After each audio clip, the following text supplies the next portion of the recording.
Hello, welcome everybody.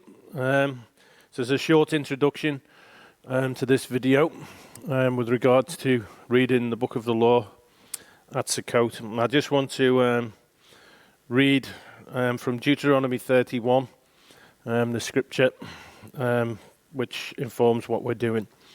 It's verse 19 to 13, and it's, "Then Moshe wrote this law and gave it to the priests, the sons of Levi, who carried the ark of the covenant of Yehovah, and to all the elders of Israel. And Moshe commanded them at the end of every 7 years, at the set time in the year of release, at the Feast of Booths, Sukkot, when all Israel comes to appear before Yehovah your God at the place that he will choose, you shall read this law before all Israel in their hearing. Assemble the people, the men, the women, and little ones, and the sojourner within your towns, that they may hear and learn to fear Yehovah your God, and be careful to do all the words of this law, and that their children, who have not known it, may hear and learn to fear Yehovah your God, as long as you live in the land that you are going over the Jordan to possess." So here we see the command that every 7 years, at the Feast of Sukkot, there would be a reading of the law so that people would be able to do it. Now, with regards to knowing exactly what was read and what constitutes the book of the law, we do not actually know. It's not specified. So what me and JP did was we went through all of the Torah and we pulled out all the commandments, all the things that we would need to know in order to walk in accordance with Yehovah's ways. We've compiled it all together so that it can be heard every 7 years at Sukkot. This is, in fact, our 7th year since we spent a Sukkot reading through all of the law. Now, generously, people from the fellowship have offered to read excerpts from what we've compiled, so I hope you will enjoy listening to the word read and obviously getting to see some of the characters who come here and enjoy fellowship with us. So I hope you're blessed by this. Thank you. Exodus 19, in the 3rd month, when the children of Israel were gone forth out of the land of Egypt, the same day came they into the wilderness of Sinai, for they were departed from Rephidim and were come to the desert of Sinai, and are pitched in the wilderness. And there Israel camped before the mount. And Moshe went up unto God, and the Lord called unto him out the mountain, saying, Thus shalt thou say to the house of Jacob, and tell the children of Israel, Ye have seen what I did unto the Egyptians, and how I bare you on eagle's wings, and brought you unto myself. Now therefore, if you will obey my voice indeed, and keep my covenant, then you shall be a peculiar treasure unto me above all people, for all the earth is mine, and you shall be unto me a kingdom of priests and a holy nation. These are the words which thou shalt speak unto the children of Israel. And Moshe came and called for the elders of the people, and laid before their faces all these words which the Lord commanded him. And all the people answered together and said, All that the Lord hath spoken we will do. And Moshe returned the words of the people unto the Lord. And the Lord said unto Moshe, Lo, I come unto thee in a thick cloud, that the people may hear when I speak with thee, and believe thee forever. And Moshe told the words of the people unto the Lord. And the Lord said unto Moshe, Go unto the people and sanctify them today and tomorrow, and let them wash their clothes, and be ready again the 3rd day. For the 3rd day the Lord will come down in the sight of all the people upon Mount Sinai. And thou shalt set bounds unto the people round about, saying, Take heed to yourselves, that ye go not up into the mount, or touch the border of it. Whosoever touches the mount shall surely be put to death. There shall not a hand touch it, but he shall surely be stoned or shot through. Whether it be beast or man, it shall not live. When the trumpet sounded long, they shall come up to the mount. And Moshe went down from the mount unto the people, and sanctified the people, and they washed their clothes. And he said unto the people, Be ready against the 3rd day, come not at your wives. And it came to pass on the 3rd day in the morning, that there were thunders and lightnings, and a thick cloud upon the mount, and the voice of the trumpet exceeding loud. so that all the people that were in the camp trembled. And Moshe brought forth the people out of the camp to meet with God, and they stood at the nether part of the mount. And Mount Sinai was altogether on a smoke, because the Lord descended upon it in fire, and the smoke thereof ascended as the smoke of a furnace, and the whole mount quaked greatly. And when the voice of the trumpet sounded long, and waxed louder and louder, Moshe spoke, and God answered him by a voice. And the Lord came down upon Mount Sinai on the top of the mount, and the Lord called Moshe up to the top of the mount, and Moshe went up. And the Lord said unto Moshe, Go down, charge the people, lest they break through unto the Lord to gaze, and many of them perish. And let the priests also which come near to the Lord sanctify themselves, lest the Lord break forth upon them. And Moshe said unto the Lord, The people cannot come up to Mount Sinai, for thou chargest us, saying, Set bounds about the mount and sanctify it. And the Lord said unto him, Away, get thee down, and thou shalt come up, thou and Aaron with you. But let not the priests and the people break through to come up unto the Lord, lest he break forth upon them. So Moshe went down unto the people and spoke to them. And God spake all these words, saying, I am the Lord thy God, which have brought thee out of the land of Egypt, out of the house of bondage. Thou shalt have no other gods before me. Thou shalt not make thou shalt not make unto thee any graven image or any likeness of anything that is in heaven above, or that's in the earth beneath, or that's in the water under the earth. Thou shalt not bow down thyself to them, nor serve them. For I, the Lord thy God, am a jealous God, visiting the iniquity of the fathers upon the children unto the third and fourth generation of them that hate me, and showing mercy unto thousands of them that love me and keep my commandments. Thou shalt not take the name of the Lord thy God in vain, for the Lord will not hold him guiltless that takes his name in vain. Remember the Sabbath day, to keep it holy. 6 days shalt thou labour and do all thy work, but the 7th day is the Sabbath of the Lord thy God.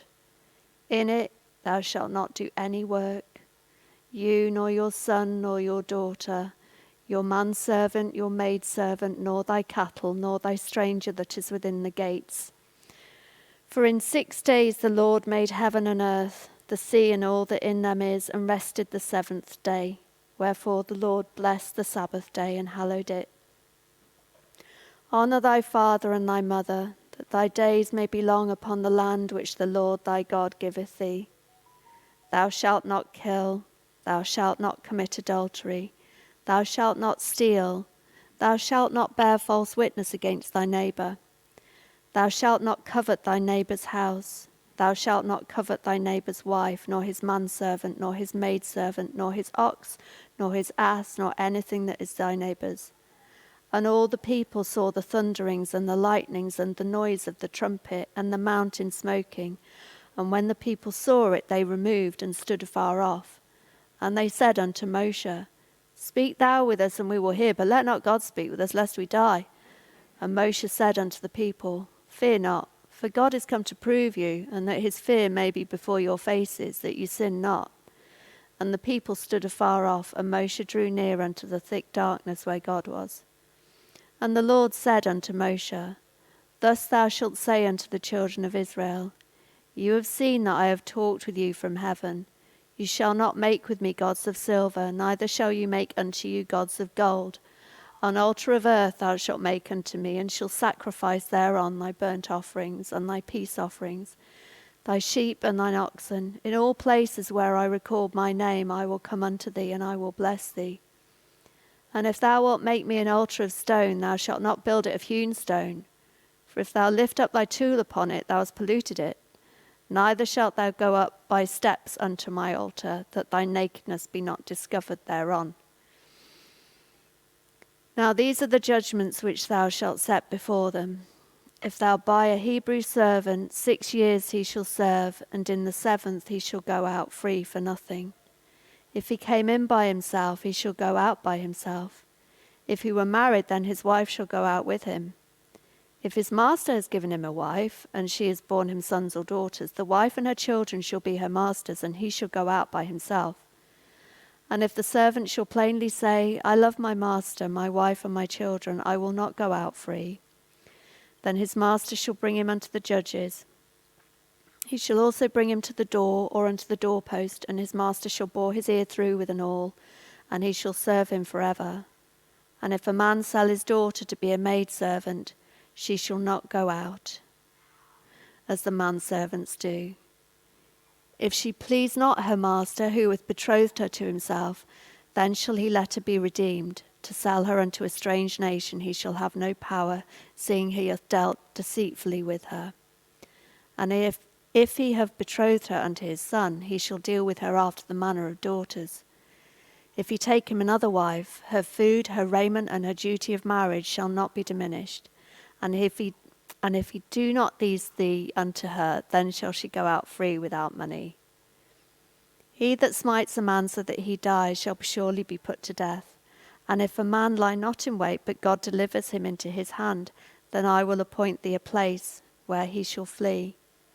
But if a man comes presumptuously upon his neighbour to slay him with guile, thou shalt take him from mine altar, that he may die. And he that smiteth his father or his mother shall surely be put to death. And he that stealeth a man and selleth him, or if he be found in his hand, he shall surely be put to death. And he that curseth his father or his mother shall surely be put to death. And if men strive together, and one smite another with a stone or with his fist, and he die not, but keeps his bed, if he rises again and walks abroad upon his staff, then shall he that smote him be quit. Only he shall pay for the loss of his time, and shall cause him to be thoroughly healed. And if a man smite his servant or his maid with a rod, and he die under his hand, he shall be surely punished. Notwithstanding, if he continue a day or two, he shall not be punished, for he is his money.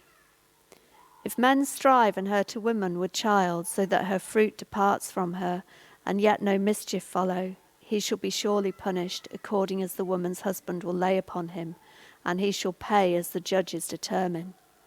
And if any mischief follow, then thou shalt give life for life, eye for eye, tooth for tooth, hand for hand, foot for foot, burning for burning, wound for wound, stripe for stripe.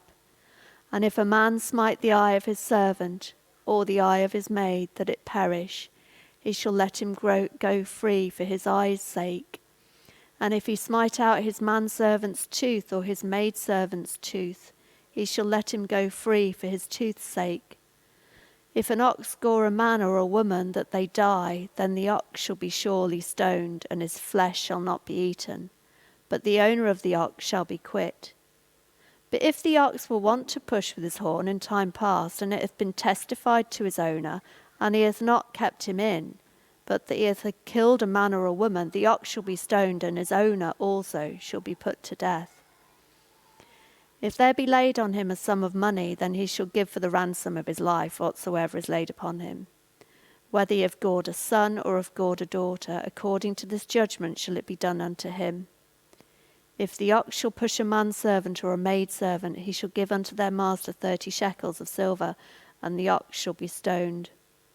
And if a man shall open a pit, or if a man shall dig a pit and not cover it, and an ox or an ass fall therein, the owner of the pit shall make it good, and give money unto the owner of them, and the dead beast shall be his. And if one man's ox hurt another's that he die, then they shall sell the live ox and divide the money of it, and the dead ox also they shall divide.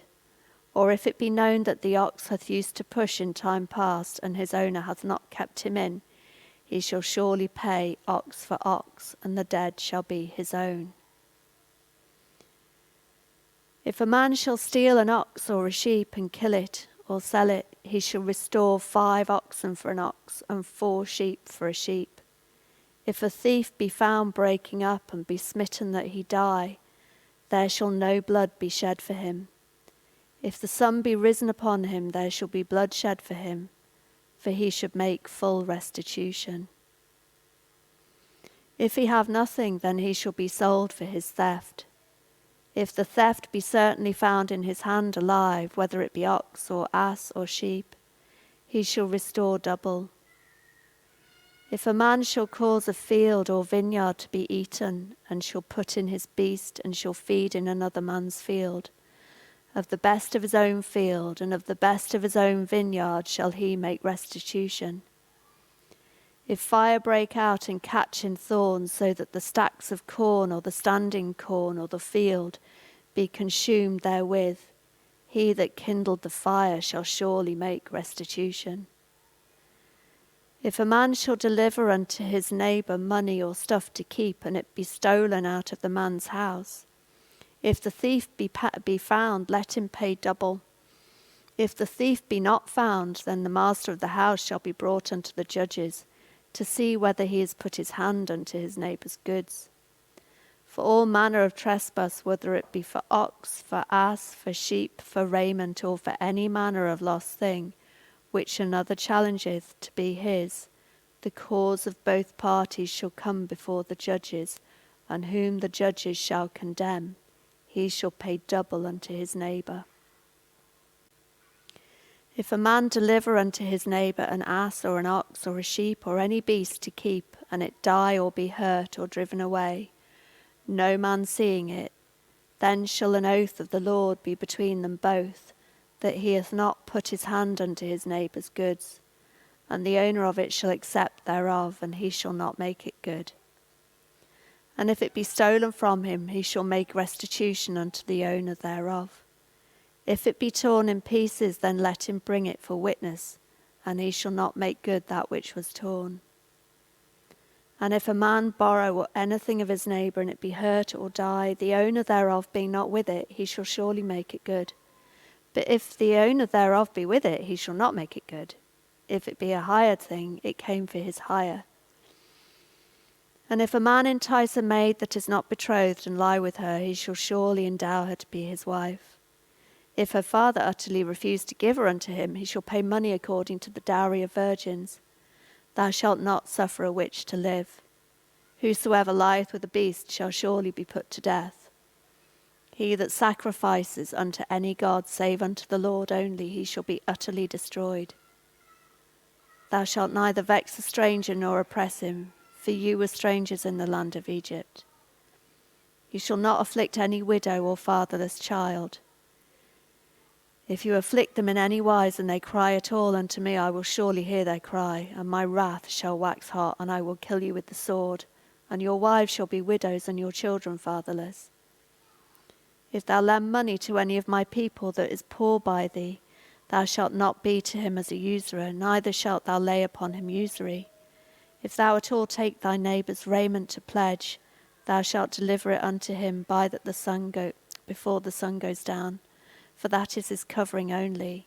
It is his raiment for his skin. Wherein shall he sleep? And it shall come to pass when he cries unto me that I will hear, for I am gracious.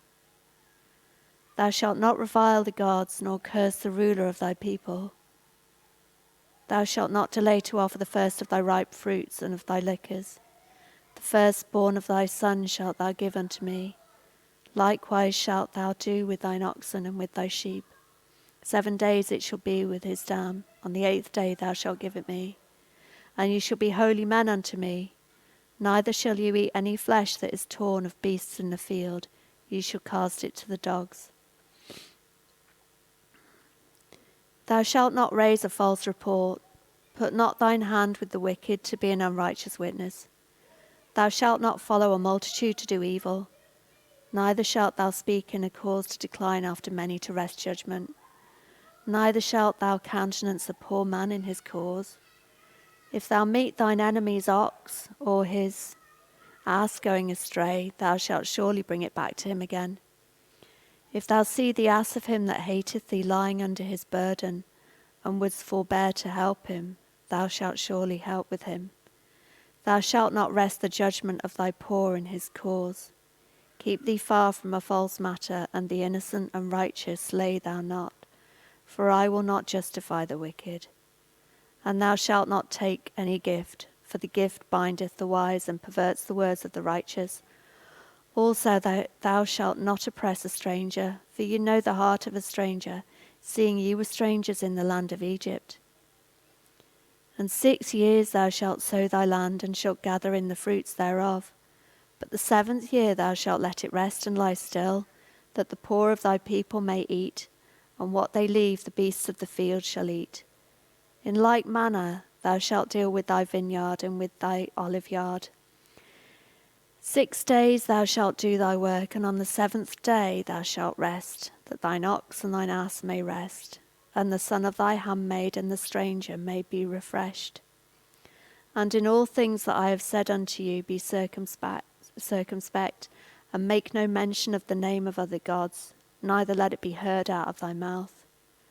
3 times thou shalt keep a feast unto me in the year. Thou shalt keep the feast of unleavened bread.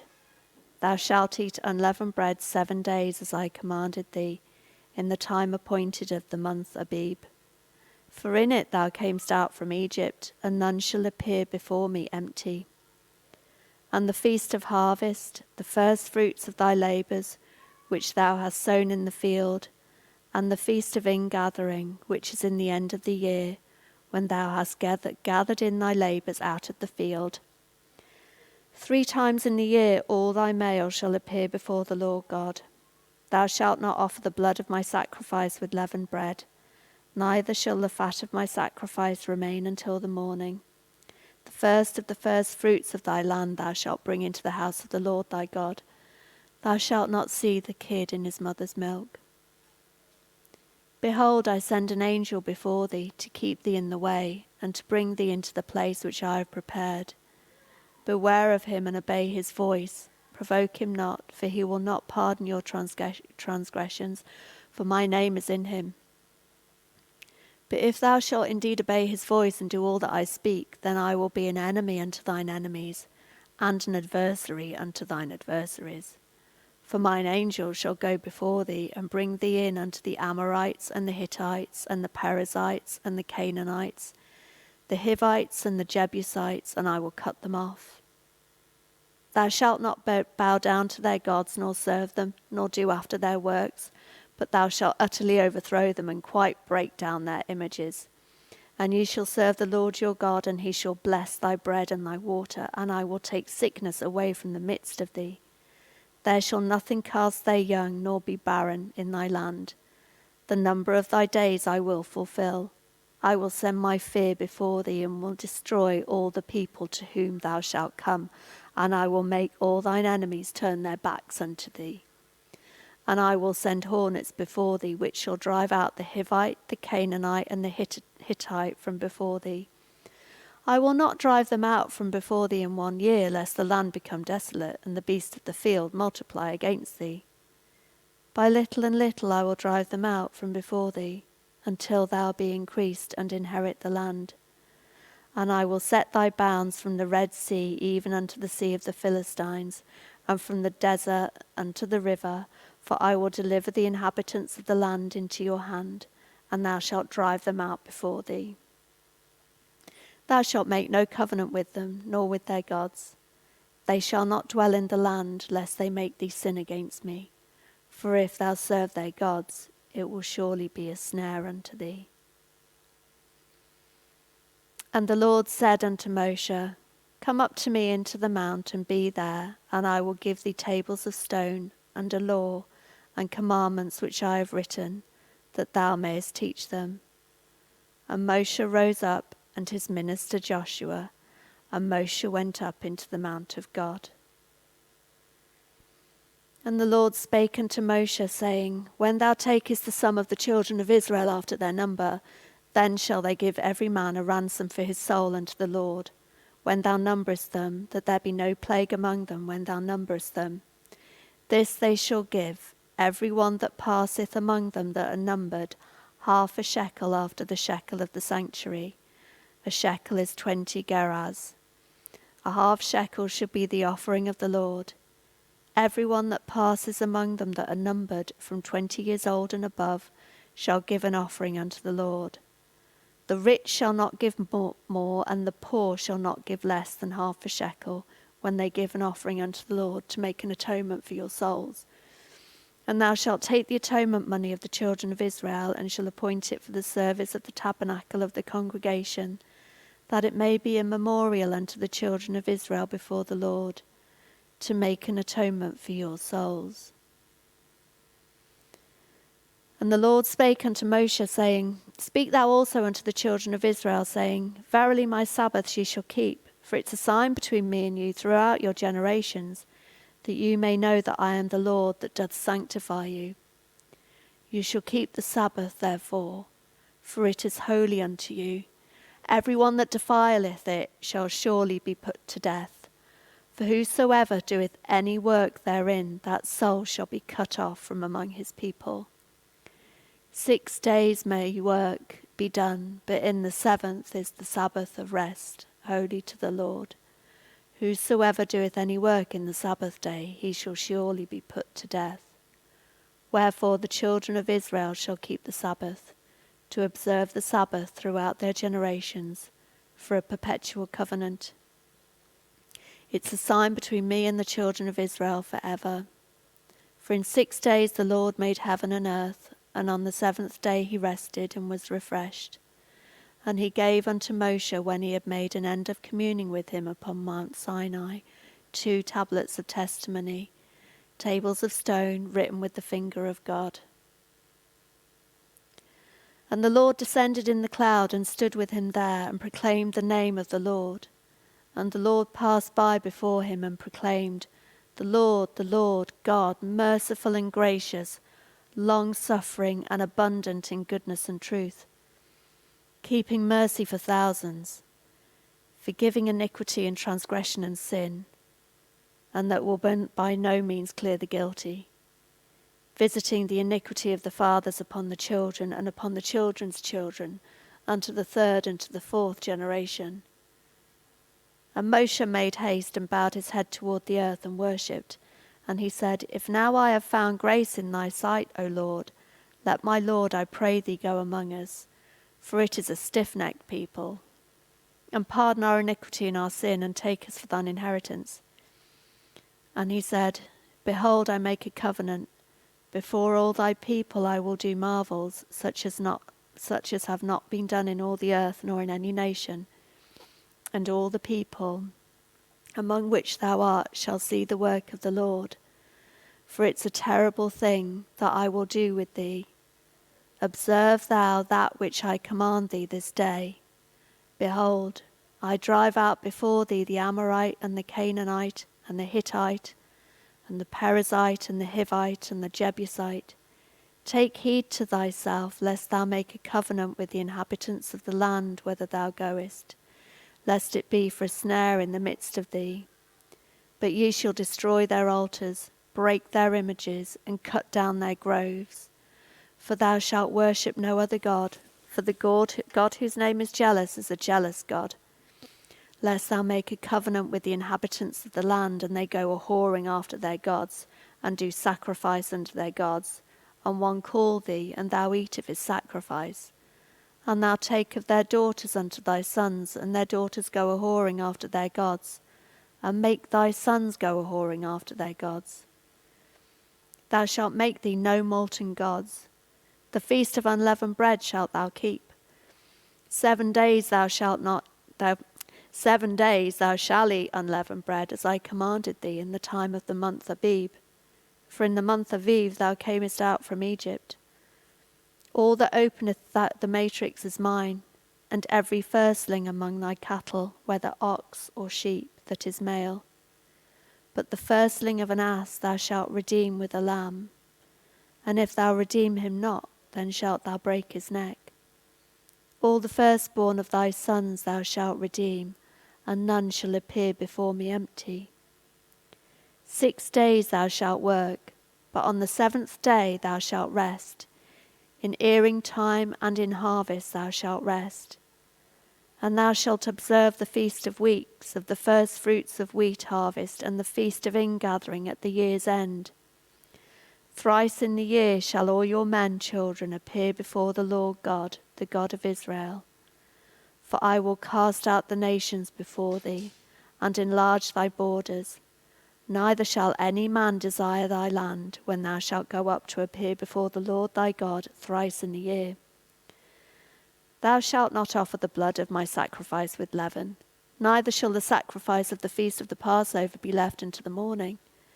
The first of the firstfruits of thy land thou shalt bring unto the house of the Lord thy God. Thou shalt not see the kid in his mother's milk. And the Lord said unto Moshe, Write thou these words, for after the tenor of these words I have made a covenant with thee and with Israel. And Moshe gathered all the congregation of the children of Israel together, and said unto them, These are the words which the Lord hath commanded, that ye should do them. 6 days shall work be done, but on the 7th day there shall be to you a holy day, a Sabbath of rest to the Lord. Whosoever doeth work therein shall be put to death. Ye shall kindle no fire throughout your habitations upon the Sabbath day. And Jehovah called unto Moshe, and spake unto him out of the tabernacle of the congregation, saying, Speak unto the children of Israel, and say unto them, If any man of you bring an offering unto Jehovah, ye shall bring your offering of the cattle, even of the herd and of the flock. If his offering be a burnt sacrifice of the herd, let him offer a male without blemish. He shall offer it of his own voluntary will at the door of the tabernacle of the congregation before Jehovah. And he shall put his hand upon the head of the burnt offering, and it shall be accepted for him to make atonement for him. And he shall kill the bullock before Jehovah and the priests. Aaron's sons shall bring the blood and sprinkle the blood round about upon the altar that is by the door of the tabernacle of the congregation. And he shall flay the burnt offering and cut it into pieces. And the sons of Aaron, the priest, shall put fire upon the altar and lay the wood in order upon the fire. And the priests, Aaron's sons, shall lay the parts, the head and the fat, in order upon the wood, that it is on the fire which is upon the altar. But his inwards and his legs shall be washed in water, and the priest shall burn all on the altar to be a burnt sacrifice, an offering made by fire, of a sweet savour unto Jehovah. And if his offering be of the flocks, namely of the sheep or of the goats, for a burnt sacrifice, he shall bring it a male without blemish, and he shall kill it on the side of the altar northward before Jehovah. And the priests, Aaron's sons, shall sprinkle the blood round about upon the altar. And he shall cut it into his pieces with its head and its fat, and the priest shall lay them in order on the wood that is on the fire which is upon the altar. But he shall wash the inwards and the legs with water, and the priest shall bring it all and burn it upon the altar. It is a burnt sacrifice, an offering made by fire, of a sweet savour unto Jehovah. And if the burnt sacrifice of his offering to Jehovah be of the fowls, then he shall bring his offering of turtle doves or of young pigeons. And the priest shall bring it unto the altar, and wring off its head, and burn it on the altar. And the blood thereof shall be wrung out at the side of the altar. And he shall pluck away his crop with his feathers, and cast it beside the altar on the east part, by the place of the ashes. And he shall cleave it with the wings thereof, but shall not divide it asunder. And the priest shall burn it upon the altar, upon the wood that is upon the fire. It is a burnt sacrifice, an offering made by fire, of a sweet savour unto Jehovah. And when any will offer a meat offering unto Jehovah, his offering shall be of the fine flour, and he shall pour oil upon it, and put frankincense thereon. And he shall bring it to Aaron's sons, the priests. And he shall take thereout his handful of the flour thereof, and of the oil thereof, with all the frankincense thereof, and the priest shall burn the memorial of it upon the altar, to be an offering made by fire, of a sweet savour unto Jehovah. And the remnant of the meat offering shall be Aaron's and his sons. It is a thing most holy of the offerings of Jehovah made by fire. And if thou bring an oblation of a meat offering baken in the oven, it shall be unleavened cakes of fine flour mingled with oil, or unleavened wafers anointed with oil. And if thy oblation be a meat offering baked in a pan, it shall be of fine flour unleavened, mingled with oil. Thou shalt part it in pieces, and pour oil thereon. It is a meat offering. And if thy oblation be a meat offering, baken in a frying pan, it shall be made of fine flour with oil. And thou shalt bring the meat offering that is made of these things unto Jehovah. And when it is presented unto the priest, he shall bring it unto the altar. And the priest shall take from it the meat offering and memorial thereof, and shall burn it upon the altar. It is an offering made by fire, of a sweet savour unto Jehovah. And that which is left of the meat offering shall be Aaron's and his sons. It is the thing most holy of the offerings of Yehovah made by fire. No meat offering which ye shall bring unto Yehovah shall be made with leaven, for ye shall burn no leaven, nor any honey in any offering to Yehovah made by fire. As for the oblation of the first fruits, ye shall offer them unto Yehovah, but they shall not be burnt on the altar for a sweet savour. And every oblation of thy meat offering shalt thou season with salt. Neither shalt thou suffer the salt of the covenant of thy God to be lacking from thy meat offering. With all thine offerings thou shalt offer salt. And if thou offer a meat offering of thy first fruits unto Yehovah, thou shalt offer for a meat offering of thy first fruits green ears of corn dried by the fire, even corn beaten out of full ears, and thou shalt put oil upon it, and lay frankincense thereon. It is a meat offering, and the priest shall burn a memorial of it, part of the beaten corn thereof, and part of the oil thereof. With all the frankincense thereof, it is an offering made by fire unto Yehovah. And if his oblation be a sacrifice of peace offering, if he offer it of the herd, whether it be male or female, he shall offer it without blemish before Yehovah. And he shall lay his hand upon the head of the offering, and kill it at the door of the tabernacle of the congregation. And Aaron's sons, the priests, shall sprinkle the blood upon the altar round about. And he shall offer of the sacrifice of the peace offering, an offering made by fire unto Yehovah. The fat that covereth the inwards, and all the fat that is upon the inwards, and the 2 kidneys, and the fat that is on them, which is by the flanks, and the caul above the liver, which the fat is on them. With the kidneys it shall be... Right, I'll do that one again. And he shall offer of the sacrifice of the peace offering, an offering made by fire unto Yehovah, the fat that covereth the inwards, and all the fat that is upon the inwards, and the 2 kidneys, and the fat that is on them, which is by the flanks, and the caul above the liver, with the kidneys, it shall he take away. And Aaron's son shall burn it on the altar upon the burnt sacrifice, which is upon the wood that is on the fire. It is an offering made by fire of a sweet savour unto Yehovah. And if his offering for a sacrifice of peace offering unto Yehovah be of the flock, male or female, he shall offer it without blemish. If he offer a lamb for his offering, then shall he offer it before Yehovah, and he shall lay his hand upon it, the head of the offering, and kill it before the tabernacle of the congregation. And Aaron's son shall sprinkle the blood thereof round about upon the altar, and he shall offer of the sacrifice of the peace offering, an offering made by fire unto Yehovah, the fat thereof, and the whole rump. It shall he take off hard by the backbone, and the fat that covereth the inwards, and all the fat that is upon the inwards, and the 2 kidneys, and the fat that is upon them, which is by the flanks, and the caul above the liver, with the kidneys, it shall he take away. And the priest shall burn it upon the altar. It is the food of the offering made by fire unto Yehovah. And if his offering be a goat, then he shall offer it before Yehovah, and he shall lay his hand upon the head of it, and kill it before the tabernacle of the congregation. And the sons of Aaron shall sprinkle the blood thereof upon the altar round about, and he shall offer thereof his offering, even an offering made by fire unto Yehovah. The fat that covereth the inwards, and all the fat that is upon the inwards, and the 2 kidneys, and the fat that is upon them, which is by the flanks, and the caul above the liver, with the kidneys, it shall he take away. And the priest shall burn them upon the altar. It is the food of the offering made by fire of a sweet savour. All the fat is Yehovah's. It shall be a perpetual statute for your generations throughout all your dwellings, that ye eat neither fat nor blood. And Yehovah spake unto Moses, saying, Speak unto the children of Israel, saying, If a soul shall sin through ignorance against any of the commandments of Yehovah concerning things which he ought not to be done, and shall do against any of them, if the priest that is anointed do sin according to the sin of the people, then let him bring for his sin which he has sinned a young bullock without blemish unto Yehovah for a sin offering. And he shall bring the bullock unto the door of the tabernacle of the congregation before Yehovah, and shall lay his hand upon the bullock's head, and kill the bullock before Yehovah. And the priest that is anointed shall take the bullock's blood, and bring it to the tabernacle of the congregation. And the priest shall dip his finger in the blood, and sprinkle of the blood 7 times before Yehovah, before the veil of the sanctuary. And the priest shall put some of the blood upon the horns of the altar of sweet incense before Yehovah, which is the tabernacle of the congregation.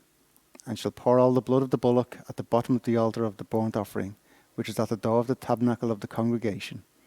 And he shall take off from it the fat of the bullock for the sin offering, the fat that covereth the inwards, and all the fat that is upon the inwards, and the 2 kidneys, and the fat that is upon them, which is by the flanks, and the caul above the liver, the kidneys, it shall he take away.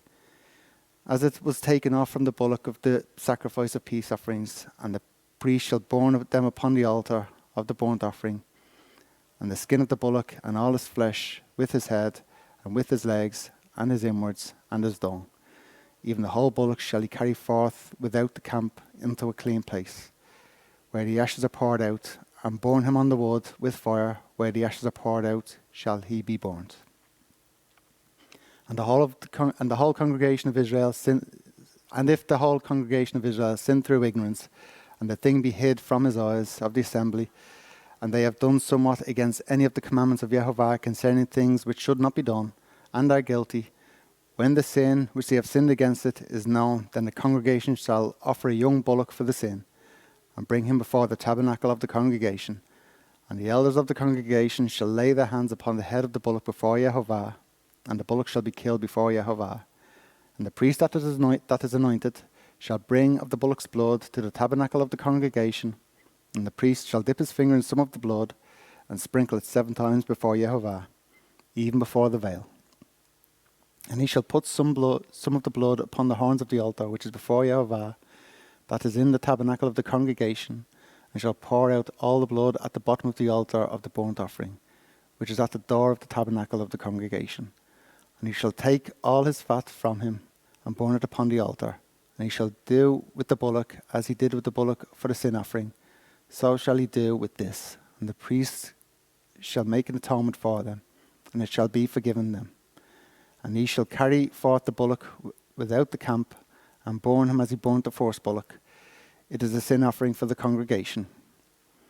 When a ruler hath sinned, and done somewhat through ignorance against any of the commandments of Jehovah, his God, concerning things which should not be done, and is guilty, or if his sin wherein he hath sinned come to his knowledge, he shall bring his offering, a kid of the goats, a male without blemish, and he shall lay his hands upon the head of the goat, and kill it in the place where they kill the burnt offering before Jehovah. It is a sin offering. And the priest shall take of the blood of the sin offering with his finger, and put it upon the horns of the altar of burnt offering, and shall pour out his blood at the bottom of the altar of burnt offering. And he shall burn all his fat upon the altar, as the fat of the sacrifice of peace offering, and the priest shall make an atonement for him as concerning his sin, and it shall be forgiven him. And if any one of the common people sin through ignorance, while he doeth somewhat against any of the commandments of Jehovah concerning things which ought not to be done, and be guilty, or if a sin which he hath sinned come to his knowledge, then he shall bring his offering, a kid of the goats, a female without blemish, for his sin which he hath sinned. Then he shall lay his hand upon the head of the sin offering, and slay the sin offering in the place of the burnt offering. And the priest shall take the blood thereof with his finger, and put it upon the horns of the altar of burnt offering, and shall pour out all the blood thereof at the bottom of the altar. And he shall take away all the fat thereof, as the fat is taken away from off the sacrifice of peace offering, and the priest shall burn it upon the altar for a sweet savour unto Jehovah. And the priest shall make an atonement for him, and it shall be forgiven him. And if he bring a lamb for a sin offering, he shall bring it a female without blemish. And he shall lay his hands upon the head of the sin offering, and slay it for a sin offering, in the place where they kill the burnt offering.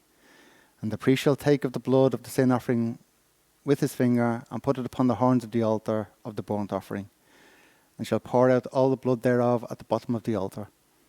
And he shall take away all the fat thereof, as the fat of the lamb he is taken away from the sacrifice of the peace offering. And the priest shall burn them upon the altar, according to the offerings made by fire unto Jehovah. And the priest shall make atonement for his sin that he hath committed, and it shall be forgiven him. And if a soul sin, and hear a voice of swearing, and is a witness, whether he has seen or known of it, if he do not utter it, then he shall bear his iniquity. Or if a soul touch any unclean thing, whether it be a carcass of an unclean beast, or a carcass of an unclean cattle, or a carcass of unclean creeping things, and if it be hidden from him, he also shall be unclean and guilty. Or if he touch the uncleanness of man, whatsoever uncleanness it be, that a man shall be defiled withal, and it be hid from him. When he knows of it, then he shall be guilty. Or if a soul swear, pronouncing with his lips to do evil, or to do good, whatsoever it be, that a man shall pronounce with an oath, and it be hid from him, when he knows of it, then he shall be guilty of one of these. And it shall be, when he shall be guilty of one of these things, that he shall confess that he has sinned in that thing, and he shall bring his trespass offering unto Jehovah for his sin, which he has sinned, a female from the flock, a lamb or a kid of the goats, for a sin offering. And the priest shall make an atonement for him concerning his sin. And if he be not able to bring a lamb, then he shall bring for his trespass which he has committed 2 turtle doves, or 2 young pigeons, unto Jehovah, one for a sin offering, and the other for a burnt offering. And he shall bring them unto the priest, who shall offer that which is for the sin offering first, and wring off his head from his neck, but shall not divide it asunder. And he shall sprinkle of the blood of the sin offering upon the side of the altar, and the rest of the blood shall be wrung out at the bottom of the altar. It is a sin offering. And he shall offer the second for a burnt offering according to the manner, and the priest shall make an atonement for him for his sin, which he has sinned, and it shall be forgiven him. But if he is not able to bring 2 turtle doves, or 2 young pigeons, then he that sinned shall bring for his offering 1/10 part of an ephah of fine flour for the sin offering. He shall put no oil upon it, neither shall he put frankincense thereon, for it is a sin offering. Then shall he bring it to the priest, and the priest shall take his handful of it, even a memorial thereof, and burn it on the altar, according to the offerings made by fire unto Jehovah. It is a sin offering. And the priest shall make an atonement for him as touching his sin that he hath sinned in one of these, and it shall be forgiven him. And the remnant shall be the priest's as a meat offering. And Jehovah spake unto Moses, saying, If a soul commit a trespass and sin through ignorance in the holy things of Jehovah, then he shall bring for his trespass unto Jehovah a ram without blemish out of the flocks, with thy estimation by shekels of silver, after the shekel of the sanctuary, for a trespass offering. And he shall make amends for the harm that he hath done in the holy thing, and shall add 1/5 part thereto, and give it unto the priest, and the priest shall make an atonement for him with the ram of the trespass offering, and it shall be forgiven him. And if a soul sin and commit any of these things, which are forbidden to be done by the commandments of Jehovah, though he wist it not, yet he is guilty, and shall bear his iniquity. And he shall bring a ram without blemish out of the flock, with thy estimation, for a trespass offering unto the priest. And the priest shall make an atonement for him concerning his ignorance, wherein he erred and wist it not, and it shall be forgiven him. It is a trespass offering. He hath certainly trespassed against Jehovah. And Jehovah spoke unto Moses, saying, If a soul sin and commit a trespass against Jehovah, and lie unto his neighbour in that which was delivered him to keep, or in fellowship, or in a thing taken away by violence, or hath deceived his neighbour, or have found that which was lost, and lieth concerning it, and sweareth falsely, in any of these that a man doeth, sinning therein, then it shall be, because he has sinned and is guilty, that he shall restore that which he took violently away, or the thing which he hath deceitfully gotten, or that which was delivered him to keep, or the lost thing which he found, or all that about which he swore falsely. He shall even restore it in principle, and shall add 1/5 part more thereto, and give it unto him whom it appertaineth in the day of his trespass offering. And he shall bring the trespass offering unto Jehovah, a ram without blemish out of the flock, with thy estimation, for a trespass offering unto the priest. And the priest shall make an atonement for him before Jehovah, and it shall be forgiven him for anything of all that he hath done in the trespassing therein. And Jehovah spake unto Moses, saying, Command Aaron and his sons, saying, This is the law of the burnt offering. It is the burnt offering because of the burning upon the altar all night unto the morning. And the fire of the altar shall be burning in it. And the priest shall put on his linen garment, and his linen breeches shall he put upon his flesh, and take up the ashes which the fire hath consumed with the burnt offering on the altar, and he shall put them beside the altar. And he shall put off his garments, and put on other garments, and carry forth the ashes without the camp into a clean place. And the fire upon the altar shall be burning in it. It shall not be put out, and the priest shall burn wood on it every morning, and lay the burnt offering in order upon it. And he shall burn thereon the fat of the peace offering. The fire shall ever be burning upon the altar, it shall never go out. And this is the law of the meat offering. The sons of Aaron shall offer it before Jehovah, before the altar. And he shall take of it a handful of the flour of the meat offering, and of the oil thereof, and all the frankincense which is upon the meat offering, and shall burn it upon the altar for a sweet savour, even a memorial of it, unto Jehovah. And the remainder thereof shall Aaron and his sons eat.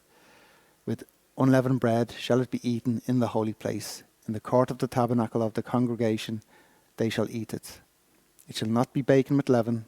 I have given it unto them for their portion of my offerings made by fire. It is most holy, as is the sin offering, and as a trespass offering.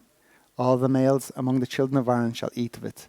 It shall be a statute forever in your generations, concerning the offerings of Jehovah made by fire. Every one that touches them shall be holy. And Jehovah spake unto Moses, saying, This is the offering of Aaron and of his sons, which they shall offer unto Jehovah in the day when he is anointed. The 10th part of an ephah of fine flour, for a meat offering perpetual, half of it in the morning, and half thereof at night. In a pan it shall be made with oil, and when it is baken, thou shalt bring it in. And the baken pieces of the meat offering shalt thou offer for a sweet savour unto Jehovah. And the priest of his sons that is anointed in his stead shall offer it. It is a statute forever unto Jehovah. It shall be wholly burnt. For every meat offering for the priest shall be wholly burnt. It shall not be eaten. And Jehovah spake unto Moses, saying, Speak unto Aaron and to his sons, saying, This is the law of the sin offering. In the place where the burnt offering is killed, shall the sin offering be killed before Jehovah. It is most holy. The priest that offereth it for sin shall eat it. In the holy place shall it be eaten, in the court of the tabernacle of the congregation. Whatsoever shall touch the flesh thereof shall be holy. And when there is sprinkled of the blood thereof upon any garment, thou shalt wash what whereon it was sprinkled in the holy place. But the earthen vessel wherein it is sodden shall be broken. And if it be sodden in a brazen pot, it shall be both scoured and rinsed in water. All the males among the priests shall eat thereof. It is most holy. And no sin offering whereof any of the blood is brought unto the tabernacle of the congregation to reconcile withal in the holy place shall be eaten. It shall be burnt in the fire. Likewise, this is the law of the trespass offering. It is most holy. In the place where they kill the burnt offering shall they kill the trespass offering, and the blood thereof shall he sprinkle round about upon the altar. And he shall offer of it all the fat thereof, the rump, and the fat that covereth the inwards, and the 2 kidneys, and the fat that is on them, which is by the flanks, and the caul that is above the liver with the kidneys, it shall he take away. And the priest shall burn them upon the altar for an offering made by fire unto Jehovah. It is a trespass offering. Every male among the priests shall eat thereof. It shall be eaten in the holy place. It is most holy. As a sin offering is, so is a trespass offering. There is one law for them. The priest that makes atonement therewith shall have it. And the priest that offers any man's burnt offering, even the priest shall have to himself the skin of the burnt offering, which he hath offered. And all the meat offering that is baken in the oven, and all that is dressed in the frying pan, and in the pan, shall be the priest's that offers it. And every meat offering mingled with oil and dry shall all the sons of Aaron have, one as much as another. And this is the law of the sacrifice of peace offering, which he shall offer unto Jehovah. If he offer it for a thanksgiving, then he shall offer with the sacrifice of thanksgiving unleavened cakes mingled with oil, and unleavened wafers with oil, and cakes mingled with oil, and fine flour fried. Besides the cakes, he shall offer for his offerings leavened bread with the sacrifice of thanksgiving for his peace offering. And of it he shall offer one out of the whole oblation for an heave offering unto Jehovah. And it shall be the priest's that sprinkles the blood of the peace offering. And the flesh of the sacrifice of his peace offering for thanksgiving shall be eaten the same day that it is offered. He shall not leave any until the morning. But if the sacrifice of his offering be a vow, or a voluntary offering, it shall be eaten the same day that he offereth his sacrifice. And on the morrow also that remainder of it shall be eaten. But the remainder of the flesh of the sacrifice on the third day shall be burnt with fire. And if any of the flesh of the sacrifice of his peace offering be eaten at all on the third day, it shall not be accepted, neither shall it be imputed to him that offers it. It shall be an abomination, and the soul that eats of it shall bear his iniquity. And the flesh that toucheth any unclean thing shall not be eaten. It shall be burnt with fire. And as for the flesh, all that be clean shall eat thereof. But the soul that eateth of the flesh of the sacrifice of peace offering, that pertaineth unto Jehovah, having his uncleanness upon him, even that soul shall be cut off from his people.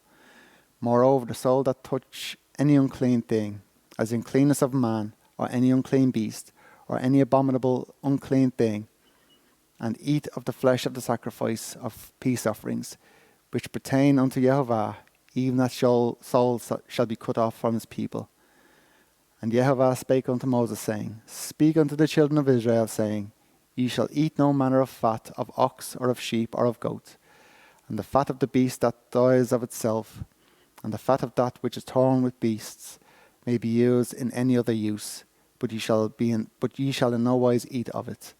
For whosoever eats the fat of the beast, of which men offer an offering made by fire unto Jehovah, even the soul that eats it shall be cut off from his people.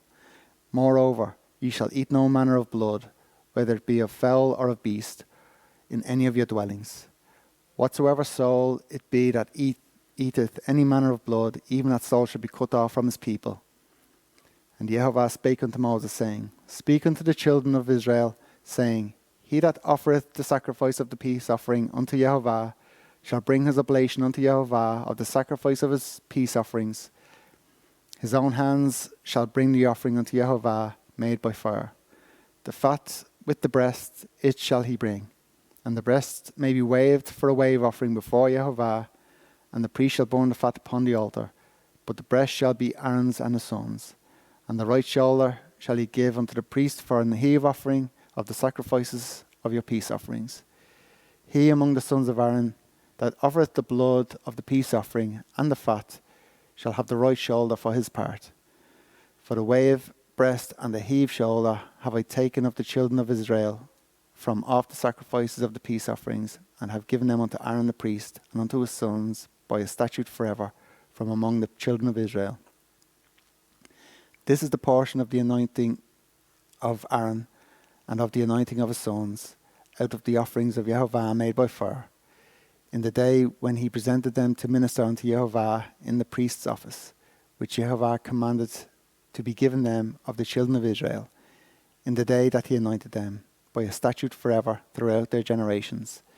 This is the law of the burnt offering, of the meat offering, and of the sin offering, and of the trespass offering, and of the consecrations, and of the sacrifice of the peace offerings, which Jehovah commanded Moses in Mount Sinai, in the day that he commanded the children of Israel to offer their oblations unto Jehovah in the wilderness of Sinai. And Jehovah spake unto Aaron, saying, Do not drink wine or strong drink, thou nor thy sons with thee, when ye go into the tabernacle of the congregation, lest ye die. It shall be a statute forever throughout your generations, and that ye may put difference between holy and unholy, and between clean and unclean, and that ye may teach the children of Israel all the statutes which Jehovah hath spoken unto them by the hand of Moses. And the Lord spake unto Moses and to Aaron, saying unto them, Speak unto the children of Israel, saying, There are the beasts which ye shall eat among all the beasts that are on the earth. Whatsoever part of the hoof and is cloven-footed and cheweth the cud among the beasts, that shall ye eat. Nevertheless, these shall ye not eat of them that chew the cud, or of them that divide the hoof, as the camel, because he cheweth the cud, but divideth not the hoof. He is unclean unto you. And the coney, because he cheweth the cud, but divideth not the hoof, he is unclean unto you. And the hare, because he cheweth the cud, but divideth not the hoof, he is unclean unto you. And the swine, though he divide the hoof, and be cloven-footed, yet he cheweth not the cud, he is unclean to you. Of their flesh shall ye not eat, and their carcass shall ye not touch, they are unclean to you. These shall you eat of all that are in the waters. Whatsoever hath fins and scales in the waters, in the seas and in the rivers, them shall ye eat. And all that have not fins and scales in the seas and in the rivers, of all that move in the waters, and of any living thing which is in the waters, they shall be an abomination unto you. They shall be even an abomination unto you. Ye shall not eat of their flesh, but ye shall have their carcass in abomination. Whatsoever hath no fins nor scales in the waters, that shall be an abomination unto you. And these are they which ye shall have in abomination among the fowls. They shall not be eaten. They are an abomination, the eagle, and the ossifrage, and the osprey, and the vulture, and the kite after its kind, every raven after his kind, and the owl, and the nighthawk, and the cuckoo, and the hawk after his kind, and the little owl, and the cormorant, and the great owl, and the swan, and the pelican, and the gier eagle, and the stork, the heron after her kind, and the lapwing, and the bat. All fowls that creep, going upon all four, shall be an abomination unto you.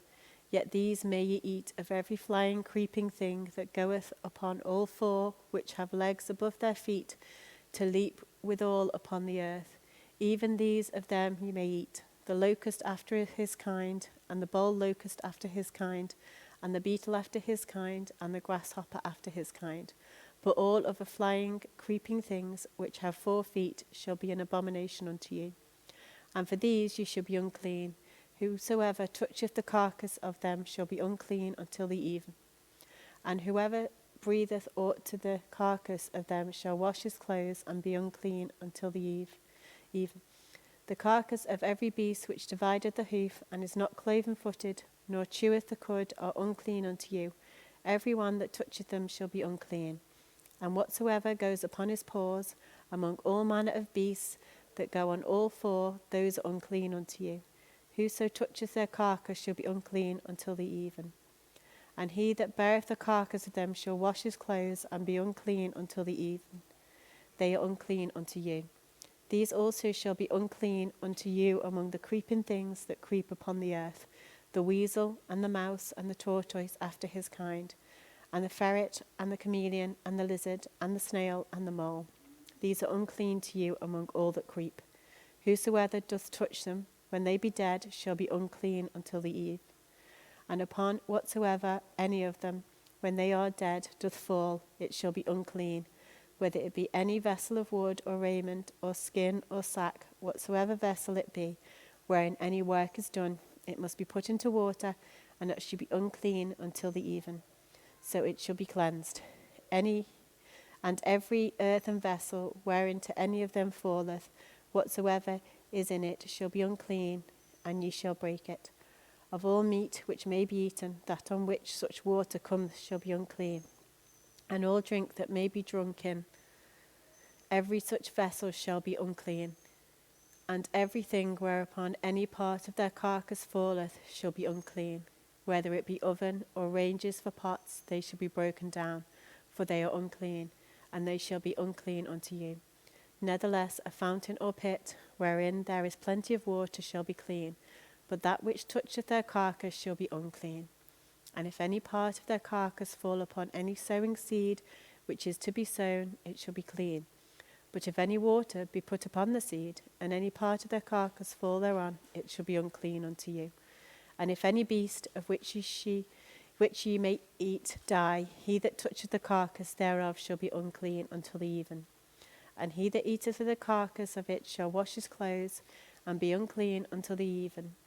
He also that beareth the carcass of it shall wash his clothes, and be unclean until the even. And every creeping thing that creepeth upon the earth shall be an abomination, it shall not be eaten. Whatsoever goeth upon the belly, and whatsoever goeth upon all 4s, or whatsoever hath more feet among all creeping things that creep upon the earth, them ye shall not eat, for they are an abomination. Ye shall not make yourselves abominable with any creeping thing that creepeth, neither shall ye make yourselves unclean with them, that ye shall be defiled thereby. For I am the Lord your God. Ye shall therefore sanctify yourselves, and you shall be holy, for I am holy. Neither shall you defile yourselves with any manner of creeping thing that creepeth upon the earth. For I am the Lord that bringeth you up out of the land of Egypt to be your God. You shall therefore be holy, for I am holy. This is the law of the beasts, and of the fowl, and of every living creature that moveth in the waters, and every creature that creepeth upon the earth, to make a difference between the unclean and the clean, and between the beast that may be eaten and the beast that may not be eaten. And the Lord spoke unto Moses, saying, Speak unto the children of Israel, saying, If a woman hath conceived seed and born a man-child, then she shall be unclean 7 days. According to the days of the separation for her infirmity shall she be unclean.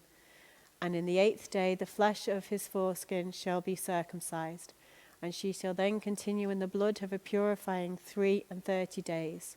She shall touch no hallowed thing, nor come into the sanctuary until the days of her purifying be fulfilled. But if she bears a maid child, then she shall be unclean 2 weeks, as in her separation, and she shall continue in the blood of her purifying 66 days. And when the days of her purifying are fulfilled for a son or for a daughter, she shall bring a lamb of the first year for a burnt offering, and a young pigeon or a turtle dove for a sin offering, unto the door of the tabernacle of the congregation unto the priest, who shall offer it before the Lord, and make an atonement for her, and she shall be cleansed from the issue of her blood. This is the law for her that hath borne a male or a female. And if she be not able to bring a lamb, then she shall bring 2 turtles or 2 young pigeons, the one for the burnt offering, and the other for a sin offering, and the priest shall make an atonement for her, and she shall be clean. And the Lord spake unto Moses, saying, When a man shall have in the skin of his flesh a rising, a scab, or bright spot, and it be in the skin of his flesh, like the plague of leprosy, then he shall be brought unto Aaron the priest, or unto one of his sons the priests. And the priest shall look on the plague in the skin of the flesh, and when the hair in the plague is turned white, and the plague in sight be deeper than the skin of his flesh, it is a plague of leprosy, and the priest shall look on him and pronounce him unclean. If the bright spot be white in the skin of his flesh, and in sight be not deeper than the skin, and the hair thereof be not turned white, then the priest shall shut up him that hath the plague 7 days. And the priest shall look on him the 7th day, and behold, if the plague in his sight be at a stay, and the plague spread not in the skin, then the priest shall shut him up 7 days more. And the priest shall look on him again the 7th day, and behold, if the plague be somewhat dark, and the plague spread not in the skin, the priest shall pronounce him clean. It is but a scab, and he shall wash his clothes and be clean. But if the scab spread much abroad in the skin, after that he hath been seen of the priest for his cleansing, he shall be seen of the priest again. And if the priest see that, behold, the scab spreadeth in the skin, then the priest shall pronounce him unclean. It is a leprosy. When the plague of leprosy is in a man, then he shall be brought unto the priest. And the priest shall see him, and behold, if the rising be white in the skin, and it have turned the hair white, and there be quick raw flesh in the rising, it is an old leprosy in the skin of his flesh, and the priest shall pronounce him unclean, and shall not shut him up, for he is unclean.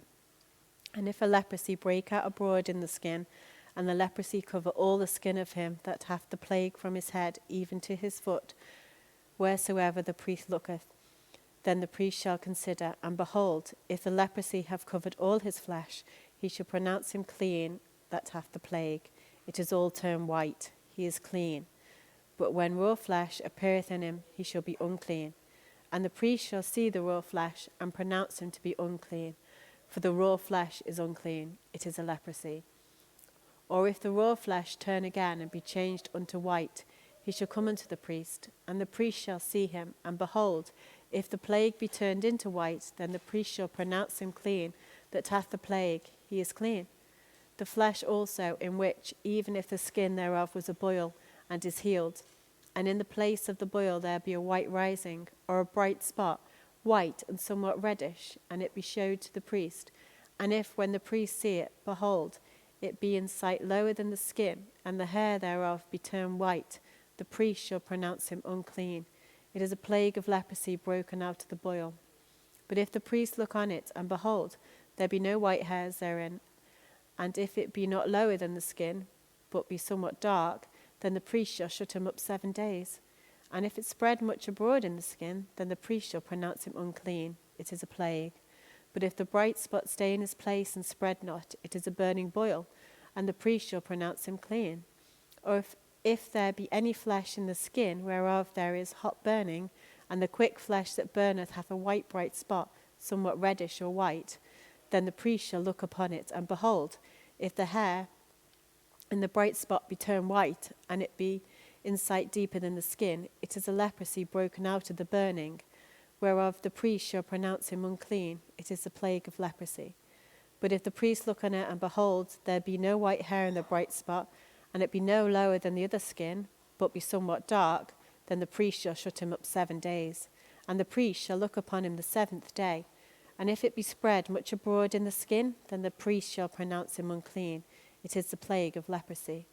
And if the bright spot stay in his place and spread not in the skin, but it be somewhat dark, it is a rising of the burning, and the priest shall pronounce him clean, for it is an inflammation of the burning.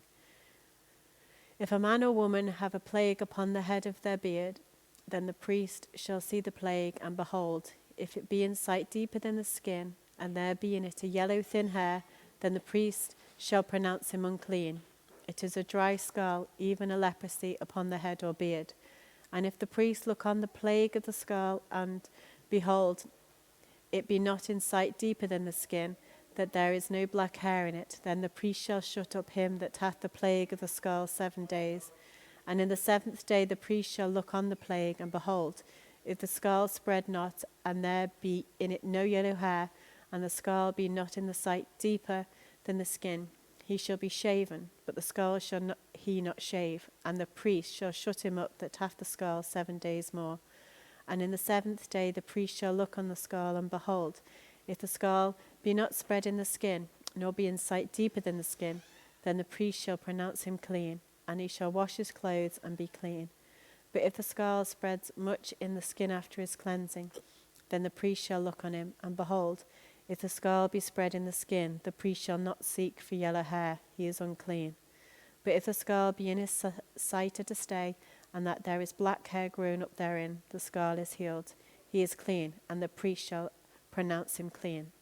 If a man also or a woman have in the skin of their flesh bright spots, even white bright spots, then the priest shall look, and behold, if the bright spots in the skin of their flesh be darkish white, it is a freckled spot that groweth in the skin, he is clean. And the man whose hair is fallen off his head, he is bald, yet is he clean. And he that hath his hair fallen off from the part of his head towards his face, he is forehead bald, yet is he clean. And if there be in the bald head or bald forehead a white reddish sore, it is a leprosy sprung up in a bald head, or his bald forehead. Then the priest shall look upon it, and behold, if the rising of the sore be white reddish in his bald head, or in his bald forehead, as the leprosy appeareth in the skin of the flesh, he is a leprous man, he is unclean. The priest shall pronounce him utterly unclean, his plague is in his head. And the leper in whom the plague is, his clothes shall be rent, and his head bare, and he shall put a covering upon his upper lip, and shall cry, Unclean, unclean. All the days wherein the plague shall be in him, he shall be defiled, he is unclean, he shall dwell alone, without the camp shall his habitation be. The garment also that the plague of leprosy is in, whether it be a woolen garment or a linen garment, whether it be in the warp or woof of linen, or of woolen, whether in a skin or in anything made of skin. And if the plague be greenish or red in the garment or in the skin, either in the warp or in the woof or in anything of skin, it is a plague of leprosy, and shall be showed unto the priest. And the priest shall look upon the plague, and shut up it that hath the plague 7 days. And he shall look on the plague on the 7th day. If the plague be spread in the garment, either in the warp or in the woof or in a skin, or in any work that is made of the skin, the plague is a fretting leprosy, it is unclean. He shall therefore burn the garment, whether warp or woof, in woolen or in linen or anything of skin, wherein the plague is, for it is a fretting leprosy, it shall be burnt in the fire.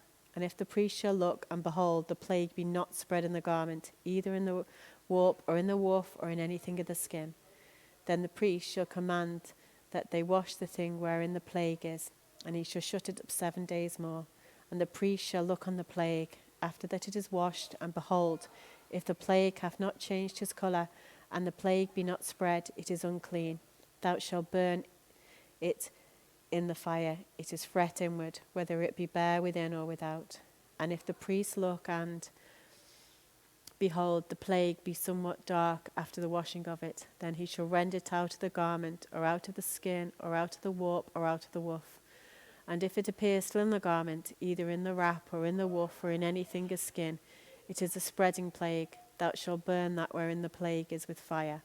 And the garment, either warp or woof, or whatsoever thing of skin it be, which thou shalt wash, if the plague be departed from them, then it shall be washed the second time, and shall be clean. This is the law of the plague of leprosy in a garment of woolen or linen, either in the warp or woof, or anything of skins, to pronounce it clean, or to pronounce it unclean. And the Lord spake unto Moses, saying, This shall be the law of the leper in the day of his cleansing. He shall be brought unto the priest, and the priest shall go forth out of the camp, and the priest shall look, and behold, if the plague of leprosy be healed in the leper.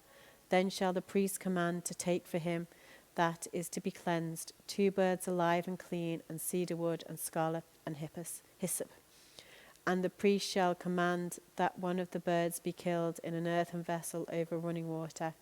As for the living bird, he shall take it, and the cedar wood, and the scarlet, and the hyssop, and shall dip them and the living bird in the blood of the bird that was killed over the running water. And he shall sprinkle upon him that is to be cleansed from the leprosy 7 times, and shall pronounce him clean, and shall let the living bird loose into the open field. And he that is to be cleansed shall wash his clothes, and shave off all his hair, and wash himself in water, that he may be clean. And after that he shall come into the camp, and shall tarry abroad out of his tent 7 days. But it shall be on the 7th day that he shall shave all his hair off his head, and his beard, and his eyebrows. Even all his hair he shall shave off, and he shall wash his clothes, also he shall wash his flesh in water, and he shall be clean. And on the 8th day he shall take 2 he-lambs without blemish, and 1 ewe lamb of the first year without blemish, and 3/10 deals of the fine flour for a meat offering, mingled with oil, and 1 log of oil. And the priest that maketh him clean shall present the man that is to be made clean, and those things before the Lord at the door of the tabernacle of the congregation. And the priest shall take 1 he-lamb, and offer him for a trespass offering, and the log of oil, and wave them for a wave offering before the Lord. And he shall slay the lamb in the place where he shall kill the sin offering and the burnt offering in the holy place. For as the sin offering is the priest, so is the trespass offering. It is most holy. And the priest shall take some of the blood of the trespass offering, and the priest shall put it upon the tip of the right ear of him that is to be cleansed, and upon the thumb of his right hand, and upon the great toe of his right foot. And the priest shall take some of the log of oil, and pour it into the palm of his own left hand. And the priest shall dip his right finger in the oil that is in his left hand, and shall sprinkle of the oil with his finger 7 times before the Lord. And of the rest of the oil that is in his hand shall the priest put upon the tip of his right ear of him that is to be cleansed, and upon the thumb of his right hand, and upon the great toe of his right foot, upon the blood of the trespass offering. And the remnant of oil that is in the priest's hand he shall pour upon the head of him that is to be cleansed, and the priest shall make him an atonement for him before the Lord. And the priest shall offer the sin offering, and make an atonement for him that is to be cleansed from his uncleanness, and afterward he shall kill the burnt offering. And the priest shall offer the burnt offering and the meat offering upon the altar, and the priest shall make an atonement for him, and he shall be clean. And if he be poor and cannot get so much, then he shall take 1 lamb for a trespass offering to be waved, to make an atonement for him, and 1/10 deal of fine flour mingled with oil for a meat offering, and a log of oil, and 2 turtle doves or 2 young pigeons, such as he is able to get, and the one shall be a sin offering, and the other a burnt offering. And he shall bring them on the 8th day for his cleansing unto the priest, unto the door of the tabernacle of the congregation before the Lord. And the priest shall take the lamb of the trespass offering, and the log of oil, and the priest shall wave them for a wave offering before the Lord. And he shall kill the lamb of the trespass offering, and the priest shall take some of the blood of the trespass offering, and put it upon the tip of the right ear of him that is to be cleansed, and upon the thumb of his right hand, and upon the great toe of his right foot. And the priest shall pour of the oil into the palm of his own left hand, and the priest shall sprinkle his right finger some of the oil that is in his left hand 7 times before the Lord. And the priest shall put of the oil that is in his hand upon the tip of the right ear of him that is to be cleansed, and upon the thumb of his right hand, and upon the great toe of his right foot, upon the place of the blood of the trespass offering. And the rest of the oil that is in the priest's hand he shall put upon the head of him that is to be cleansed, to make an atonement for him before the Lord. And he shall offer the one of the turtle doves, or of the young pigeons, such as he can get, even such as he is able to get, the one for a sin offering, and the other for a burnt offering, with the meat offering, and the priest shall make an atonement for him that is to be cleansed before the Lord. This is the law of him in whom is the plague of leprosy, whose hand is not able to get that which pertaineth to his cleansing. And the Lord spake unto Moses and unto Aaron, saying, When ye be come into the land of Canaan, which I give you for a possession, and I put the plague of leprosy in a house of the land of your possession, and he that owneth the house shall come and tell the priest, saying, It seemeth to me there is as it were a plague in the house. Then the priest shall command that they empty the house before the priest go into it to see the plague, that all that is in the house be not made unclean. And afterwards the priest shall go into the house, and he shall look on the plague, and behold, if the plague be in the walls of the house with hollow strakes, greenish or reddish, which in sight are lower than the wall, then the priest shall go out of the house to the door of the house, and shut up the house 7 days. And the priest shall come again the 7th day, and shall look, and behold, if the plague be spread in the walls of the house, then the priest shall command that they take away the stones in which the plague is, and they shall cast them into an unclean place without the city. And he shall cause the house to be scraped within round about, and they shall pour out of the dust that they scrape off without the city in an unclean place. And they shall take other stones and put them in the place of those stones, and he shall take other mortar and shall plaster the house. And if the plague come again and break out in the house, after that he hath taken away the stones, and after he hath scraped the house, and after it is plastered, then the priest shall come and look, and behold, if the plague be spread in the house, it is a fretting leprosy in the house, it is unclean. And he shall break down the house, the stones of it and the timber thereof, and all the mortar of the house, and he shall carry them forth out of the city into an unclean place. Moreover, he that goeth into the house all that while that it is shut up shall be unclean until the even. And he that lieth in the house shall wash his clothes, and he that eateth in the house shall wash his clothes. And if the priest shall come in and look upon it, and behold, the plague hath not spread in the house, after the house was plastered, then the priest shall pronounce the house clean, because the plague is healed. And he shall take to cleanse the house 2 birds, and cedar wood, and scarlet, and hyssop. And he shall kill one of the birds in an earthen vessel over running water. And he shall take the cedar wood, and the hyssop, and the scarlet, and the living bird, and dip them in the blood of the slain bird, and in the running water, and sprinkle the house 7 times. And he shall cleanse the house with the blood of the bird, and with the running water, and the living bird, and with the cedar wood, and with the hyssop, and with the scarlet. But he shall let go the living bird out of the city into the open fields, and make an atonement for the house, and it shall be clean. This is the law for all manner of plague of leprosy and scurll, and for the leprosy of a garment and of a house, and for a rising, and for a scab, and for a bright spot, to teach when it is unclean, and when it is clean. This is the law of leprosy. And the Lord spake unto Moses and to Aaron, saying, Speak unto the children of Israel, and say unto them, When any man hath a running issue out of his flesh, because of his issue he is unclean, and this shall be his uncleanness in his issue, whether his flesh run with his issue, or his flesh be stopped from his issue, it is his uncleanness. Every bed whereon he lieth that hath the issue is unclean, and every thing whereon he sitteth shall be unclean. And whosoever toucheth his bed shall wash his clothes, and bathe himself in water, and be unclean until the even. And he that sitteth on anything whereon he sat that hath the issue shall wash his clothes, and bathe himself in water, and be unclean until the even. And he that toucheth the flesh of him that hath the issue shall wash his clothes and bathe himself in water and be unclean until the even.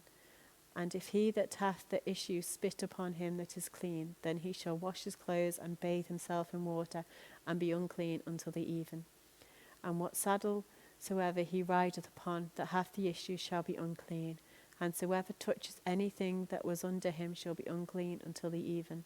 And he that beareth any of those things shall wash his clothes and bathe himself in water and be unclean until the even. And whomsoever he toucheth that hath the issue and hath not rinsed his hands in water, he shall wash his clothes and bathe himself in water and be unclean until the even. And the vessel of earth that he toucheth which hath the issue shall be broken, and every vessel of wood shall be rinsed in water. And when he that hath an issue is cleansed of his issue, then he shall number to himself 7 days for his cleansing, and wash his clothes and bathe his flesh in running water, and shall be clean.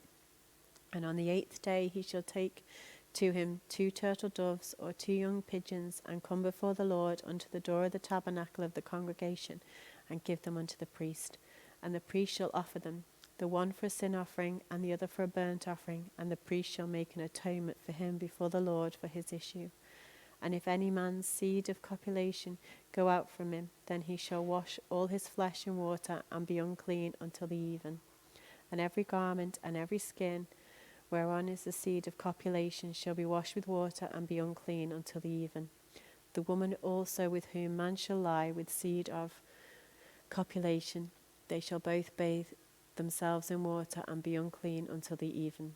And if a woman have an issue, and her issue in her flesh be blood, she shall be put apart 7 days, and whosoever touch her shall be unclean until the even. And everything that she lieth upon in her separation shall be unclean. Everything also that she sitteth upon shall be unclean. And whosoever toucheth her bed shall wash his clothes and bathe himself in water, and be unclean until the even. And whosoever toucheth anything that she sat upon shall wash his clothes and bathe himself in water, and be unclean until the even. And if it be on her bed, or anything whereupon she sitteth, when he toucheth it, he shall be unclean until the even. And if any man lie with her at all, and her flowers be upon him, he shall be unclean 7 days, and all the bed whereon he lieth shall be unclean. And if a woman have an issue of her blood many days out of the time of her separation, or if it run beyond the time of her separation, all the days of the issue of her uncleanness shall be as the days of her separation, she shall be unclean. Every bed whereupon she lieth all the days of her issue shall be unto her as the bed of her separation, and whatsoever she sitteth upon shall be unclean, as the uncleanness of her separation. And whosoever toucheth these things shall be unclean, and shall wash his clothes and bathe himself in water, and be unclean until the even. But if she be cleansed of her issue, then she shall number to herself 7 days, and after that she shall be clean. And on the 8th day she shall take unto her 2 turtles or 2 young pigeons, and bring them unto the priest to the door of the tabernacle of the congregation. And the priest shall offer the one for a sin offering, and the other for a burnt offering, and the priest shall make an atonement for her before the Lord for the issue of her uncleanness.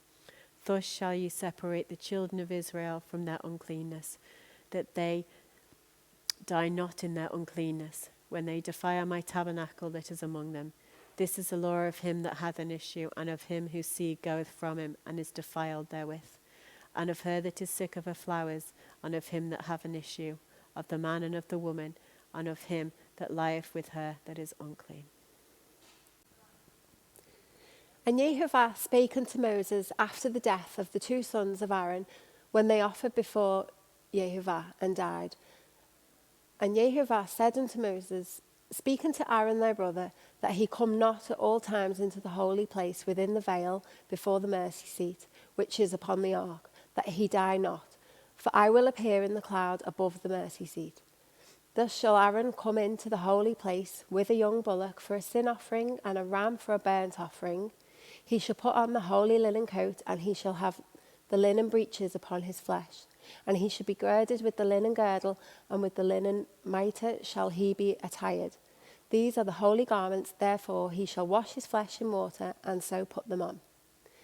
And he shall take of the congregation of the children of Israel 2 kids of the goats for a sin offering, and 1 ram for a burnt offering. And Aaron shall offer his bullock of the sin offering, which is for himself, and make an atonement for himself and for his house. And he shall take the 2 goats and present them before Yehovah at the door of the tabernacle of the congregation. And Aaron shall cast lots upon the 2 goats, one lot for Yehovah and the other lot for the scapegoat. And Aaron shall bring the goat upon which Yehovah's lot fell and offer him for a sin offering.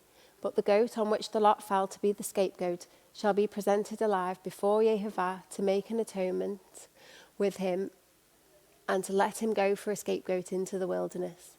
And Aaron shall bring the bullock of the sin offering, which is for himself, and shall make an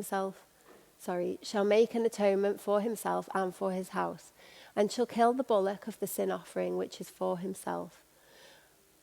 And he shall take a censer full of the burning coals of the fire from the altar before Yehovah, and his hands full of sweet incense beaten and small, and bring it within the veil. And he shall put the incense upon the fire before Yehovah, and the cloud of incense may cover the mercy seat that is upon the testimony, and that he die not. And he shall take of the blood of the... Sorry, I'm losing my place. And he shall take of the blood of the bullock and sprinkle it with his finger upon the mercy seat eastward. And before the mercy seat shall he sprinkle of the blood with his fingers 7 times. Then he shall kill the goat of the sin offering that is for the people, and bring his blood within the veil, and do with that blood as he did with the blood of the bullock, and sprinkle upon the mercy seat and before the mercy seat. And he shall make an atonement for the holy place because of the uncleanness of the children of Israel, and because of their transgressions in all their sins. And so shall he do for the tabernacle of the congregation that remaineth among them in the midst of their uncleanness. And there shall be no man in the tabernacle of the congregation when he goeth in to make an atonement in the holy place, until he come out, and have made an atonement for himself and for his household, and for all the congregation of Israel.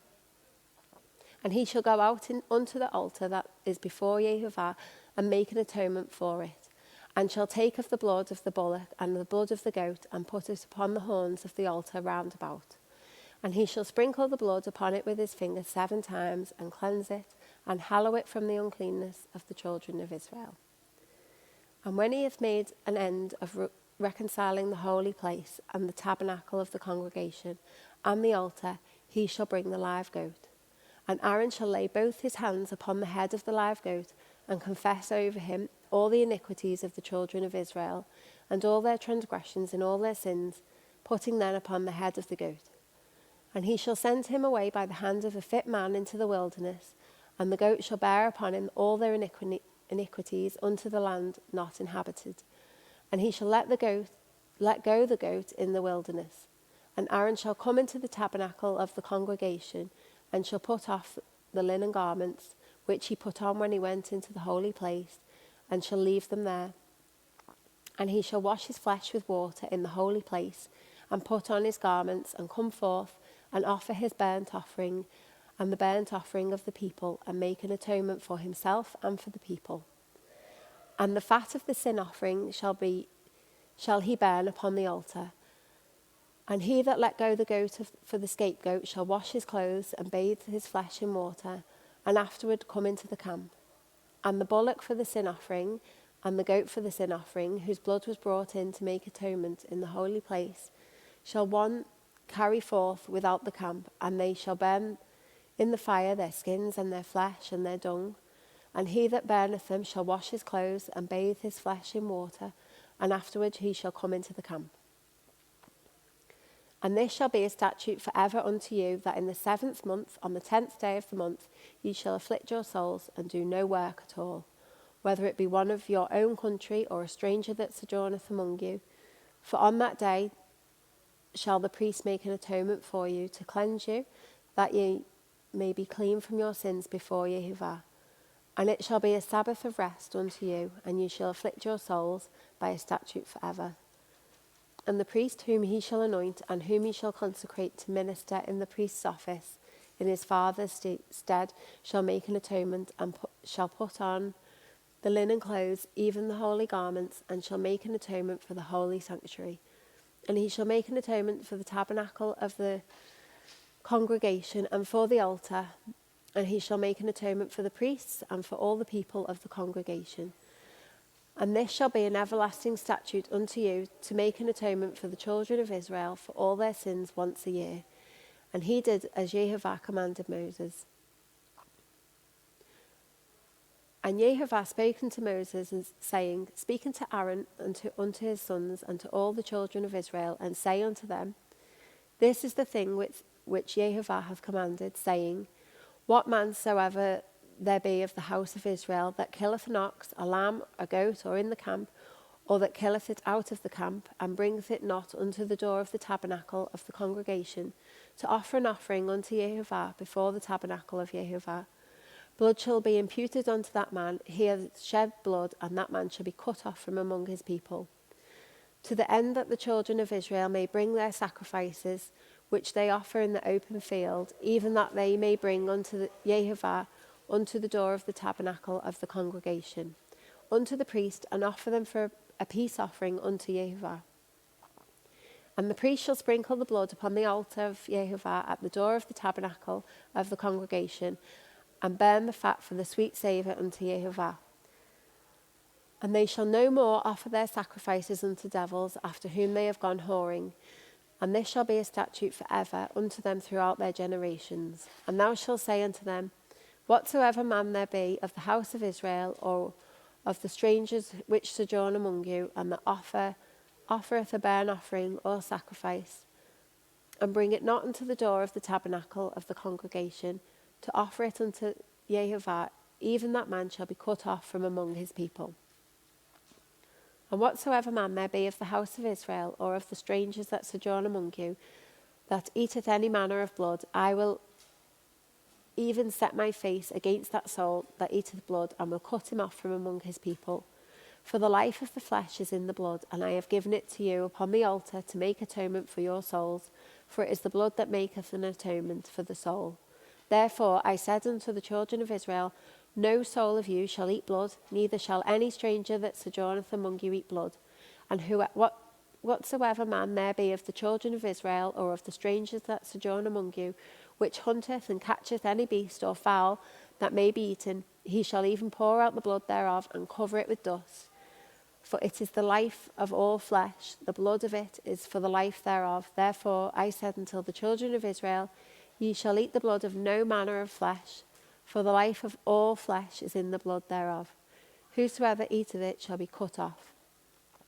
And every soul that eateth that which died of itself, or that which was torn with beasts, whether it be one of your own country or a stranger, he shall both wash his clothes and bathe himself in water, and be unclean until the evening, then he shall be clean. But if he wash them not, nor bathe his flesh, then he shall bear his iniquity. And Jehovah spake unto Moses, saying, Speak unto the children of Israel, and say unto them, I am Jehovah your God. After the doings of the land of Egypt, wherein ye dwelt, shall ye not do, and after the doings of the land of Canaan, whither I bring you, shall ye not do, neither shall ye walk in their ordinances. Ye shall do my judgments, and keep my ordinances, and to walk therein. I am Jehovah your God. Ye shall therefore keep my statutes and my judgments, which if a man do, he shall live in them. I am Jehovah. None of you shall approach to any that is near of kin to him, to uncover their nakedness. I am Jehovah. The nakedness of thy father, or the nakedness of thy mother, shalt thou not uncover. She is thy mother, thou shalt not uncover her nakedness. The nakedness of thy father's wife shall thou not uncover, it is thy father's nakedness. The nakedness of thy sister, the daughter of thy father, or the daughter of thy mother, whether she be born at home or born abroad, even their nakedness thou shalt not uncover. The nakedness of thy son's daughter, or the nakedness of thy daughter's daughter, even their nakedness thou shalt not uncover, for theirs is thine own nakedness. The nakedness of thy father's wife's daughter, begotten of thy father, she is thy sister, thou shalt not uncover her nakedness. Thou shalt not uncover the nakedness of thy father's sister, she is thy father's near kinswoman. Thou shalt not uncover the nakedness of thy mother's sister, for she is thy mother's kinswoman. Thou shalt not uncover the nakedness of thy father's brother. Thou shalt not approach to his wife, she is thine aunt. Thou shalt not uncover the nakedness of thy daughter-in-law, she is thy son's wife. Thou shalt not uncover her nakedness. Thou shalt not uncover the nakedness of thy brother's wife, it is thy brother's nakedness. Thou shalt not uncover the nakedness of a woman and her daughter, neither shalt thou take her son's daughter or her daughter's daughter to uncover her nakedness. For they are her near kinswoman, it is wickedness. Neither shalt thou take a wife to her sister to vex her, to uncover her nakedness, beside the other in her lifetime. Also thou shalt not approach unto a woman to uncover her nakedness, as long as she is put apart for her uncleanness. Moreover, thou shalt not lie carnally with thy neighbour's wife to defile thyself with her. And thou shalt not let any of thy seed pass through the fire to Moloch, neither shalt thou profane the name of thy God. I am Yehovah.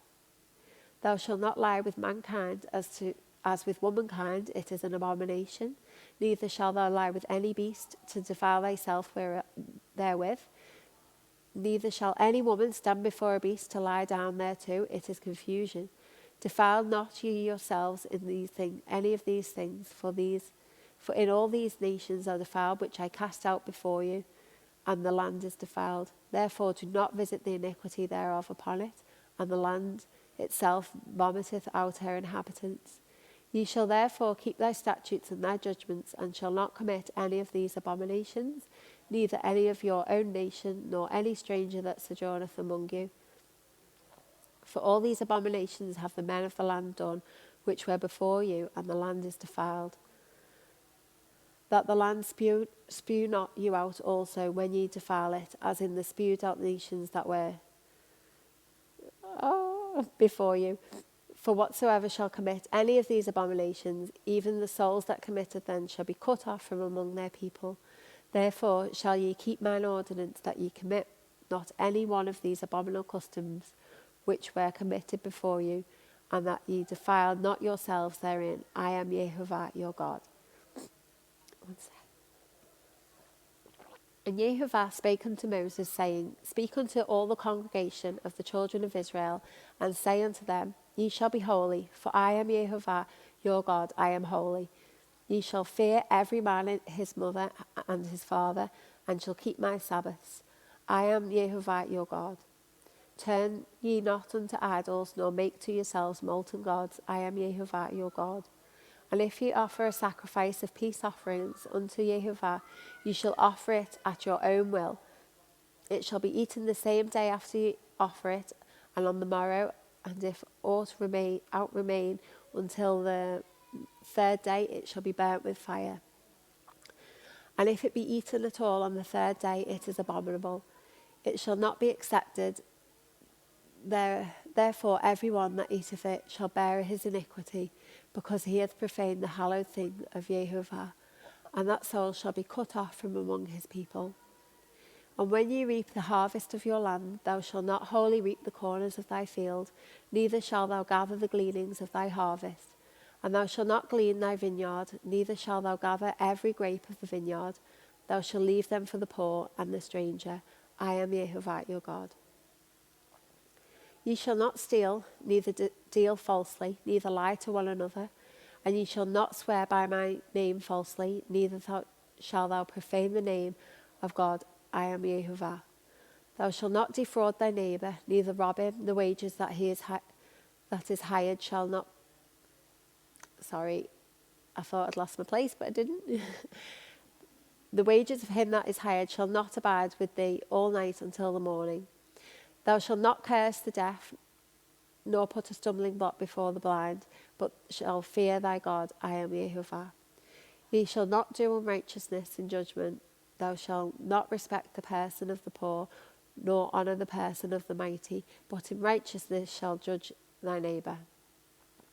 Thou shalt not go up and down as a talebearer among the people, neither shalt thou stand against the blood of thy neighbour. I am Yehovah. Thou shalt not hate thy brother in thine heart. Thou shalt in any wise rebuke thy neighbour, and not suffer sin upon him. Thou shalt not avenge, nor bear any grudge against the children of thy people, but thou shalt love thy neighbour as thyself. I am Yehovah. Ye shall keep my statutes, thou shalt let thy cattle gender with diverse kind. Thou shalt not sow thy fields with mingled seed, neither shall a garment mingled of linen and woolen come upon thee. And whosoever lieth carnally with a woman that is a bondmaid, betrothed to a husband, and not all redeemed, nor freedom given her, she shall be Ashley, help. And not all redeemed, nor freedom given, she shall be scourged, and they shall not put to death, because she was not free. And he shall bring his trespass offering unto Yehovah, unto the door of the tabernacle of the congregation, even a ram for a trespass offering. And the priest shall make atonement for him with the ram of the trespass offering before Yehovah for his sin, which he hath done. And the sin which he hath done shall be forgiven him. And when ye shall come into the land, and shall have planted all manner of trees for food, then ye shall count the fruit thereof as uncircumcised. 3 years shall it be uncircumcised unto you, it shall not be eaten of. But in the 4th year all the fruit thereof shall be holy to praise Yehovah with. And in the 5th year shall ye eat of the fruit thereof, that it may yield unto you the increase thereof. I am Yehovah your God. Ye shall not eat anything with blood, neither shall ye use enchantment, nor observe times. Ye shall not round the corners of your heads, neither shalt thou mar the corners of thy beard. Ye shall not make any cuttings in your flesh for the dead, nor paint any marks upon you. I am Yehovah. Do not prostitute thy daughter to cause her to be a whore, lest the land fall to whoredom, and the land become full of wickedness. Ye shall keep my Sabbaths and reverence my sanctuary. I am Yehovah. Regard not them to have familiar spirits, neither seek after wizards to be defiled by them. I am Yehovah your God. Thou shalt rise up before the hoary head, and honour thy face of the old man, and fear thy God. I am Yehovah. And if a stranger sojourn with thee in your land, ye shall not vex him, but the stranger that dwell with you shall be unto you as one born among you, and thou shalt love him as thyself, for ye were strangers in the land of Egypt. I am Yehovah your God. Ye shall do no unrighteousness in judgment, in meat yard, in weight or in measure, just balances, just weights, just an ephah and just a hin shall ye have. I am Yehovah your God, which brought you out of the land of Egypt. Therefore shall ye observe all of my statutes and all of my judgments, and do them. I am Yehovah. And Yehovah spoke unto Moses, saying, Again thou shalt say to the children of Israel, Whosoever he be of the children of Israel, or of the strangers that sojourn in Israel, that give any kind of seed unto Moloch, he shall surely be put to death.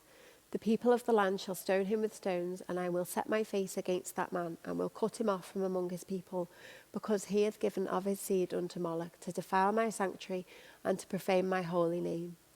And if the people of the land do anyways hide their eyes from the man when he giveth of his seed unto Moloch, and kill him not, then I will set my face against that man, and against his family, and will cut him off, and all that go a whoring after him to commit whoredom with Moloch, and from among their people.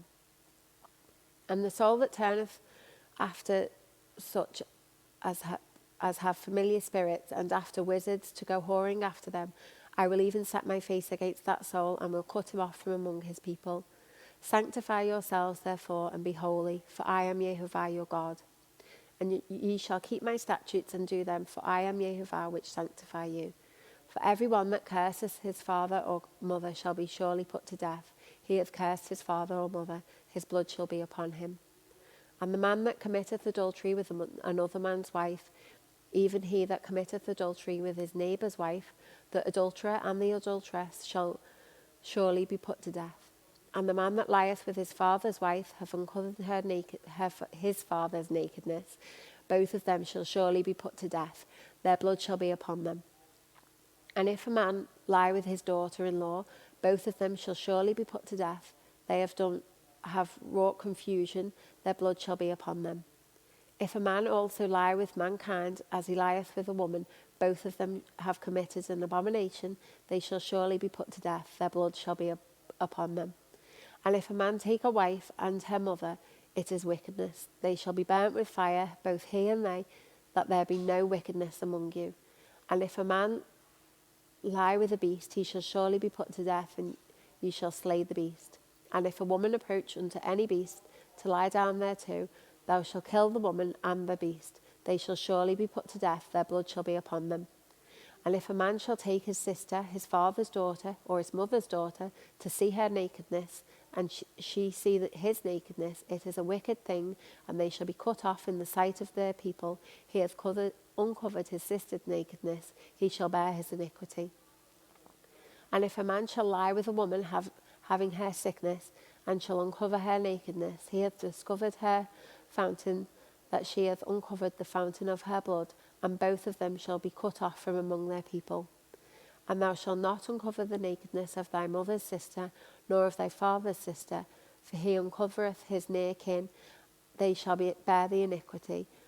And if a man shall lie with his uncle's wife, he hath uncovered his uncle's nakedness, they shall bear their sin, they shall die childless. And if a man shall take his brother's wife, it is an unclean thing, he hath uncovered his brother's nakedness, they shall be childless. Ye shall therefore keep all my statutes and all my judgments, and do them, that the land whither I bring you to dwell therein spew you not out. And ye shall not walk in the manners of the nation which I cast out before you, for they have committed all these things, and therefore I abhorred them. But I have said unto you, ye shall inherit their land, and I will give it unto you to possess it, a land that floweth with milk and honey. I am Jehovah your God, which have separated you from the other people. Ye shall therefore put difference between clean beasts and unclean, and between unclean fowls and clean. And ye shall not make your souls abominable by beast, or by fowl, or by any manner of living thing that creepeth on the ground, which I have separated from you as unclean. And ye shall be holy unto me, for I am Jehovah, am holy, and I have severed you from other people, that you should be mine. A man also, or woman that hath a familiar spirit, or that is a wizard, they shall surely be put to death. They shall stone them with stones, their blood shall be upon them.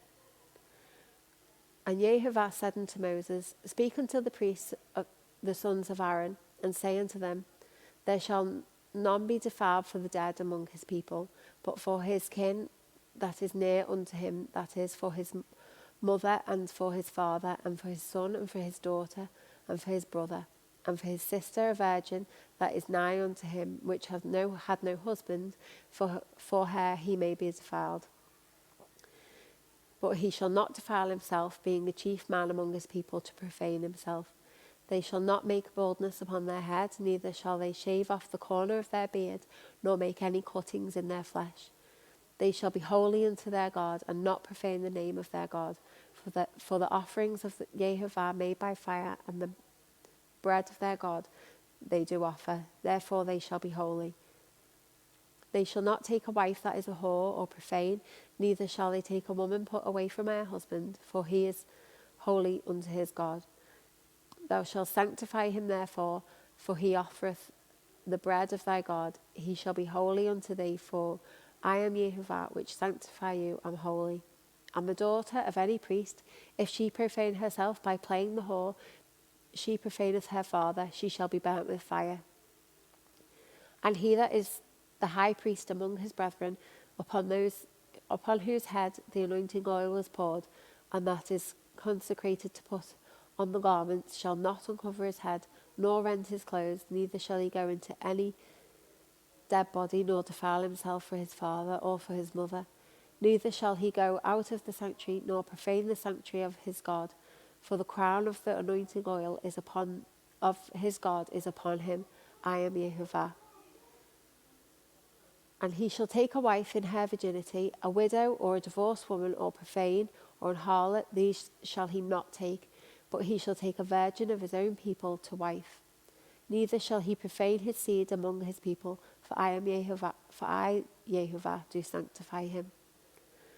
And Yehovah spoke unto Moses, saying, Speak unto Aaron, saying, Whosoever he be of thy seed in their generations that have any blemish, let him not approach to offer the bread of his God. For whatsoever man he be that have blemish, he shall not approach, a blind man or a lame, or he that hath a flat nose, or anything superfluous, or a man, is that right?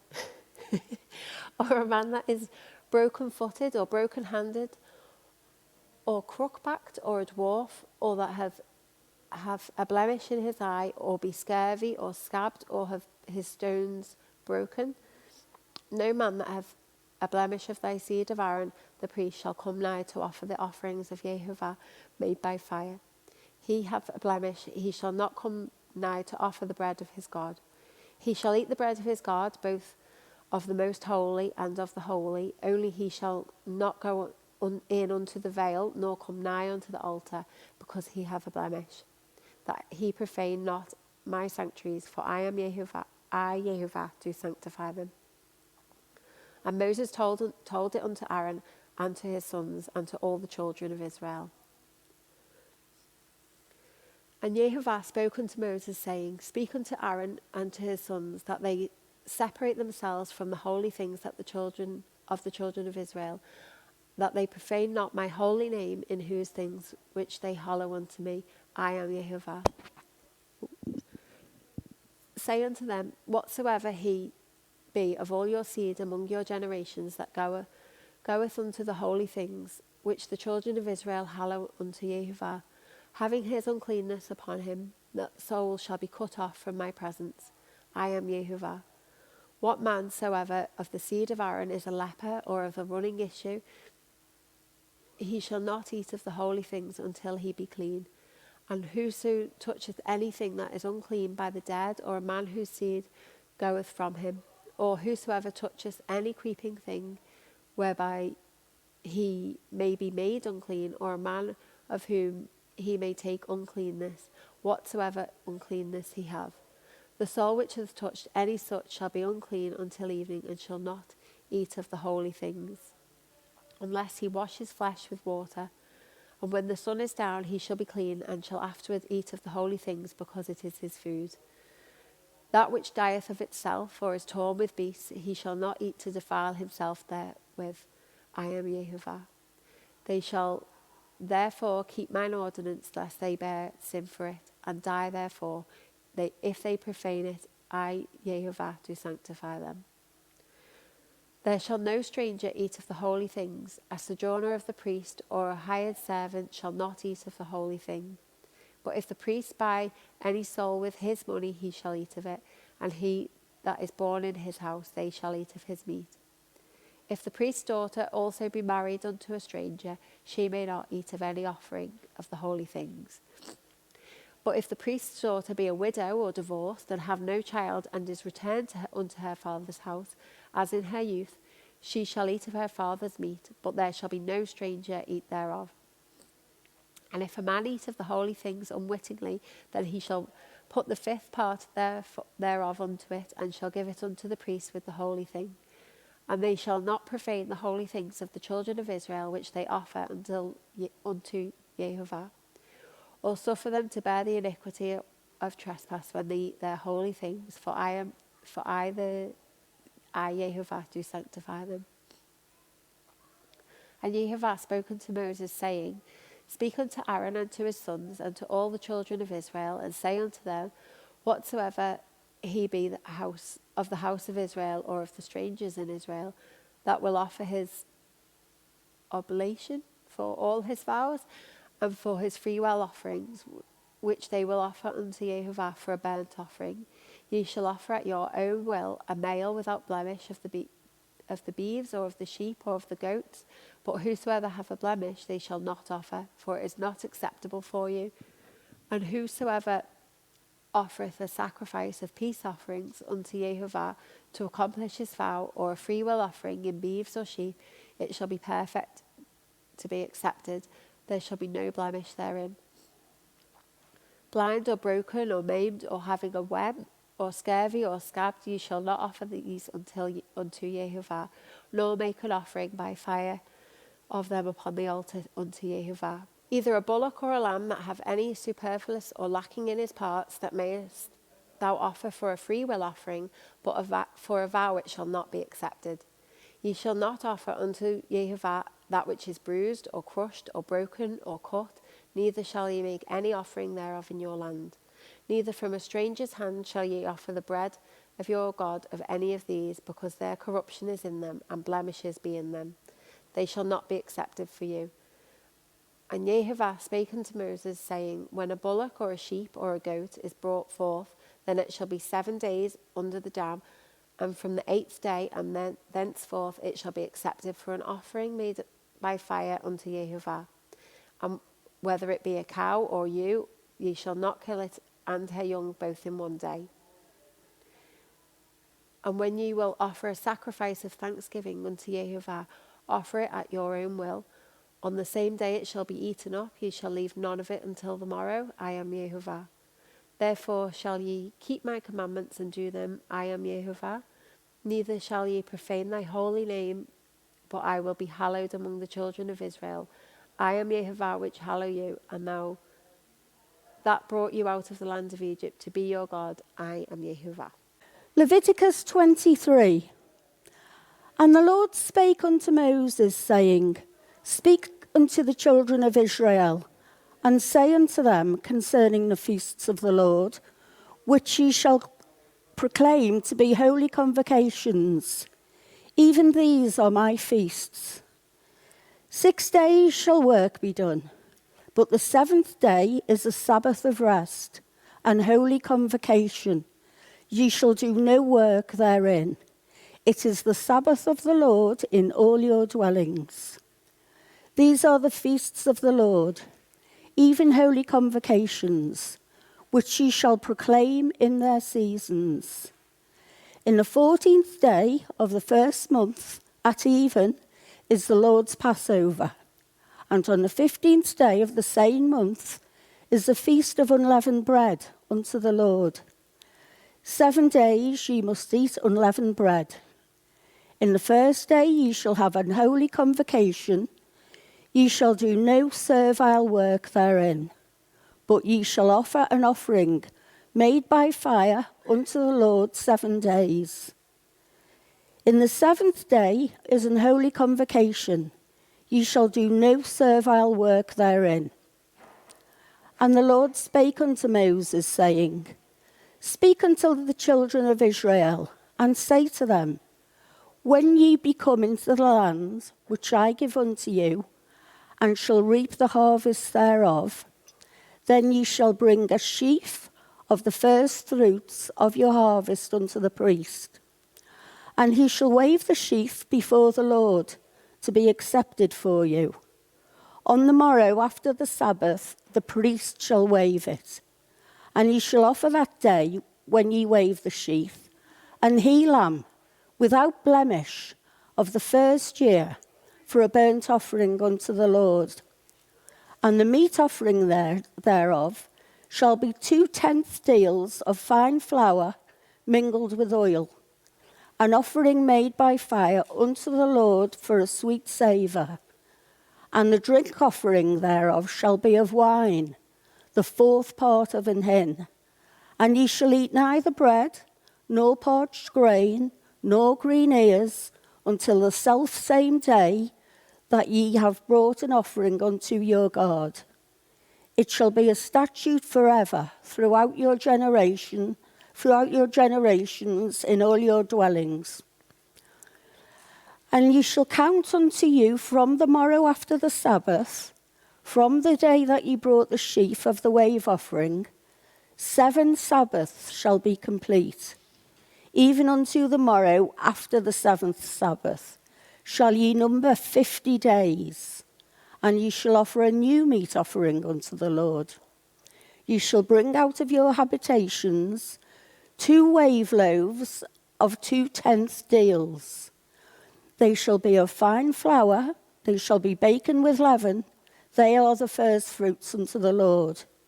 And ye shall offer with the bread 7 lambs without blemish of the first year, and 1 young bullock, and 2 rams. They shall be for a burnt offering unto the Lord, with their meat offering, and their drink offerings, even an offering made by fire, of sweet savour unto the Lord. Then ye shall sacrifice 1 kid of the goats for a sin offering, and 2 lambs of the first year for a sacrifice of peace offerings. And the priest shall wave them with the bread of the first fruits for a wave offering before the Lord. With the 2 lambs, they shall be holy to the Lord for the priest.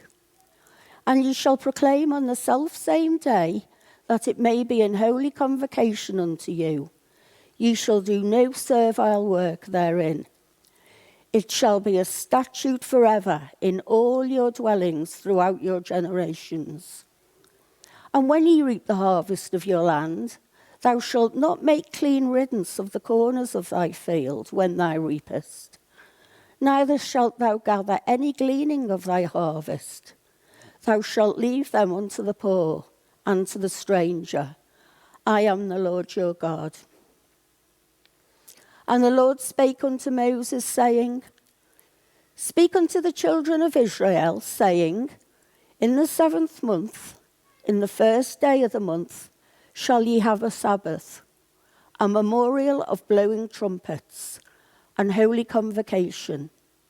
Ye shall do no servile work therein, but ye shall offer an offering made by fire unto the Lord. And the Lord spake unto Moses, saying, Also, on the 10th day of this 7th month, there shall be a day of atonement. It shall be an holy convocation unto you. And ye shall afflict your souls, and offer an offering made by fire unto the Lord.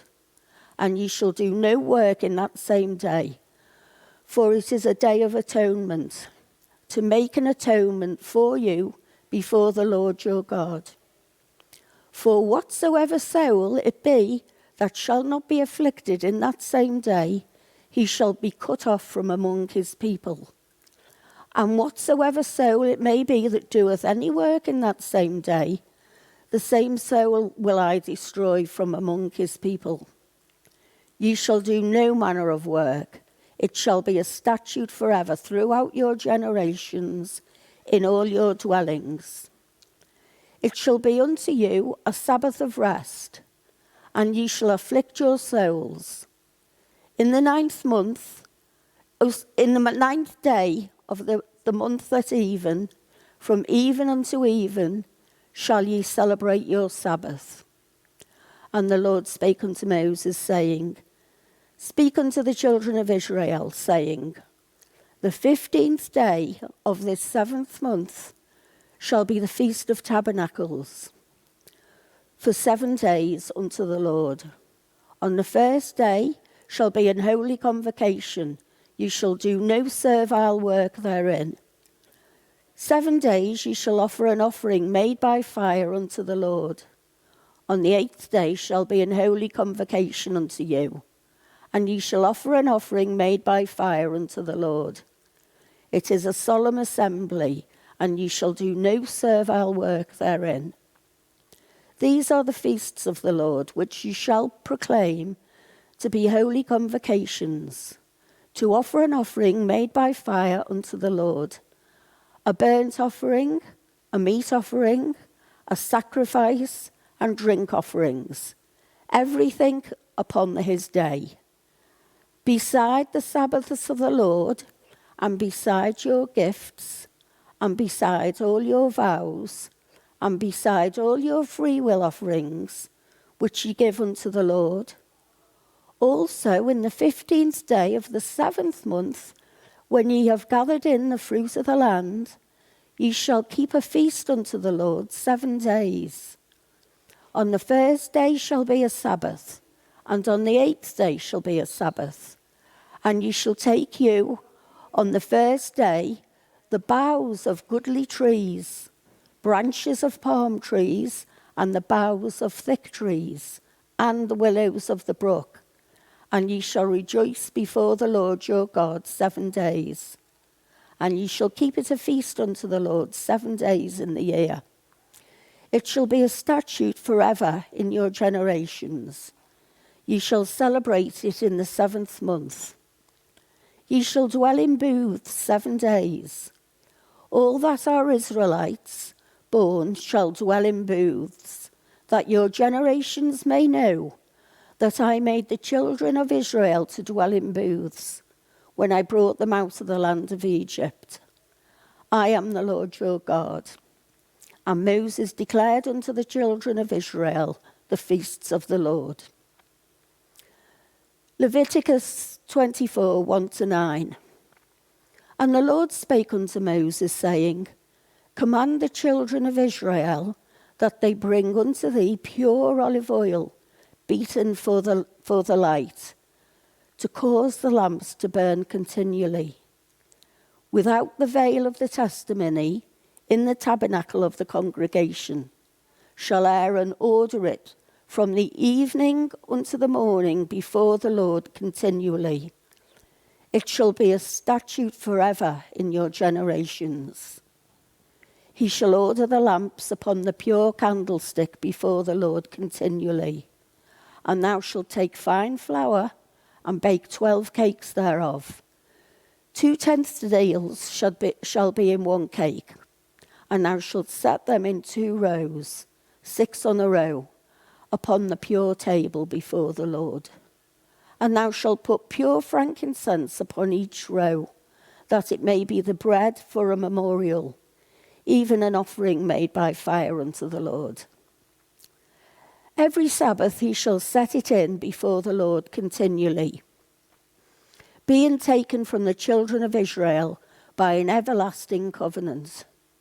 And it shall be Aaron's and his sons, and they shall eat it in the holy place, for it is most holy unto him, of the offerings of the Lord, made by fire, by a perpetual statute. Leviticus 24, 15-23. And thou shalt speak unto the children of Israel, saying, Whosoever curseth his God shall bear his sin, and he that blasphemeth the name of the Lord, he shall surely be put to death. And all the congregation shall certainly stone him, as well the stranger as he that is born in the land. When he blasphemeth the name of the Lord, shall he be put to death. And he that killeth any man shall surely be put to death. And he that killeth a beast shall make it good, beast for beast. And if a man cause a blemish in his neighbour, as he hath done, so shall it be done to him. Breach for breach, eye for eye, tooth for tooth. As he has caused a blemish in a man, so shall it be done to him again. And he that killeth a beast, he shall restore it. And he that killeth a man, he shall be put to death. Ye shall have one manner of law, as well for the stranger as for one of your own country. For I am the Lord your God. And Moses spake to the children of Israel that they should bring forth him that had cursed him out of the camp, and stone him with stones. And the children of Israel did as the Lord commanded Moses. Leviticus 25. And the Lord spake unto Moses in Mount Sinai, saying, Speak unto the children of Israel, and say unto them, When ye come into the land which I give you, then shall the land keep a Sabbath unto the Lord. 6 years thou shalt sow thy field, and 6 years thou shalt prune thy vineyard, and gather in the fruit thereof. But in the 7th year shall be a Sabbath of rest unto the land, a Sabbath for the Lord. Thou shalt neither sow thy field, nor prune thy vineyard. That which groweth of its own accord of thy harvest, thou shalt not reap, neither gather the grapes of thy vine undressed. For it is a year of rest unto the land. And the Sabbath of the land shall be meat for you, for thee, and for thy servant. and for thy maid, and for thy hired servant, and for thy stranger that sojourneth with thee, and for thy cattle, and for the beasts that are in thy land, shall all the increase thereof be meat. And thou shalt number 7 Sabbaths of years unto thee, 7 times 7 years. And the space of the 7th Sabbaths of years shall be unto thee 49 years. Then shalt thou cause the trumpet of the Jubilee to sound on the 10th day of the 7th month. In the day of atonement shall ye make the trumpet sound throughout all your land. And ye shall hallow the 50th year, and proclaim liberty throughout all the lands unto all the inhabitants thereof. It shall be a jubilee unto you, and ye shall return every man unto his possession, and ye shall return every man unto his family. A jubilee shall that 50th year be unto you. Ye shall not sow, neither reap that which groweth of itself in it, nor gather the grapes in it of thy vine undressed. For it is the Jubilee, it shall be holy unto you. Ye shall eat the increase thereof out of the field. In the year of this Jubilee ye shall return every man unto his possession. And if thou sell aught unto thy neighbour, or buyest aught of thy neighbour's hand, ye shall not oppress one another.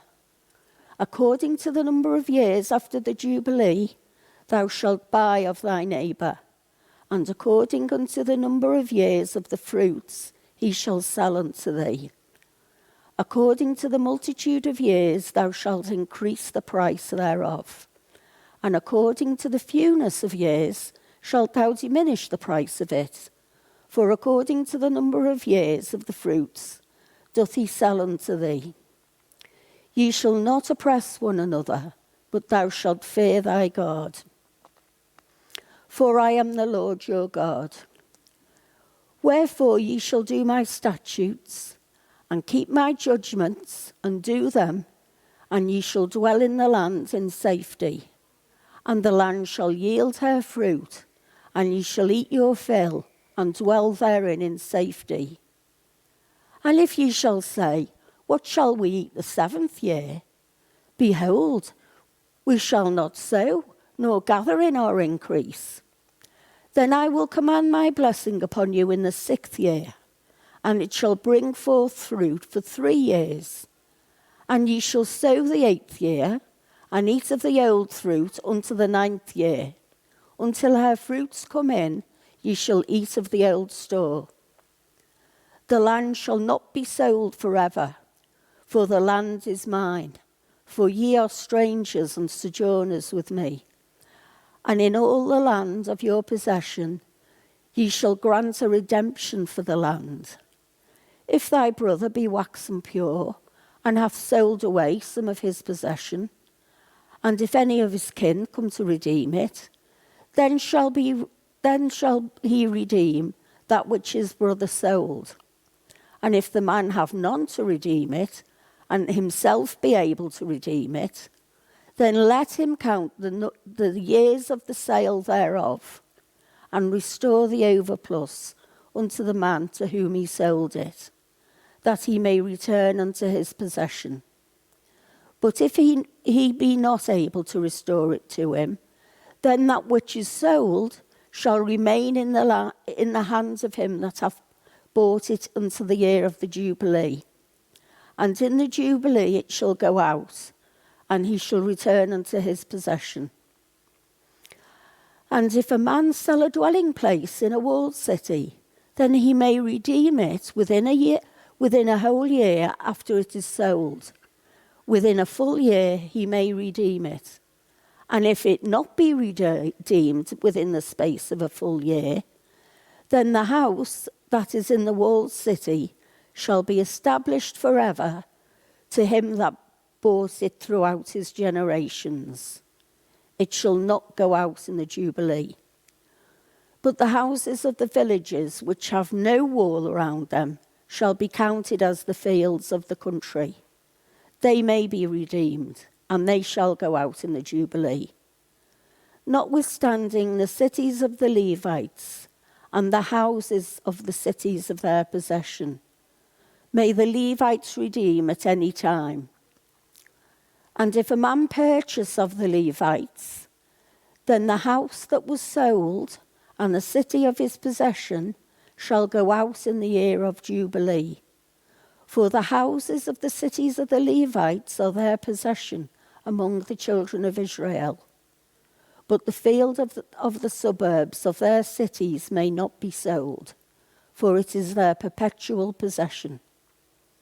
And if thy brother be waxen pure and fallen in decay with thee, then thou shalt relieve him. Yea, though he be a stranger or a sojourner, that he may live with thee.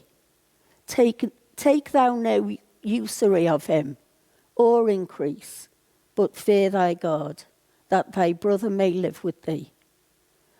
Thou shalt not give him the money upon usury, nor lend him thy victuals for increase. I am the Lord your God, which brought you forth out of the land of Egypt, to give you the land of Canaan, and to be your God. And if thy brother that dwelleth by thee be waxen pure, and be sold unto thee, thou shalt not compel him to serve as a bondservant, but as an hired servant, and as a sojourner he shall be with thee, and shall serve thee unto the year of Jubilee. And then, if he depart from thee, both he and his children with him, and shall return unto his own family, and unto the possession of his fathers shall he return. For they are my servants, which I brought out of the land of Egypt. They shall not be sold as bondmen.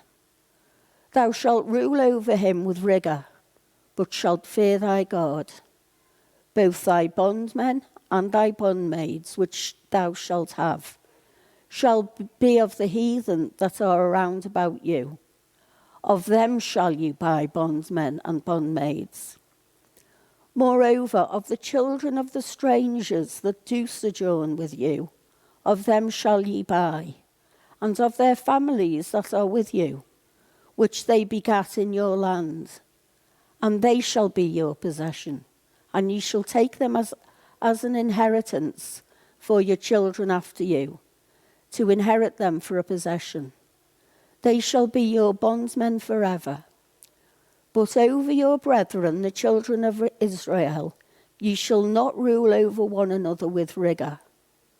And if a sojourner or stranger wax rich by thee, and thy brother that dwelleth by him wax poor, and sell himself unto the stranger or sojourner by thee, or to the stock of the stranger's family, after that he is sold, he may be redeemed again. One of his brethren may redeem him. Either his uncle or his uncle's son may redeem him, or any that is nigh of kin unto him, of his family may redeem him. Or, if he be able, he may redeem himself. And he shall reckon with him that bought him from the year that he was sold unto him, unto the year of Jubilee. And the price of his sale shall be according unto the number of years. According to the time of an hired servant shall it be with him. If there be many years behind, according unto them, he shall give again the price of his redemption, out of the money that he was bought for. And if there remain but a few years unto the year of Jubilee, then he shall count with him, and according unto his years shall he give him again the price of his redemption. And as a yearly hired servant shall he be with him. And the other shall not rule with rigour over him in thy sight. And if he be not redeemed in these years, then he shall go out in the year of Jubilee, both he and his children with him. For unto me the children of Israel are servants. They are my servants, whom I brought forth out of the land of Egypt. I am the Lord your God. Leviticus 26. Ye shall make you no idols nor graven image, neither rear you up a standing image, neither shall ye set up any image of stone in your land, to bow down unto it, for I am the Lord your God. Ye shall keep my Sabbaths and reverence my sanctuary. I am the Lord. If ye walk in my statutes and keep my commandments and do them, then I will give you rain in due season, and the land shall yield her increase, and the trees of the field shall yield their fruit. And your threshing shall reach unto the vintage, and the vintage shall reach unto the sowing time, and ye shall eat your bread to the full, and dwell in your land safely. And I will give peace in the land, and ye shall lie down, and none of you and none shall make you afraid. And I will rid evil beasts out of the land, neither shall the sword go through your land. And ye shall chase your enemies, and they shall fall before you by the sword. And 5 of you shall chase 100, and 100 of you shall put 10,000 to flight, and your enemies shall fall before you by the sword. For I will have respect unto you, and make you fruitful, and multiply you, and establish my covenant with you. And ye shall eat old store, and bring forth the old because of the new. And I will set my tabernacle among you, and my soul shall not abhor you. And I will walk among you, and will be your God, and ye shall be my people. I am the Lord your God, which brought you forth out of the land of Egypt, that ye should not be their bondmen. And I have broken the bands of your yoke, and made you go upright. But if ye will not hearken unto me, and will not do all these my commandments, and if ye shall despise my statutes, or if your soul abhor my judgments, so that ye will not do all my commandments, but that ye break my covenant, I also will do this unto you.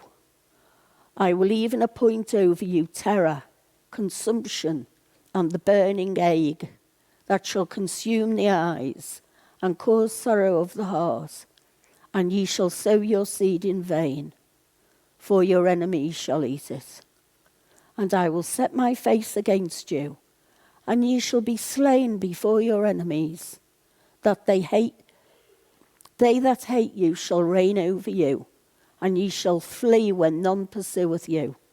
And if ye will not yet for all this hearken unto me, then I will punish you 7 times more for your sins. And I will break the pride of your power, and I will make your heaven as iron, and your earth as brass. And your strength shall be spent in vain, for your land shall not yield her increase, neither shall the trees of the land yield their fruits. And if you walk contrary to me, and will not hearken unto me, I will bring 7 times more plagues upon you, according to your sins. I will also send wild beasts among you, which shall rob you of your children, and destroy your cattle, and make you few in number. And your highways shall be desolate. And if you will not be reformed by me by these things, but will walk contrary to me, then I will also walk contrary to you, and will punish you yet 7 times for your sins. And I will bring a sword upon you, that shall avenge the quarrel of my covenant. And when ye are gathered together within your cities, I will send a pestilence among you, and ye shall be delivered into the hands of the enemy. And when I have broken the staff of your bread, 10 women shall bake your bread in one oven, and they shall deliver you your bread again by weight. And ye shall eat and not be satisfied, And if you will not for all this hearken unto me, but walk contrary to me, then I will work contrary unto you also in fury. And I, even I, will chastise you 7 times for your sins. And ye shall eat the flesh of your sons, and the flesh of your daughters shall ye eat. And I will destroy your high places, and cut down your images, and cast your carcasses upon the carcasses of your idols, and my soul shall abhor you. And I will make your cities waste, and bring your sanctuaries unto desolation, and I will not smell the savour of your sweet odours. And I will bring the land into desolation, and your enemies which dwell therein shall be astonished at it. And I will scatter you among the heathen, and will draw out a sword after you, and your land shall be desolate, and your cities waste. Then shall the land enjoy her Sabbaths as long as it lieth desolate, and ye be in your enemies' land. Even then shall the land rest, and enjoy her Sabbaths. As long as it lieth desolate, it shall rest, because it did not rest in your Sabbaths when ye dwelt upon it. And upon them that are left alive of you, I will send a faintness into their hearts in the lands of their enemies. And the sound of a shaken leaf shall chase them, and they shall flee, as fleeing from a sword. And they shall fall when none pursueth, and they shall fall upon one another, as if it were a sword, when none pursueth. And ye shall have no power to stand before your enemies, and ye shall perish among the heathen, and the lands of your enemies shall eat you up. And they that are left of you shall pine away in their iniquity in their enemies' lands, and also in the iniquities of their fathers shall they pine away with them. If they shall confess their iniquity and the iniquity of their fathers, with their trespass which they trespassed against me, and that also they have walked contrary unto me, and that I also have walked contrary unto them, and have brought them into the land of their enemies. If then their uncircumcised hearts be humbled, and they then accept of the punishment of their iniquity, then will I remember my covenant with Jacob, and also my covenant with Isaac, and also my covenant with Abraham will I remember, and I will remember the land. The land also shall be left of them, and shall enjoy her Sabbaths, while she lieth desolate without them. And they shall accept of the punishment of their iniquity, even because they despised my judgments, and because their soul abhorred my statutes. And yet for all that, when they be in the land of their enemies, I will not cast them away, neither will I abhor them, to destroy them utterly, and to break my covenant with them. For I am the Lord their God. But I will for their sakes remember the covenant of their ancestors, whom I brought forth out of the land of Egypt, in the sight of the heathen, that I might be their God. I am the Lord.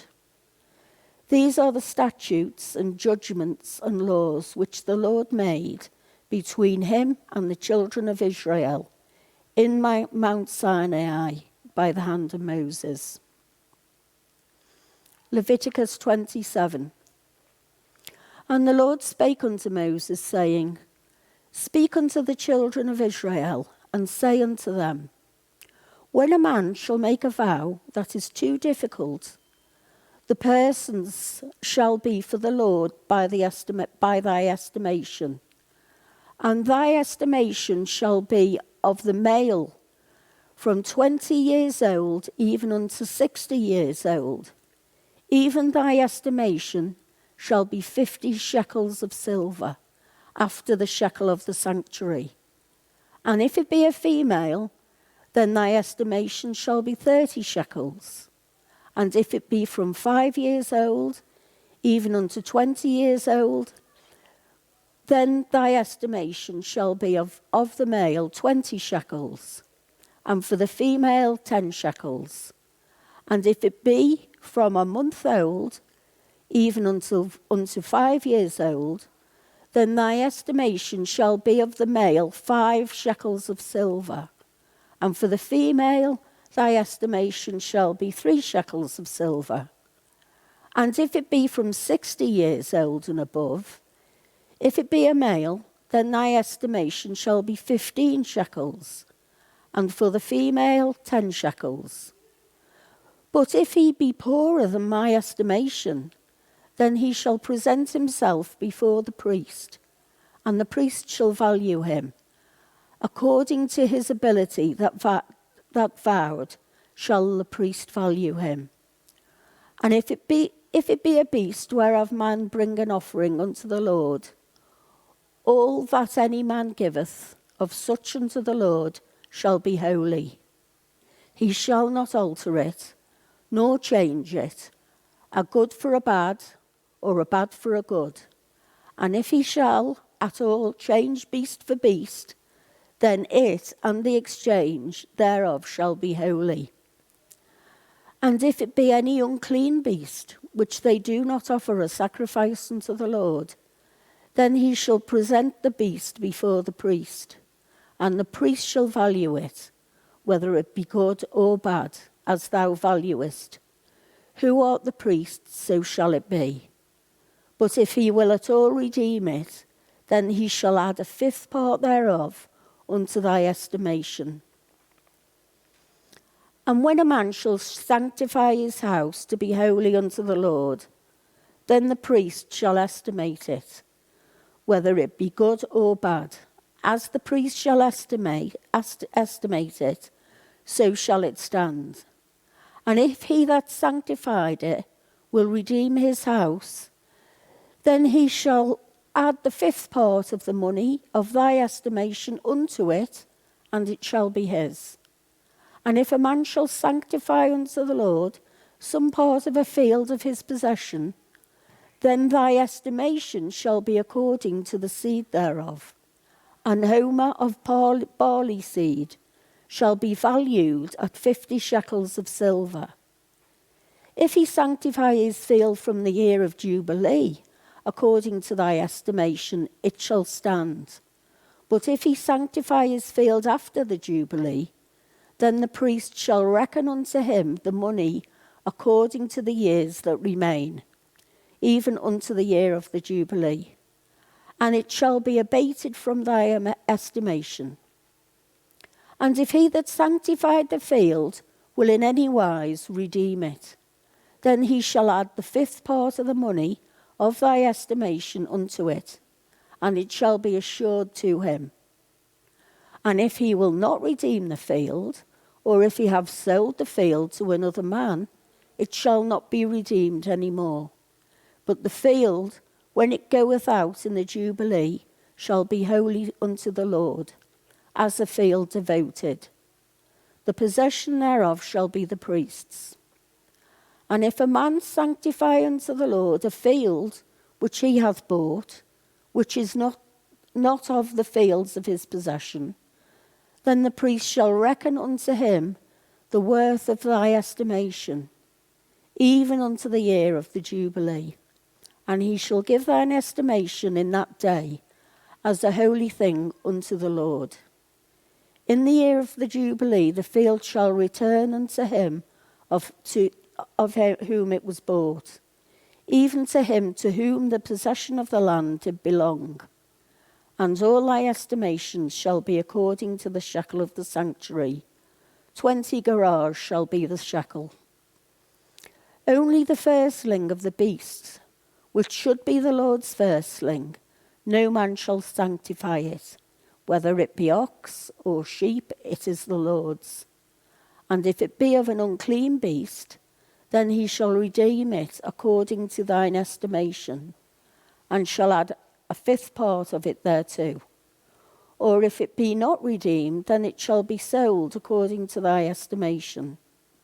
Notwithstanding no devoted thing, that a man shall devote unto the Lord of all that he hath, both of man and beast, and of the field of his possession, shall be sold or redeemed. Every devoted thing is most holy unto the Lord. None devoted which shall be devoted of men shall be redeemed, but shall surely be put to death.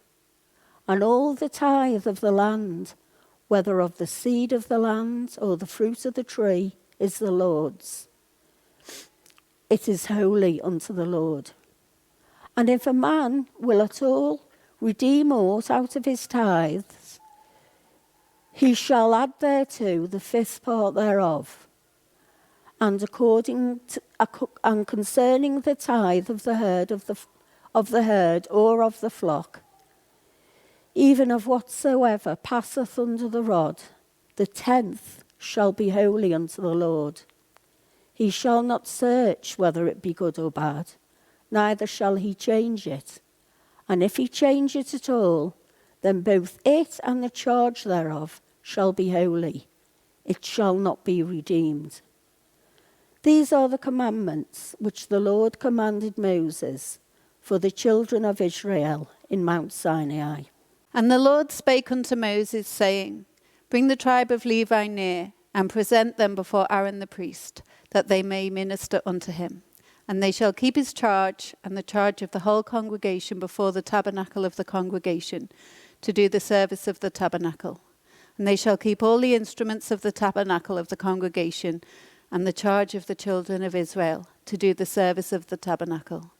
And thou shalt give the Levites unto Aaron and to his sons. They are wholly given unto him out of the children of Israel. And thou shalt appoint Aaron and his sons, and they shall wait on their priest's office, and the stranger that cometh nigh shall be put to death. And the Lord spake unto Moses, saying, And I, behold, I have taken the Levites from among the children of Israel, instead of all the firstborn that openeth the matrix among the children of Israel. Therefore the Levites shall be mine, because all the firstborn are mine. For on that day that I smote all the firstborn in the land of Egypt, I hallowed unto me all the firstborn in Israel, both man and beast. Mine shall they be. I am the Lord. And the Lord spake unto Moses, saying, Command the children of Israel that they put out of the camp every leper, and every one that hath an issue, and whosoever is defiled by the dead. Both male and female shall ye put out. Without the camp shall ye put them, that they defile not their camps, in the midst whereof I dwell. And the children of Israel did so, and put them out without the camp. As the Lord spake unto Moses, so did the children of Israel. And the Lord spake unto Moses, saying, Speak unto the children of Israel, when a man or woman shall commit any sin that men commit, to do a trespass against the Lord, and that person be guilty, then they shall confess their sin which they have done, and he shall recompense his trespass with the principal thereof, and add unto it the fifth part thereof, and give it unto him against whom he hath trespassed. But if the man hath no kinsman to recompense the trespass unto, let the trespass be recompensed unto the Lord, even to the priest, beside the ram of the atonement, whereby an atonement shall be made for him. And every offering of all the holy things of the children of Israel which they bring unto the priest shall be his, and every man's hallowed thing shall be his. Whatsoever any man giveth the priest, it shall be his.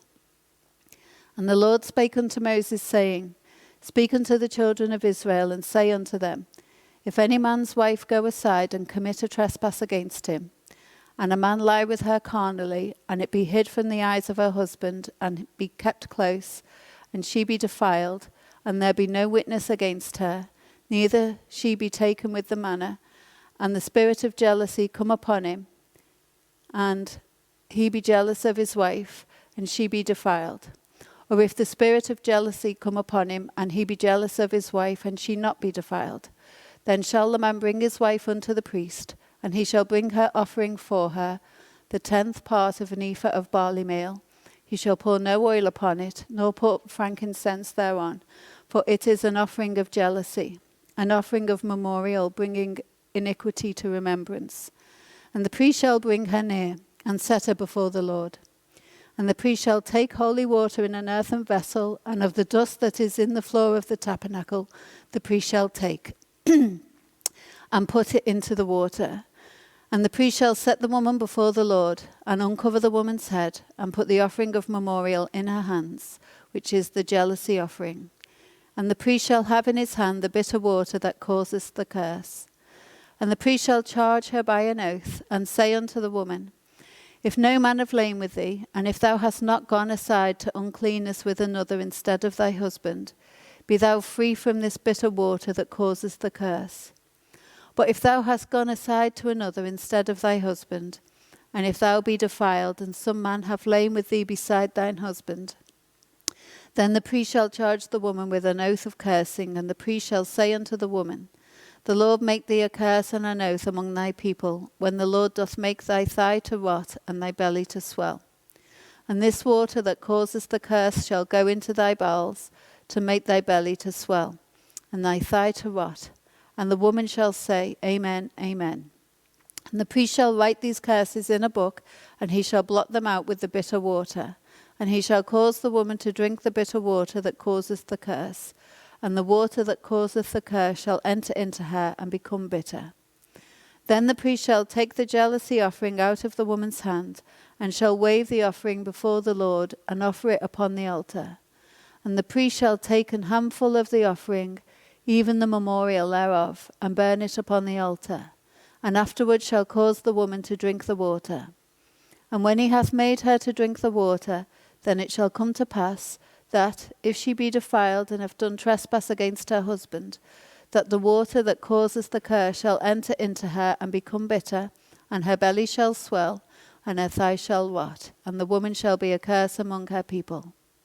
And if the woman be not defiled, but be clean, then she shall be free, and shall conceive seed.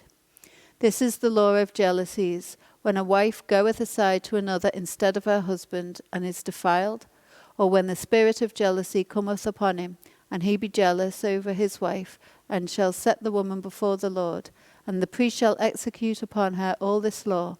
Then shall the man be guiltless from iniquity, and this woman shall bear her iniquity. And the Lord spake unto Moses, saying, Speak unto the children of Israel, and say unto them, When either man or woman shall separate themselves to vow a vow of a Nazarite, to separate themselves unto the Lord, he shall separate himself from wine and strong drink, and shall drink no vinegar of wine or vinegar of strong drink. Neither shall he drink any liquor of grapes, nor eat moist grapes or dried. All the days of his separation shall he eat nothing that is made of the vine tree, from the kernels even to the husk. All the days of the vow of his separation there shall no razor come upon his head, until the days be fulfilled, in which he separateth himself unto the Lord.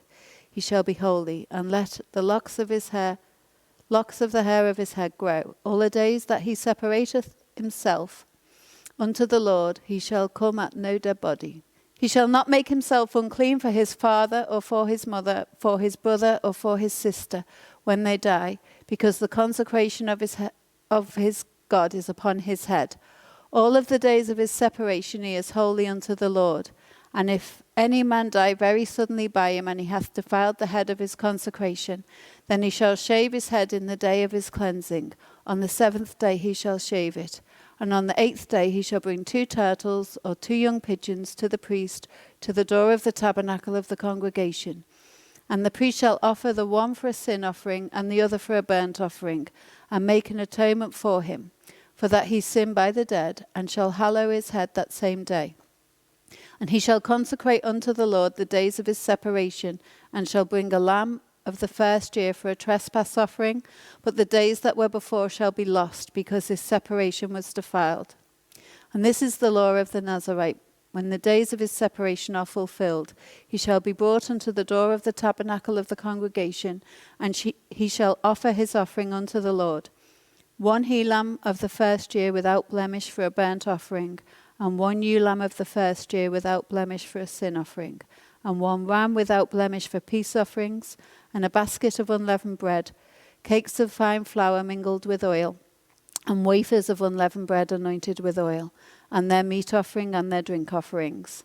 And the priest shall bring them before the Lord, and shall offer his sin offering and his burnt offering. And he shall offer the ram for a sacrifice of peace offerings unto the Lord, with the basket of unleavened bread. The priest shall offer also his meat offering and his drink offering. And the Nazarite shall shave the head of his separation at the door of the tabernacle of the congregation, and shall take the hair of the head of his separation and put it in the fire which is under the sacrifice of the peace offerings. And the priest shall take the sodden shoulder of the ram, and 1 unleavened cake out of the basket, and 1 unleavened wafer, and shall put them upon the hands of the Nazarite, after the hair of his separation is shaven. And the priest shall wave them for a wave offering before the Lord. This is holy for the priest, with the wave breast and heave shoulder, and after that the Nazarite may drink wine. This is the law of the Nazarite who hath vowed, and of his offering unto the Lord for his separation. Beside that his hand shall get, according to the vow which he vowed. So he must do after the law of his separation. And the Lord spake unto Moses, saying, Speak unto Aaron and unto his sons, saying, On this wise ye shall bless the children of Israel, saying unto them, The Lord bless thee and keep thee. The Lord make his face shine upon thee, and be gracious unto thee. The Lord lift up his countenance upon thee, and give thee peace. And they shall put my name upon the children of Israel, and I will bless them. And the Lord spake unto Moses, saying, Speak unto Aaron, and say unto him, When thou lightest the lamps, the 7 lamps shall give light over against the candlestick.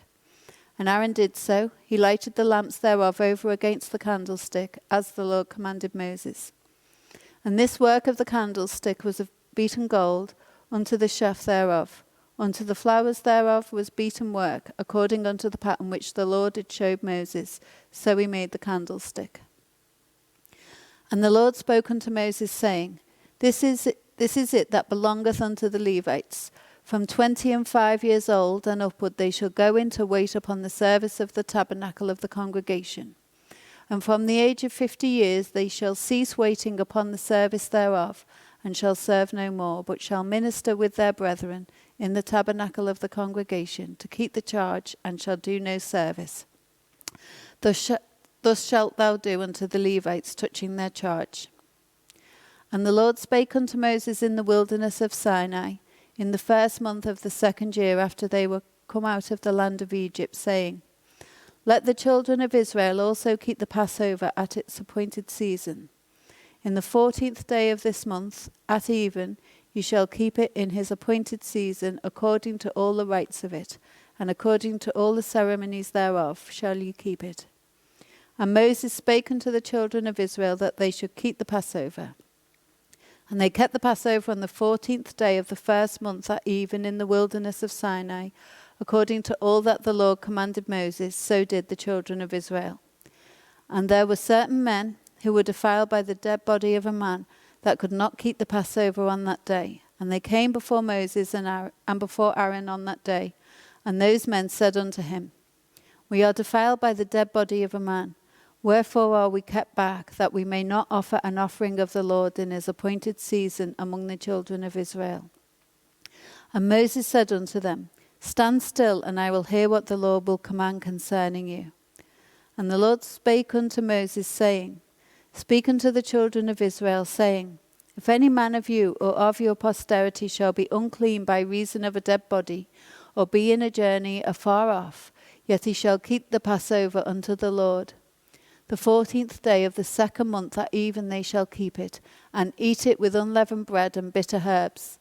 They shall leave none of it unto the morning, nor break any bone of it. According to all the ordinances of the Passover they shall keep it. But the man that is clean, and is not in a journey, and forbeareth to keep the Passover, even the same soul shall be cut off from among his people, because he brought not the offering of the Lord in his appointed season. That man shall bear his sin.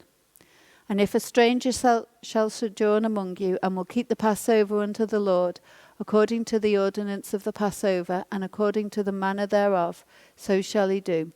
Ye shall have one ordinance, both for the stranger and for him that was born in the land. And the Lord spake unto Moses, saying, Make thee 2 trumpets of silver, of a whole piece shalt thou make them. that thou mayest use them for the calling of the assembly and for the journeying of the camps. And when they shall blow with them, all the assembly shall assemble themselves to thee at the door of the tabernacle of the congregation.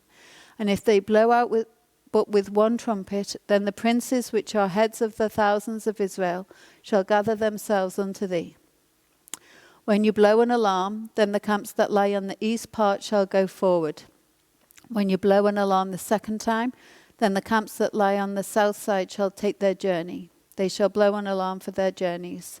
But when the congregation is to be gathered together, ye shall blow, but ye shall not sound an alarm. And the sons of Aaron, the priests, shall blow with the trumpets, and they shall be to you for an ordinance forever throughout your generations.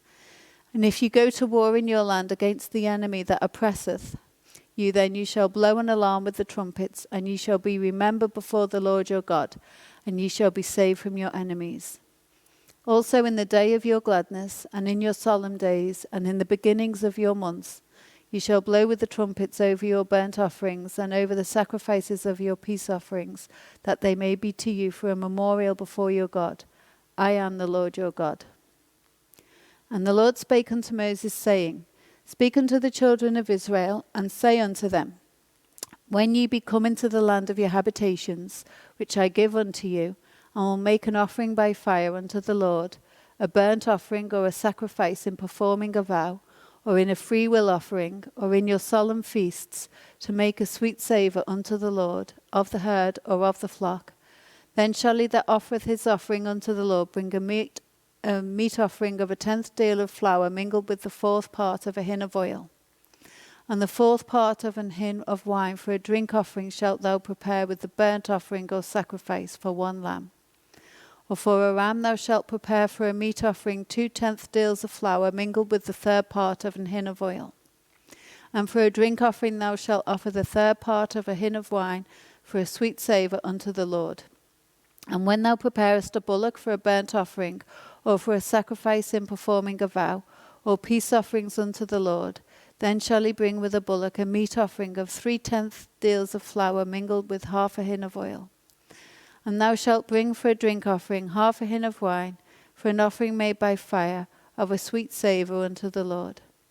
Thus shall it be done for one bullock, or for one ram, or for one lamb, or a kid. According to the number that ye shall prepare, so shall ye do it to every one according to their number. All that are born of the country shall do these things after this manner, in offering an offering made by fire, of a sweet savour unto the Lord.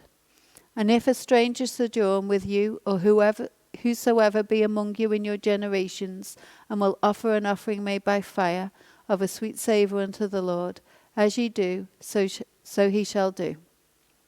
One ordinance shall be both for you of the congregation, and also for the stranger that sojourneth with you.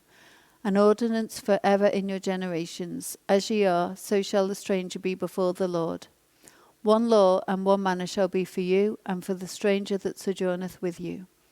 And the Lord spake unto Moses, saying, Speak unto the children of Israel, and say unto them, When ye come into the land whither I bring you, then it shall be, that, when ye eat of the bread of the land, ye shall offer up an heave offering unto the Lord.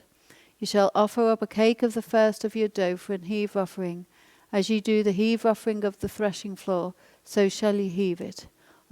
Of the first of your dough ye shall give unto the Lord an heave offering in your generations. And if ye have erred, and not observed all these commandments which the Lord hath spoken unto Moses, even all that the Lord hath commanded you by the hand of Moses, from the day that the Lord commanded Moses, and henceforward among your generations, then it shall be, if aught be committed by ignorance without the knowledge of the congregation, that all the congregation shall offer one young bullock for a burnt offering, for a sweet savour unto the Lord, with his meat offering and his drink offering, according to the manner, and one kid of the goats for a sin offering. And the priest shall make an atonement for all the congregation of the children of Israel, and it shall be forgiven them. For it is ignorance, and they shall bring their offering, a sacrifice made by fire unto the Lord, and their sin offering before the Lord, for their ignorance. And it shall be forgiven all the congregation of the children of Israel, and the stranger that sojourneth among them, seeing all the people were in ignorance. And if any soul sin through ignorance, then he shall bring a she-goat of the first year for a sin offering, and the priest shall make an atonement for the soul that sinneth ignorantly, when he sinneth by ignorance before the Lord, to make an atonement for him, and it shall be forgiven him. Ye shall have one law for him that sinneth through ignorance, both for him that is born among the children of Israel, and for the stranger that sojourneth among them. But the soul that doeth aught presumptuously, whether he be born in the land or a stranger, the same reproacheth the Lord, and that soul shall be cut off from among his people. Because he hath despised the word of the Lord, and hath broken his commandment, that soul shall utterly be cut off. His iniquity shall be upon him. And while the children of Israel were in the wilderness, they found a man that gathered sticks upon the Sabbath day. And they that found him gathering sticks brought him unto Moses and Aaron, and unto all the congregation. And they put him in ward, because it was not declared what should be done to him. And the Lord said unto Moses, The man shall be surely put to death. All the congregation shall stone him with stones without the camp. And all the congregation brought him without the camp, and stoned him with stones, and he died, as the Lord commanded Moses. And the Lord spake unto Moses, saying, Speak unto the children of Israel, and bid them that they make them fringes in the borders of their garments throughout their generations, and that they put upon the fringe of the borders a riband of blue. And it shall be unto you for a fringe, that ye may look upon it, and remember all the commandments of the Lord, and do them, and that ye seek not after your own heart and your own eyes, after which ye used to go a-whoring, that ye may remember and do all my commandments, and be holy unto your God. I am the Lord your God, which brought you out of the land of Egypt, to be your God. I am the Lord your God. And the Lord said unto Aaron, Thou and thy sons and thy father's house with thee shall bear the iniquity of the sanctuary, and thou and thy sons with thee shall bear the iniquity of your priesthood. And thy brethren also of the tribe of Levi, the tribe of thy father, bring thou with thee, that they may be joined unto thee and minister unto thee, and thou and thy sons with thee shall minister before the tabernacle of witness. And they shall keep thy charge, and the charge of all the tabernacle, only they shall not come nigh the vessels of the sanctuary and the altar, that neither they nor ye also die. And they shall be joined unto thee, and keep the charge of the tabernacle of the congregation, for all the service of the tabernacle, and a stranger shall not come nigh unto you. And ye shall keep the charge of the sanctuary, and the charge of the altar, that there be no wrath any more upon the children of Israel. And I, behold, I have taken your brethren the Levites from among the children of Israel. To you they are given as a gift for the Lord, to do the service of the tabernacle of the congregation. Therefore thou and thy sons with thee shall keep your priest's office for everything of the altar and within the veil, and ye shall serve. I have given your priest's office unto you as a service of gift, and the stranger that cometh nigh shall be put to death. And the Lord spake unto Aaron, Behold, I also have given thee the charge of mine heave offerings of all the hallowed things of the children of Israel. Unto thee have I given them by reason of the anointing, and to thy sons by an ordinance for ever. They shall be thine of the most holy things, reserved from the fire, every oblation of theirs, every meat offering of theirs, and every sin offering of theirs. And every trespass offering of theirs, which they shall render unto me, shall be most holy for thee and for thy sons. In the most holy place thou shalt eat it, every male shall eat it, it shall be holy unto thee. And this is thine, the heave offering of their gift, with all the wave offerings of the children of Israel. I have given them unto thee, and to thy sons and to thy daughters with thee, by a statute forever. Every one that is clean in thy house shall eat of it.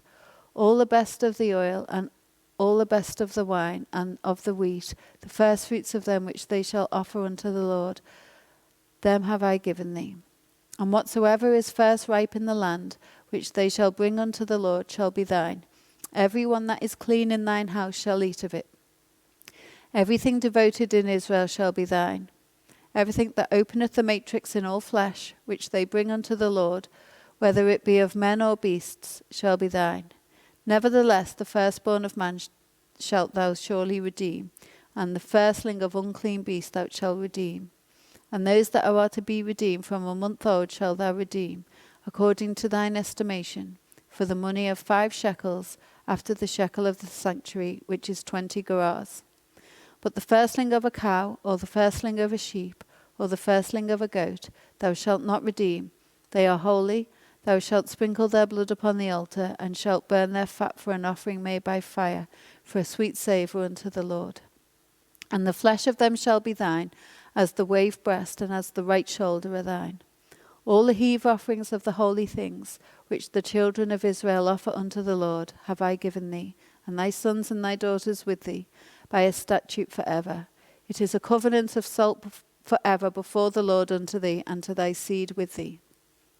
And the Lord spake unto Aaron, Thou shalt have no inheritance in their land, neither shalt thou have any part among them. I am thy part and thine inheritance among the children of Israel. And behold, I have given the children of Levi all the tenth in Israel for an inheritance, for their service which they serve, even the service of the tabernacle of the congregation. Neither must the children of Israel henceforth come nigh the tabernacle of the congregation, lest they bear sin and die. But the Levites shall do the service of the tabernacle of the congregation, and they shall bear their iniquity. It shall be a statute forever throughout your generations, that among the children of Israel they have no inheritance. But the tithes of the children of Israel, which they offer as an heave offering unto the Lord, I have given to the Levites to inherit. Therefore I have said unto them, Among the children of Israel they shall have no inheritance. And the Lord spake unto Moses, saying, Thus speak unto the Levites, and say unto them, When ye take of the children of Israel the tithes which I have given you from them for your inheritance, then ye shall offer up an heave offering of it for the Lord, even a tenth part of the tithe. And this your heave offering shall be reckoned unto you, as though it were the corn of the threshing floor and the fullness of the winepress. Thus ye shall offer an heave offering unto the Lord of all your tithes, which ye receive of the children of Israel, and ye shall give thereof the Lord's heave offering to Aaron the priest. Out of all your gifts ye shall offer every heave offering of the Lord, of all the best thereof, even the hallowed part thereof out of it. Therefore thou shalt say unto them, When ye have heaved the best thereof from it, then it shall be counted unto the Levites as the increase of the threshing floor, and as the increase of the winepress. And ye shall eat it in every place, ye and your households, for it is your reward for your service in the tabernacle of the congregation. And ye shall bear no sin by reason of it, when ye have heaved it from the best of it, neither shall ye pollute the holy things of the children of Israel, lest ye die. And the Lord spake unto Moses and unto Aaron, saying, This is the ordinance of the law which the Lord hath commanded, saying, Speak unto the children of Israel, that they bring thee a red heifer without spot, wherein is no blemish, and upon which never came yoke. And ye shall give her unto Eleazar the priest, that he may bring her forth without the camp, and one shall slay her before his face. And Eleazar the priest shall take of her blood with his finger, and sprinkle of her blood directly before the tabernacle of the congregation 7 times. And one shall burn the heifer in his sight, her skin and her flesh and her blood with her dung shall he burn. And the priest shall take cedar wood and hyssop and scarlet, and cast it into the midst of the burning of the heifer. Then the priest shall wash his clothes, and he shall bathe his flesh in water, and afterward he shall come into the camp, and the priest shall be unclean until the even. And he that burneth her shall wash his clothes in water, and bathe his flesh in water, and shall be unclean until the even. And a man that is clean shall gather up the ashes of the heifer, and lay them up without the camp in a clean place, and it shall be kept for the congregation of the children of Israel for a water of separation. It is a purification for sin. And he that gathereth the ashes of the heifer shall wash his clothes, and be unclean until the even. And it shall be unto the children of Israel, and unto the stranger that sojourneth among them, for a statute forever. He that toucheth the dead body of any man shall be unclean 7 days. He shall purify himself with it on the 3rd day, and on the 7th day he shall be clean. But if he purify not himself the 3rd day, then the 7th day he shall not be clean. Whosoever toucheth the dead body of any man that is dead, and purify not himself, defileth the tabernacle of the Lord, and that soul shall be cut off from Israel, because the water of separation was not sprinkled upon him. He shall be unclean. His uncleanness is yet upon him. This is the law. when a man dieth in a tent, all that come into the tent, and all that is in the tent, shall be unclean 7 days. And every open vessel, which hath no covering bound upon it, is unclean. And whosoever toucheth one that is slain with a sword in the open fields, or a dead body, or a bone of a man, or a grave, shall be unclean 7 days. And for an unclean person they shall take of the ashes of the burnt heifer of purification for sin, and running water shall be put thereto in a vessel. And a clean person shall take hyssop, and dip it in the water, and sprinkle it upon the tent, and upon all the vessels, and upon the persons that were there, and upon him that touched a bone, or one slain, or one dead, or a grave. And the clean person shall sprinkle upon the unclean on the 3rd day, and on the 7th day, and on the 7th day he shall purify himself, and wash his clothes, and bathe himself in water, and shall be clean at even. But the man that shall be unclean, and shall not purify himself, that soul shall be cut off from among the congregation, because he hath defiled the sanctuary of the Lord. The water of separation hath not been sprinkled upon him, he is unclean. And it shall be a perpetual statute unto them, that he that sprinkleth the water of separation shall wash his clothes, and he that toucheth the water of separation shall be unclean until even. And whatsoever the unclean person toucheth shall be unclean, and the soul that toucheth it shall be unclean until even. Then the daughters of Zelophehad, the son of Hepher, the son of Gilead, the son of Machir, the son of Manasseh, of the families of Manasseh, the son of Joseph. And these are the names of his daughters: Mahlah, Noah, and Hoglah, and Milcah, and Tirzah. And they stood before Moses, and before Eleazar the priest, and before the princes and all the congregation, by the door of the tabernacle of the congregation, saying, Our father died in the wilderness, and he was not in the company of them that gathered themselves together against the Lord in the company of Korah, but died in his own sin, and had no sons. Why should the name of our father be done away from among his family, because he hath no son?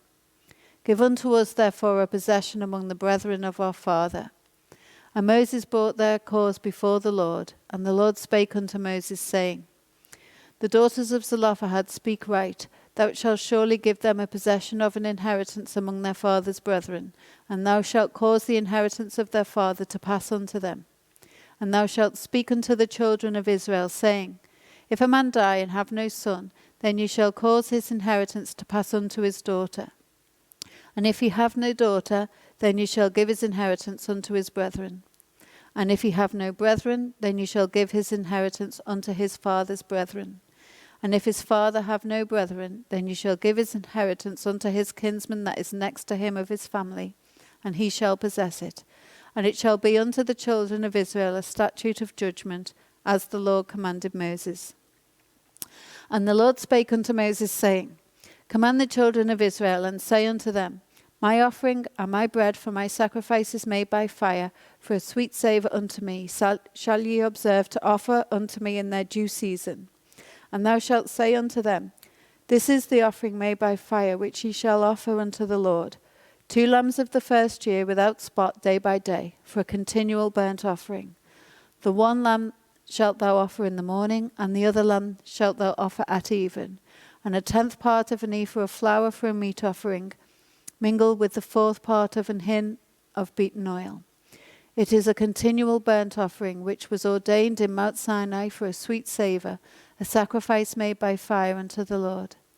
And the drink offering thereof shall be the 4th part of an hin for the one lamb.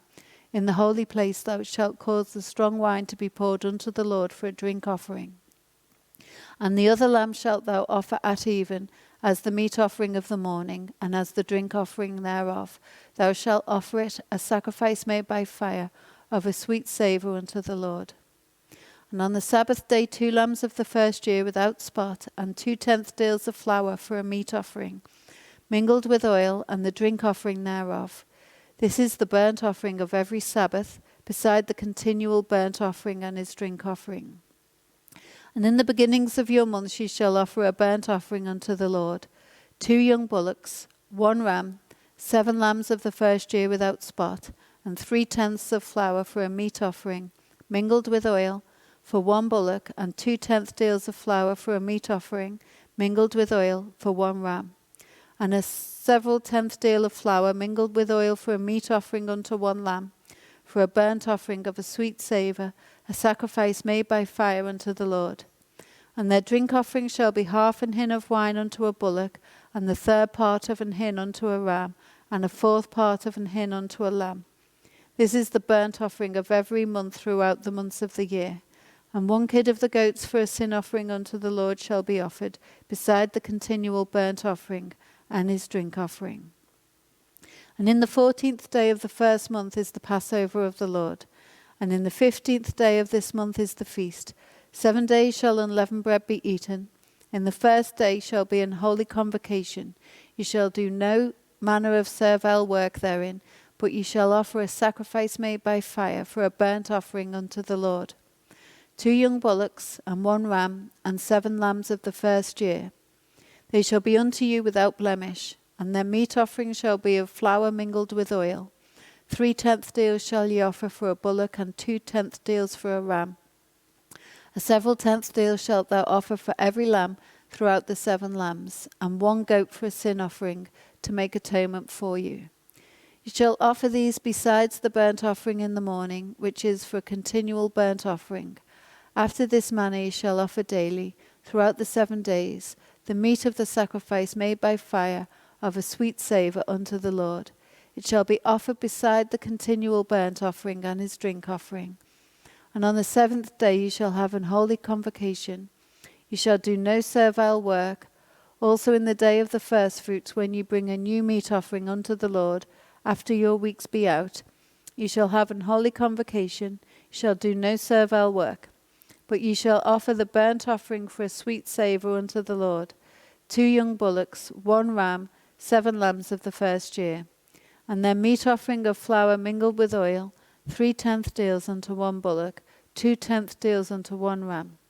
A several tenth deal unto 1 lamb, throughout the 7 lambs, and 1 kid of the goats to make an atonement for you. You shall offer them beside the continual burnt offering and his meat offering. They shall be unto you without blemish, and their drink offerings. And in the 7th month, on the 1st day of the month, you shall have an holy convocation. You shall do no servile work. It is a day of blowing the trumpets unto you. And you shall offer a burnt offering for a sweet savour unto the Lord. 1 young bullock, 1 ram, and 7 lambs of the first year without blemish. And their meat offering shall be of flour mingled with oil.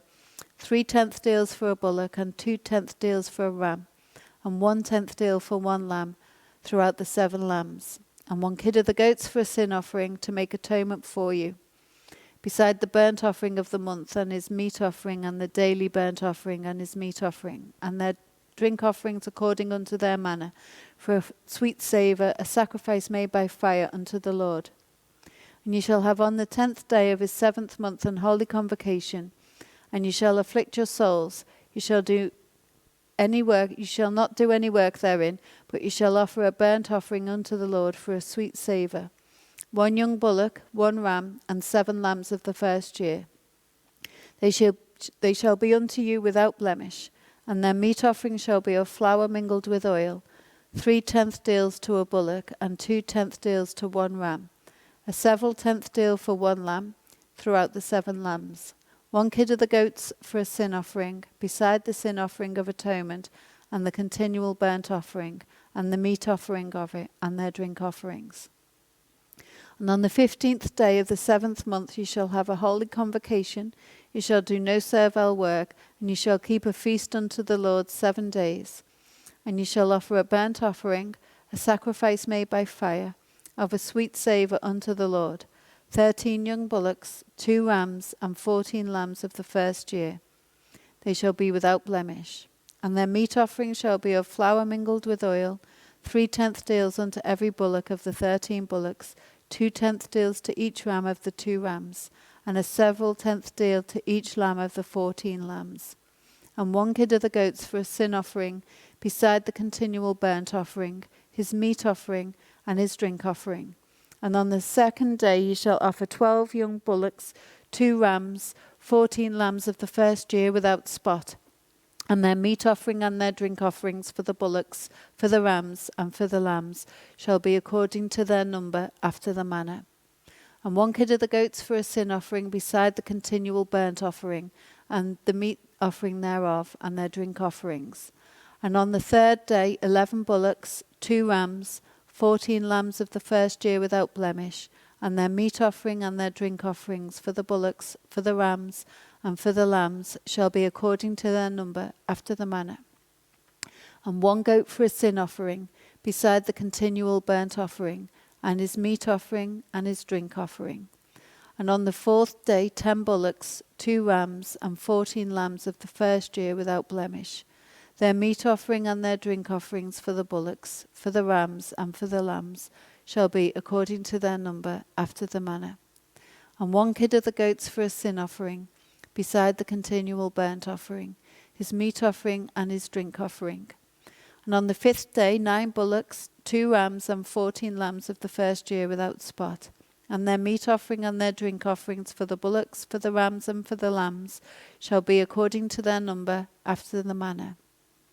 And 1 goat for a sin offering beside the continual burnt offering, and his meat offering and his drink offering. And on the 6th day 8 bullocks, 2 rams, and 14 lambs of the first year without blemish. And their meat offering and their drink offerings for the bullocks, for the rams, and for the lambs shall be according to their number, after the manner. And 1 goat for a sin offering beside the continual burnt offering, his meat offering and his drink offering. And on the 7th day 7 bullocks, 2 rams, and 14 lambs of the first year without blemish, and their meat offering and their drink offerings for the bullocks, for the rams, and for the lambs shall be according to their number, after the manner. And 1 goat for a sin offering beside the continual burnt offering, his meat offering and his drink offering. On the 8th day you shall have a solemn assembly, shall do no servile work therein, but you shall offer a burnt offering, a sacrifice made by fire, of a sweet savour unto the Lord. 1 bullock, 1 ram, 7 lambs of the first year without blemish. Their meat offering and their drink offerings for the bullock, for the ram, and for the lambs shall be according to their number, after the manner. And 1 goat for a sin offering beside the continual burnt offering and his meat offering and his drink offering. These things ye shall do unto the Lord in your set feasts, beside your vows and your freewill offerings, for your burnt offerings, and for your meat offerings, and for your drink offerings, and for your peace offerings. And Moses told the children of Israel according to all that the Lord commanded Moses. And Moses spake unto the heads of the tribes concerning the children of Israel, saying, This is the thing which the Lord hath commanded. If a man vow a vow unto the Lord, or swear an oath to bind his soul with a bond, he shall not break his word. He shall do according to all that proceedeth out of his mouth. If a woman also vow a vow unto the Lord, and bind herself by a bond, being in her father's house in her youth, and her father hear her vow, and her bond wherewith she hath bound her soul, and her father shall hold his peace at her, then all her vows shall stand, and every bond wherewith she hath bound her soul shall stand.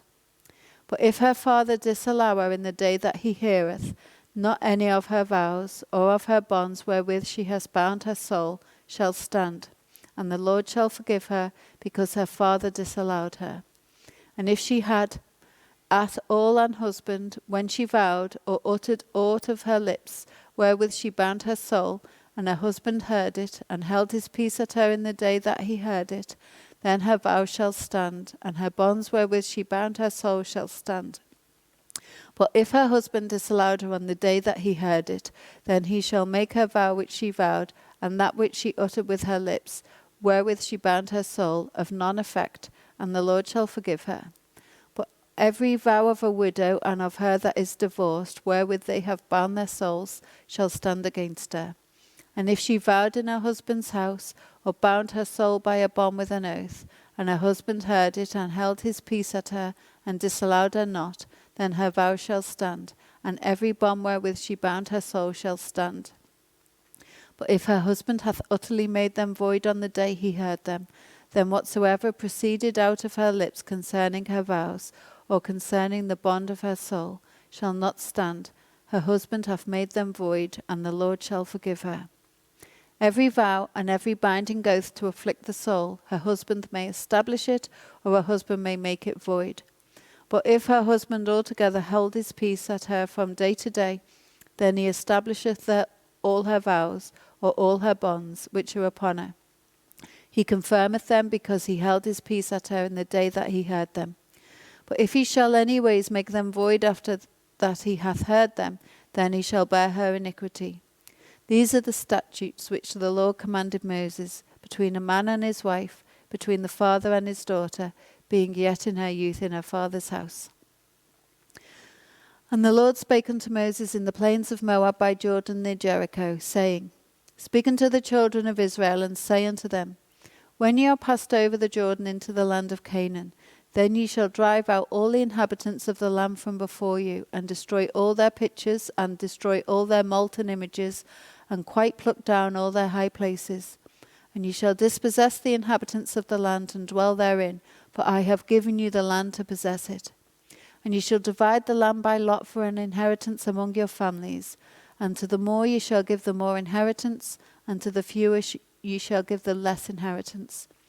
Every man's inheritance shall be in the place where his lot falleth, according to the tribes of your fathers ye shall inherit.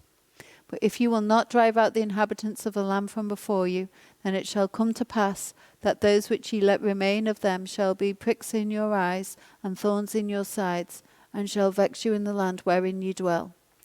Moreover, it shall come to pass that I shall do unto you as I thought to do unto them. And the Lord spake unto Moses, saying, Command the children of Israel, and say unto them, When you come into the land of Canaan, this is the land that shall fall unto you for an inheritance, even the land of Canaan with the coasts thereof. Then your south quarter shall be from the wilderness of Zin along the coast of Edom, and your south border shall be the outmost coast of the salt sea eastward. And your border shall turn from the south to the ascent of Akrabim, and pass on to Zin, and the going forth thereof shall be from the south to Kadesh Barnea, and shall go on to Hazradah, and pass on to Asmon, and the border shall fetch a compass from Asmon unto the river of Egypt, and the goings out of it shall be at the sea. And as for the western border, ye shall even have the great sea for a border. This shall be your west border. And this shall be your north border. From the great sea ye shall point out for you Mount Hor. From Mount Hor ye shall point out your border unto the entrance of Hamath, and the goings forth of the border shall be to Zedad. And the border shall go on to Ziphron, and the goings out of it shall be at Hazarenan. This shall be your north border. And you shall point out your east border from Hazarenan to Shepham. And the coast shall go down from Shepham to Riblah on the east side of Ain. And the border shall descend and shall reach unto the side sea of Kinnereth eastward. And the border shall go down to Jordan, and the goings out of it shall be at the salt sea.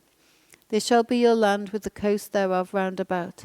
And Moses commanded the children of Israel, saying, This is the land which ye shall inherit by lot, which the Lord commanded to give unto the 9 tribes and to the half tribe. For the tribe of the children of Reuben according to the house of their fathers, and the tribe of the children of Gad according to the house of their fathers, have received their inheritance, and half the tribe of Manasseh have received their inheritance. The 2 tribes and the half tribe have received their inheritance on this side Jordan, near Jericho eastward, toward the sun rising. And the Lord spake unto Moses in the plains of Moab by Jordan near Jericho, saying, Command the children of Israel that they give unto the Levites of the inheritance of their possession cities to dwell in. And ye should give also unto the Levites suburbs for the cities round about them. And the cities shall they have to dwell in, and the suburbs of them shall be for their cattle and for their goods and for all their beasts. And the suburbs of the cities which ye shall give unto the Levites shall reach from the wall of the city and outward 1,000 cubits round about.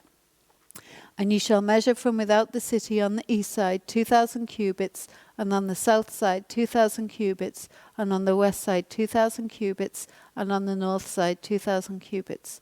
And the city shall be in the midst. They shall be to them the suburbs of the cities. And among the cities which ye shall give unto the Levites, there shall be 6 cities for refuge, which ye shall appoint for the manslayer, that he may flee thither, and to them ye shall add 42 cities. So all the cities which ye shall give to the Levites shall be 48 cities. Them shall ye give with their suburbs, and the cities which ye shall give shall be of the possession of the children of Israel. From them that have many ye shall give many, but from them that have few ye shall give few. And every one shall give of his cities unto the Levites according to his inheritance which he inheriteth.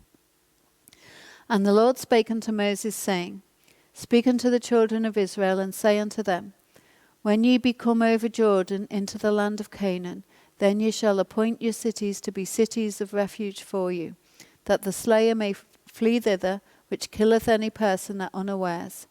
And they shall be unto you cities for refuge from the avenger, that the manslayer die not, until he stand before the congregation in judgment. And of these cities which ye shall give 6 cities shall ye have for refuge. Ye shall give 3 cities on this side Jordan, and 3 cities ye give in the land of Canaan, which shall be cities of refuge. These 6 cities shall be a refuge, both for the children of Israel, and for the stranger, and for the sojourner among them, that every one that killeth any person unawares may flee thither. And if he smite him with an instrument of iron, so that he die, he is a murderer. The murderer shall surely be put to death. And if he smite him with throwing a stone, wherewith he may die, and he die, he is a murderer. The murderer shall surely be put to death. Or if he smite him with an hand weapon of wood, wherewith he may die, and he die, he is a murderer. The murderer shall surely be put to death. The revenger of blood himself shall slay the murderer. When he meeteth him, he shall slay him. But if he thrust him of hatred, or hurl at him by laying of weight, that he die, or in enmity smite him with his hand, that he die, he that smote him shall surely be put to death, for he is a murderer. The revenger of blood shall slay the murderer when he meeteth him. But if he thrust him suddenly without enmity, or have cast upon him anything without laying of weight, or with any stone, wherewith a man may die, seeing him not, and cast it upon him that he die, and was not his enemy, neither sought his harm, then the congregation shall judge between the slayer and the revenger of blood according to these judgments. And the congregation shall deliver the slayer out of the hand of the revenger of blood, and the congregation shall restore him to the city of his refuge, whither he was fled. And he shall abide in it unto the death of the high priest, which was anointed with the holy oil. But if the slayer shall at any time come without the border of the city of his refuge, whither he was fled, and the revenger of blood find him without the borders of the city of his refuge, and the revenger of blood kill the slayer, he shall not be guilty of blood, because he should have remained in the city of his refuge until the death of the high priest. But after the death of the high priest the slayer shall return into the land of his possession. So these things shall be for a statute of judgment unto you throughout your generations in all your dwellings. Whosoever killeth any person, the murderer shall be put to death by the mouth of witnesses, but one witness shall not testify against any person to cause him to die. Moreover, ye shall take no satisfaction for the life of a murderer, which is guilty of death, but he shall be surely put to death. And ye shall take no satisfaction for him that is fled to the city of refuge, that he should come again to dwell in the land until the death of the high priest. So ye shall not pollute the land wherein ye are, for blood it defileth the land, and the land cannot be cleansed of the blood that is shed therein, but by the blood of him that shed it. Defile not therefore the land which ye shall inhabit, wherein I dwell, for I, the Lord, dwell among the children of Israel. And the Lord spake unto Moses in the plains of Moab by Jordan near Jericho, saying, Command the children of Israel that they give unto the Levites of the inheritance of their possession cities to dwell in. And ye shall give also unto the Levites suburbs for the cities round about them. And the cities shall they have to dwell in, and the suburbs of them shall be for their cattle, and for their goods, and for all their beasts. And the suburbs of the cities, which ye shall give unto the Levites, shall reach from the wall of the city and outward 1,000 cubits round about. And ye shall measure from without the city on the east side 2,000 cubits, and on the south side 2,000 cubits, and on the west side 2,000 cubits, and on the north side 2,000 cubits. And the city shall be in the midst. There shall be to them the suburbs of the cities. And among the cities which ye shall give unto the Levites, there shall be 6 cities for refuge, which ye shall appoint for the manslayer, that he may flee thither, and to them ye shall add 40 and 2 cities. So all the cities which ye shall give to the Levites shall be 40 and 8 cities. Them shall ye give with their suburbs, and the cities which ye shall give shall be of the possession of the children of Israel. From them that have many ye shall give many, but from them that have few ye shall give few. Every one shall give of his cities unto the Levites according to his inheritance which he inheriteth. And the Lord spake unto Moses, saying, Speak unto the children of Israel, and say unto them, When ye be come over Jordan into the land of Canaan, then ye shall appoint your cities to be cities of refuge for you, that the slayer may flee thither, which killeth any person at unawares. And they shall be unto you cities for refuge from the avenger, that the manslayer die not, until he stand before the congregation in judgment. And of these cities which ye shall give 6 cities shall ye have for refuge. Ye shall give 3 cities on this side Jordan, and 3 cities shall ye give in the land of Canaan, which shall be cities of refuge. These 6 cities shall be a refuge, both for the children of Israel, and for the stranger, and for the sojourner among them. Every one that killeth any person unawares may flee thither. And if he smite him with an instrument of iron, so that he die, he is a murderer. The murderer shall surely be put to death. And if he smite him with the throwing a stone, wherewith he may die, and he die, he is a murderer. The murderer shall surely be put to death. Or if he smite him with an hand weapon of wood, wherewith he may die, and he die, he is a murderer. The murderer shall surely be put to death. The revenger of blood himself shall slay the murderer when he meeteth him. He shall slay him. But if he thrust him of hatred, or hurl at him by laying of weight, that he die, or in enmity smite him with his hand, that he die, he that smote him shall surely be put to death, for he is a murderer. The revenger of blood shall slay the murderer when he meeteth him. But if he thrust him suddenly without enmity, or have cast upon him anything without laying of weight, or with any stone wherewith a man may die, seeing him not, and cast it upon him that he die, and was not his enemy, neither sought his harm, then the congregation shall judge between the slayer and the revenger of blood according to these judgments. And the congregation shall deliver the slayer out of the hand of the revenger of blood, and the congregation shall restore him to the city of his refuge, whither he has fled, and he shall abide in it unto the death of the high priest, which was anointed with the holy oil. But if the slayer shall at any time come without the border of the city of his refuge, whither he was fled, and the revenger of blood find him without the borders of the city of his refuge, and the revenger of blood kill the slayer, he shall not be guilty of blood, because he should have remained in the city of his refuge until the death of the high priest. But after the death of the high priest, the slayer shall return into the land of his possession. So these things shall be for a statute of judgment unto you throughout your generations in all your dwellings. Whoso killeth any person, the murderer shall be put to death by the mouth of witnesses. But one witness shall not testify against any person to cause him to die. Moreover, ye shall take no satisfaction for the life of a murderer, which is guilty of death, but he shall be surely put to death. And if you shall take no satisfaction for him that is fled to the city of his refuge, that he shall come again to dwell in the land until the death of the priest. So ye shall not pollute the land wherein ye are. For blood it defileth the land, and the land cannot be cleansed of the blood that is shed therein, but by the blood of him that shed it. Defile not therefore the land which ye shall inhabit wherein I dwell. For I, the Lord, dwell among the children of Israel. Now therefore hearken, O Israel, unto the statutes. Now therefore hearken, O Israel, unto the statutes and unto the judgments, which I teach you for to do them, that ye may live, and go in and possess the land which Jehovah God of your fathers gives you. You shall not add unto the word which I command you, neither shall ye diminish aught from it, that ye may keep the commandments of Jehovah your God which I command you. Your eyes have seen what Jehovah did because of Baal Peor, for all the men that followed Baal Peor. Jehovah thy God has destroyed them from among you. But ye that did cleave unto Jehovah your God are alive, every one of you, this day. Behold, I have taught you statutes and judgments, even as Jehovah my God commanded me, that ye should do so in the land whither ye go to possess it. Keep therefore and do them, for this is your wisdom and your understanding in the sight of the nations, which shall hear all these statutes and say, Surely this great nation is a wise and understanding people. For what nation is there so great, who has God so nigh unto them, as Jehovah our God is in all things that we call upon him for?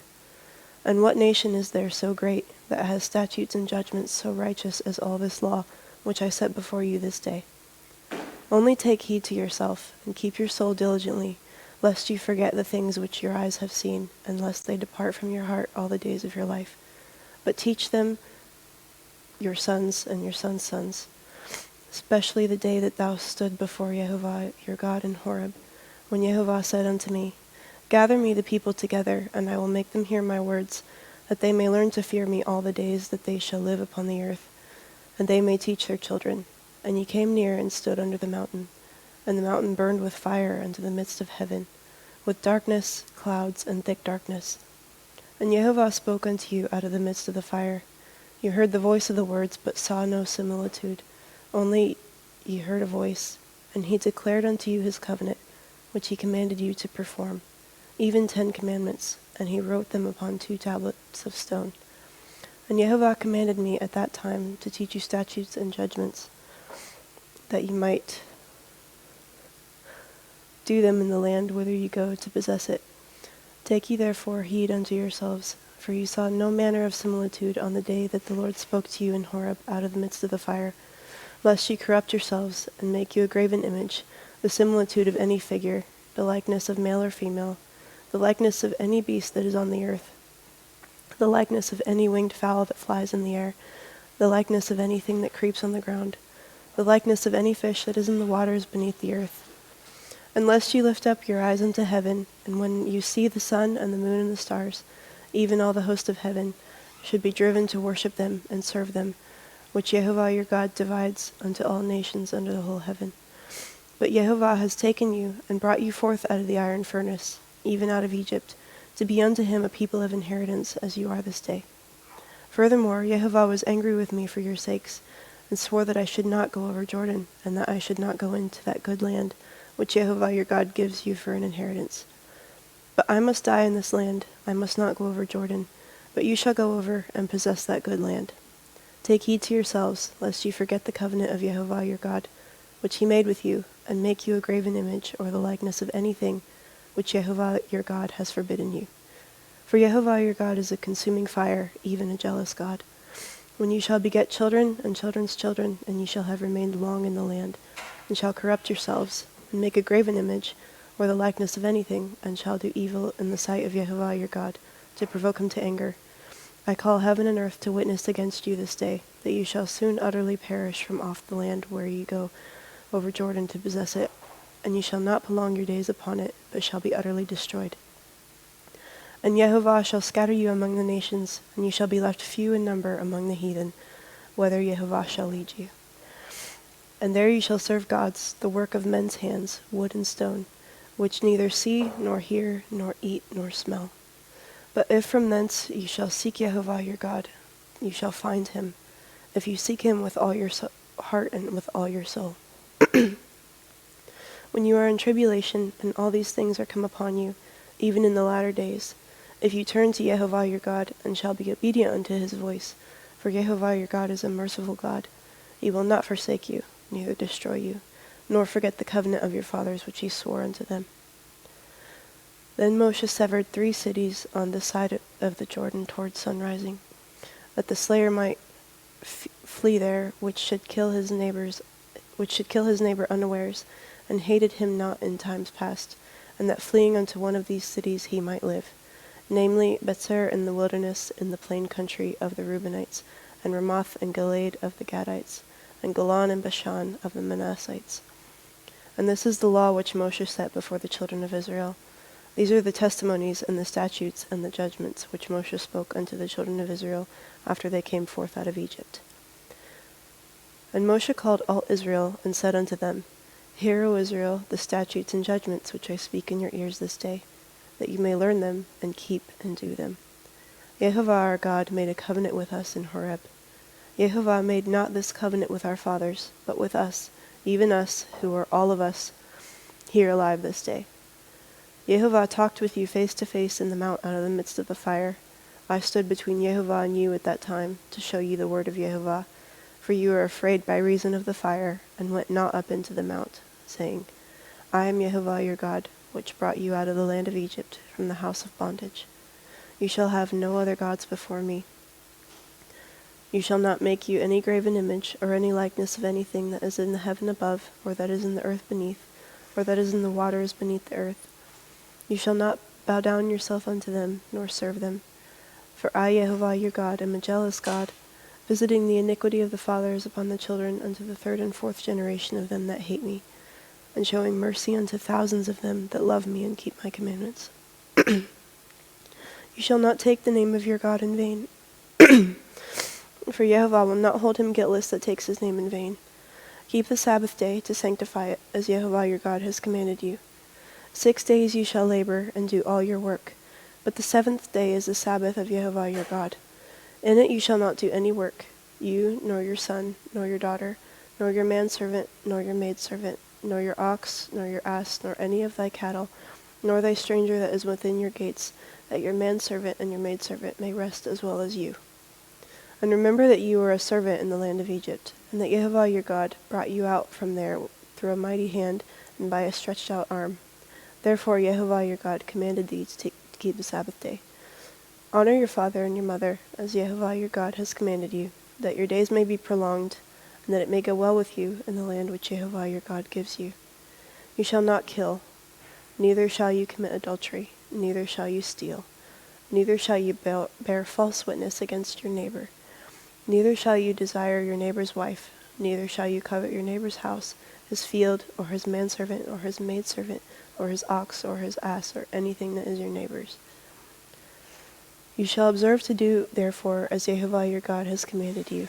You shall not turn aside to the right hand or to the left. You shall walk in all the ways which Yehovah your God has commanded you, that you may live, and that it may be well with you, and that you may prolong your days in the land which you shall possess. Hear, O Israel, Yehovah our God is one Lord, and you shall love Yehovah your God with all your heart, and with all your soul, and with all your might. And these words which I command you this day shall be in your heart, and you shall teach them diligently unto your children, and shall talk of them when you sit in your house, and when you walk by the way, and when you lie down, and when you rise up. And you shall bind them for a sign upon your hand, and they shall be as frontlets between your eyes. And you shall write them upon the posts of your house and on your gates. And it shall be, when Yehovah your God shall have brought you into the land which he swore unto your fathers, to Abraham, to Yitzhak, and to Yaakov, to give you great and goodly cities, which you build not, and houses full of all good things, which you filled not, and wells dug, which you did not dig, vineyards and olive trees, which you did not plant. When you shall have eaten and be full, then beware lest you forget Yehovah, which brought you out of the land of Egypt, from the house of bondage. You shall fear Yehovah your God, and serve him, and shall swear by his name. You shall not go after other gods, of the gods of the people which are round about you. For Yehovah your God is a jealous God among you, lest the anger of Yehovah your God be kindled against you, and destroy you from off the face of the earth. You shall not tempt Yehovah your God as you tempted him in Massah. You shall diligently keep the commands of Yehovah your God, and his testimonies and his statutes, which he has commanded you. And you shall do that which is right and good in the sight of Yehovah, that it may be well with you, and that you may go in and possess the good land which Yehovah swore unto your fathers, to cast out all your enemies from before you, as Yehovah has spoken. And when your son asks you in time to come, saying, What mean the testimonies and the statutes and the judgments which Yehovah our God has commanded you? Then you shall say unto your son, We were Pharaoh's bondmen in Egypt, and Yehovah brought us out of Egypt with a mighty hand. And Yehovah showed signs and wonders, great and sore, upon Egypt, upon Pharaoh, and upon all his household before our eyes. And he brought us out from there, that he might bring us in, to give us the land which he swore unto our fathers. And Yehovah commanded us to do all these statutes, to fear Jehovah our God for our good always, that he might preserve us alive as it is at this day. And it shall be our righteousness if we observe to do all these commandments before Jehovah our God, as he has commanded us. When Jehovah your God shall bring thee into the land, whether you go to possess it, and hath cast out many nations before thee, the Hittites and the Girgashites, and the Amorites, and the Canaanites, and the Perizzites, and the Hivites, and the Jebusites, 7 nations greater and mightier than you. And when Jehovah your God shall deliver them before you, you shall smite them and utterly destroy them. You shall make no covenant with them, nor show mercy unto them. Neither shall you make marriages with them. Your daughter shall you not give unto his son, nor his daughter shall you take unto your son. For they will turn away your son from following me, that they may serve other gods. So will the anger of Jehovah be kindled against you, and destroy you suddenly. But thus you shall deal with them. You shall destroy their altars, and break down their images, and cut down their groves, and burn their graven images with fire. For you are a holy people unto Jehovah your God. Jehovah your God has chosen you to be a special people unto himself, above all people that are upon the face of the earth. Jehovah did not set his love upon you, nor choose you, because you were more in number than any people, for you were the fewest of all people. But because Jehovah loved you, and because he would keep the oath which he had sworn to your fathers, as Jehovah brought you out with a mighty hand, and redeemed you out of the house of bondmen from the hand of Pharaoh king of Egypt. Know therefore that Jehovah your God, he is God, the faithful God, which keeps covenant and mercy with them that love him, and keep his commandments to 1,000 generations, and repays them that hate him to their face to destroy them. He will not be slack to him that hates him, he will repay him to his face. You shall therefore keep the commandments and the statutes and the judgments which I command you this day, to do them.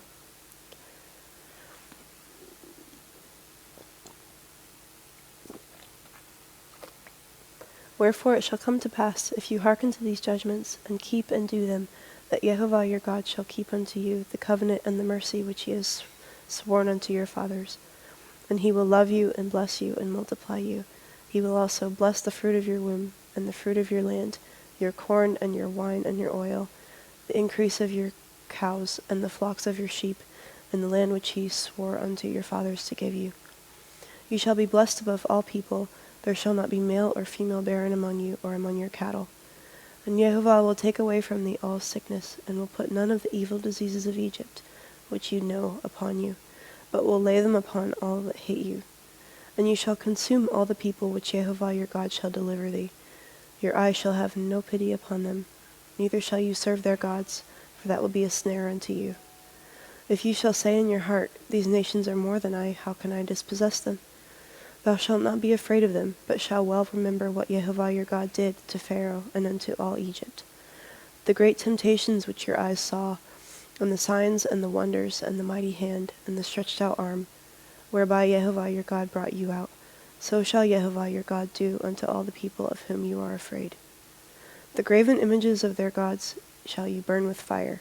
You shall not desire the silver or gold that is on them, nor take it unto you, lest you be snared therein. For it is an abomination to Jehovah your God. Neither shall you bring an abomination into your house, lest you be a cursed thing like it, but you shall utterly detest it, and shall utterly abhor it, for it is a cursed thing. When you have eaten and are full, then you shall bless Jehovah your God for the good land which he has given you. Beware that you forget not Jehovah your God, in not keeping his commandments, and his judgments, and his statutes, which I command you this day. Lest when you have eaten and are full, and have built goodly houses and dwelt therein, and when your herds and your flocks multiply, and your silver and your gold is multiplied, and all that you have is multiplied, then your heart be lifted up, and you forget Jehovah your God, which brought you forth out of the land of Egypt, from the house of bondage, who led you through that great and terrible wilderness, wherein were fiery serpents, and scorpions, and drought, where there was no water, who brought you forth water out of the rock of flint, who fed you in the wilderness with manna, which your fathers knew not, that he might humble you, and that he might prove you, to do you good at your latter end. And you shall say in your heart, my power and the might of my hand have gotten me this wealth. But you shall remember Jehovah your God, for it is he that gives you power to get wealth, that he may establish his covenant which he swore unto your fathers, as it is this day. And it shall be, if you do at all forget Jehovah your God, and walk after other gods, and serve them, and worship them, I testify against you this day that you will surely perish. As the nations which Jehovah has destroyed before your face, which he destroys before your face, so you shall perish, because you would not be obedient unto the voice of Jehovah your God. And now, Israel, what does Jehovah your God require of you, but to fear Jehovah your God, to walk in all his ways, and to love him, and to serve Jehovah your God with all your heart and with all your soul, to keep the commandments of Jehovah and his statutes, which I command you this day for your good. Behold, the heaven and the heaven of heavens is Jehovah's, thy God, the earth also with all that is therein. Only Jehovah had a delight in your fathers to love them, and he chose their seed after them, even you above all people, as it is this day. Circumcise therefore the foreskin of your heart, and be no more stiff-necked. For Jehovah your God is a God of gods and Lord of lords, a great God, a mighty and a terrible, which regards not persons, nor takes reward. He does execute the judgment of the fatherless and widow, and loves the stranger, in giving him food and raiment. Love you therefore the stranger, for you were strangers in the land of Egypt. You shall fear Jehovah your God, him shall you serve, and to him you shall cleave, and swear by his name. He is your praise, and he is thy God, that has done for thee these great and terrible things which your eyes have seen. Thy fathers went down into Egypt with 70 persons, and now Jehovah your God has made you as the stars of heaven for multitude. Therefore you shall love Jehovah your God, and keep his charge, and his statutes, and his judgments, and his commandments always.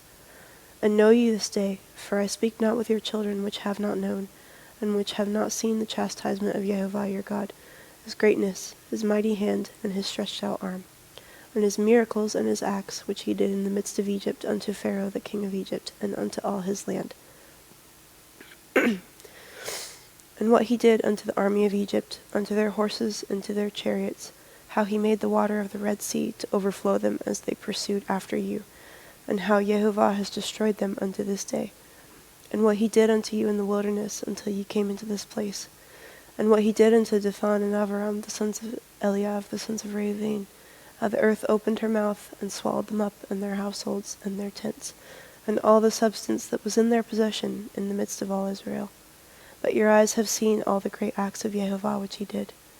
Therefore shall ye keep all the commandments which I command you this day, that ye may be strong, and go in and possess the land, whether ye go to possess it, and that ye may prolong your days in the land which Jehovah swore unto your fathers to give them and to their seed, a land that flows with milk and honey. For the land which you go into, whither ye go in to possess it, is not as the land of Egypt, from whence ye came out, where you sowed your seed and watered it with your foot as a garden of herbs. But the land, whether you go to possess it, is a land of hills and valleys, and drinks water of the rain of heaven, a land which Jehovah your God cares for. The eyes of Jehovah your God are always upon it, from the beginning of the year even unto the end of the year.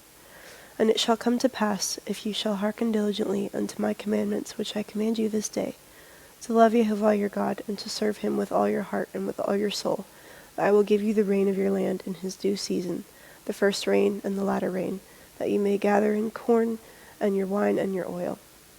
And I will send grass in your fields for your cattle, that you may eat and be full. Take heed to yourselves, that your heart be not deceived, and you turn aside and serve other gods and worship them. And then Jehovah's wrath be kindled against you, and he shut up the heaven, that there be no rain, that the land yield not her fruit, unless you perish quickly from off the good land which Jehovah gives you. Therefore shall you lay up these my words in your heart and in your soul, and bind them for a sign upon your hand, that they may be as frontlets between your eyes. And you shall teach them your children, speaking of them when you sit in your house, and when you walk by the way, when you lie down, and when you rise up. And ye shall write them upon the doorposts of your house and upon your gates, that your days may be multiplied, and the days of your children, in the land of which Jehovah swore unto your fathers to give them, as the days of heaven upon the earth. For if you shall diligently keep all these commandments which I command you, to do them, to love Jehovah your God, to walk in all his ways, and to cleave to him, then will Jehovah drive out all these nations from before you, and you shall possess greater nations and mightier than yourselves. Every place where the soles of your feet shall tread shall be yours, from the wilderness and Lebanon, from the river Euphrates, even unto the uttermost sea shall your coast be. There shall no man be able to stand before you, for Jehovah your God shall lay the fear of you and the dread of you upon all the land that you shall tread upon, as he has said to you. Behold, I set before you this day a blessing and a curse. A blessing if you obey the commandments of Jehovah your God, which I command you this day, and a curse if you will not obey the commandments of Jehovah your God, but turn aside out of the way which I command you this day, to go after other gods which ye have not known. These are the statutes and judgments which you shall observe to do in the land, which Jehovah your God, which Jehovah God of your fathers gives you to possess, all the days that you live upon the earth. You shall utterly destroy all the places wherein the nations which you possess served their gods, upon the high mountains and upon the hills and under every green tree. And you shall overthrow their altars, and break their pillars, and burn their groves with fire. And you shall hew down the graven images of their gods, and destroy the names of them out of that place. You shall not do so unto Jehovah your God. But unto the place which Jehovah your God shall choose out of all your tribes to put his name there, even unto the habitation shall you seek, and there you shall come. And there you shall bring your burnt offerings, and your sacrifices, and your tithes, and heave offerings of your hand, and your vows, and your freewill offerings, and the firstlings of your herd and of your flocks. And there you shall eat before Jehovah your God, and you shall rejoice in all that you put your hand to, you and your households, wherein Jehovah your God has blessed you. You shall not do after all the things that we do here this day, every man whatsoever is right in his own eyes. For you are not as yet come to the rest and to the inheritance which Jehovah your God gives you. But when you go over Jordan and dwell in the land which Jehovah your God gives you to inherit, and when he gives you rest from all your enemies round about, so that you dwell in safety, then there shall be a place which Jehovah your God shall choose to cause his name to dwell there.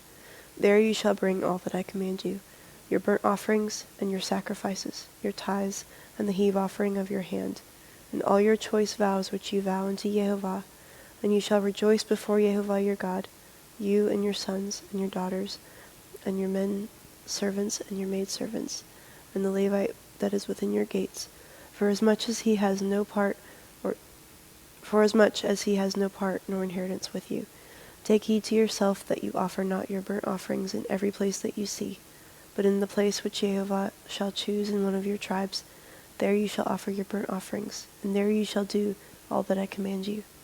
Notwithstanding, you may kill and eat flesh in all your gates, whatsoever thy soul lusteth after, according to the blessing of Jehovah your God, which he has given you.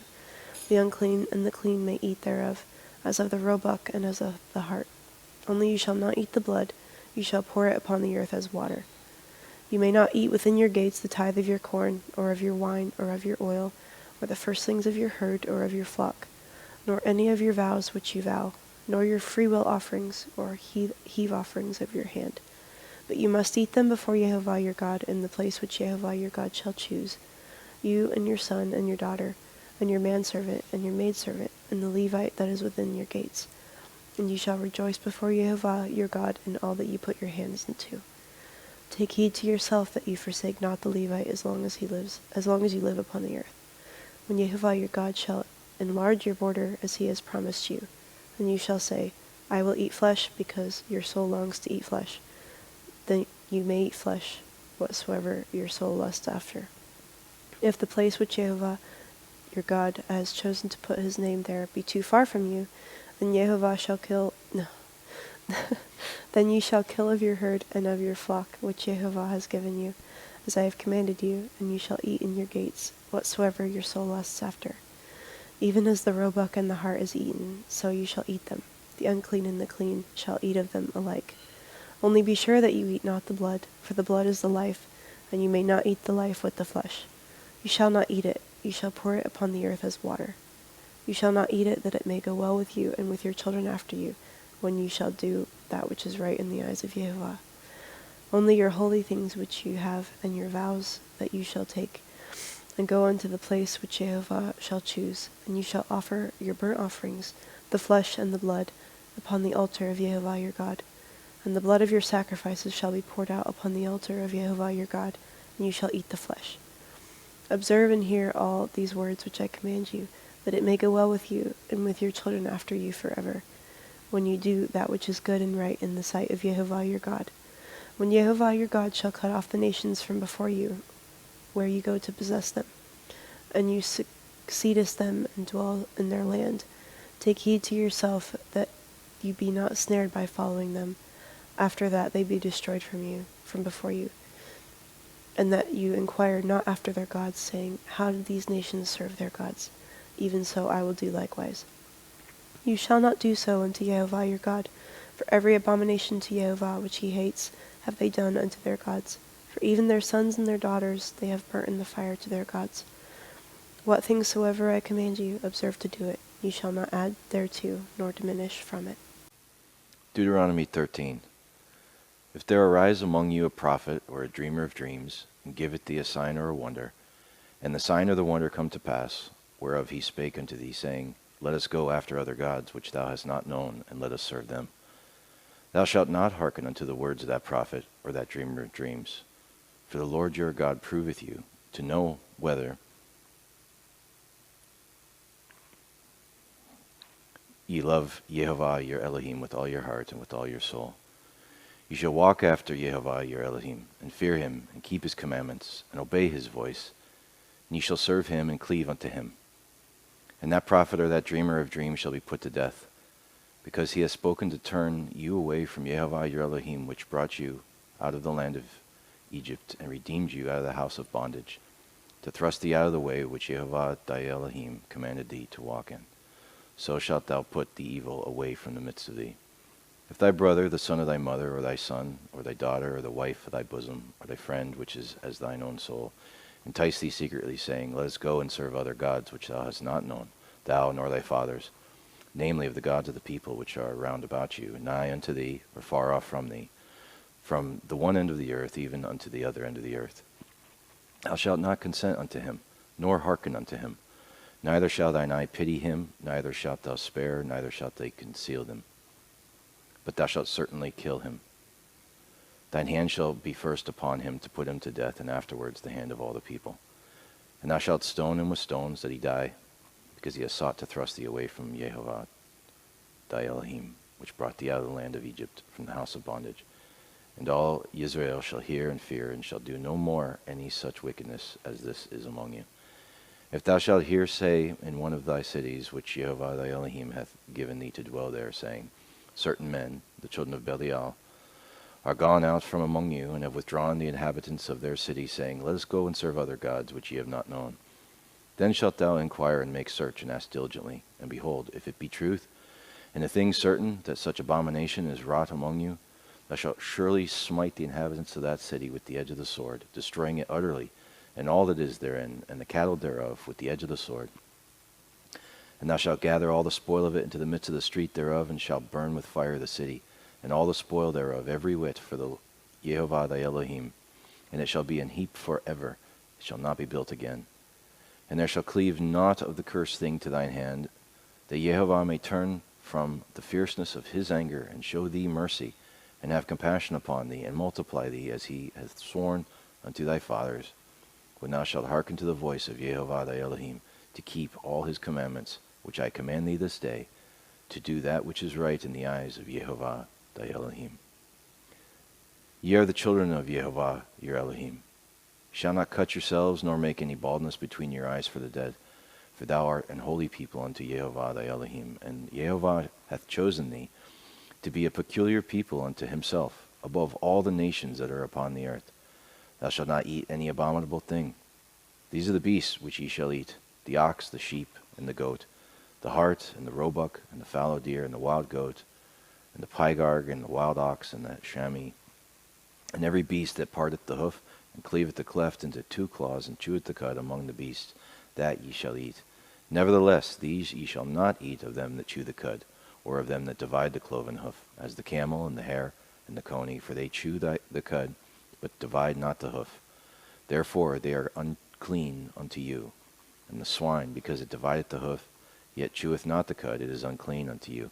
Ye shall not eat of their flesh, nor touch their dead carcass. These ye shall eat of all that are in the waters, All that have fins and scales shall ye eat. And whatsoever hath not fins and scales ye may not eat, it is unclean unto you. Of all clean birds ye shall eat, but these are they of which ye shall not eat, the eagle, and the ossifrage, and the osprey, and the glede, and the kite, and the vulture after its kind, and every raven after his kind, and the owl, and the nighthawk, and the cuckoo, and the hawk after his kind, the little owl, and the great owl, and the swan, and the pelican, and the gyre eagle, and the cormorant, and the stork, and the heron after her kind, and the lapwing, and the bat. And every creeping thing that flieth is unclean unto you. They shall not be eaten. But of all clean fowls ye may eat. Ye shall not eat of anything that dieth of itself. Thou shalt give it unto the stranger that is in thy gates, that he may eat it, or thou mayest sell it unto an alien. For thou art an holy people unto Yehovah thy Elohim. Thou shalt not see the kid in his mother's milk. Thou shalt truly tithe all the increase of thy seed, that the field bringeth forth year by year. And thou shalt eat before Yehovah your Elohim in the place which he shall choose to place his name there, the tithe of thy corn, of thy wine, of thine oil, and the firstlings of thy herds and thy flocks, that thou mayest learn to fear Yehovah your Elohim always.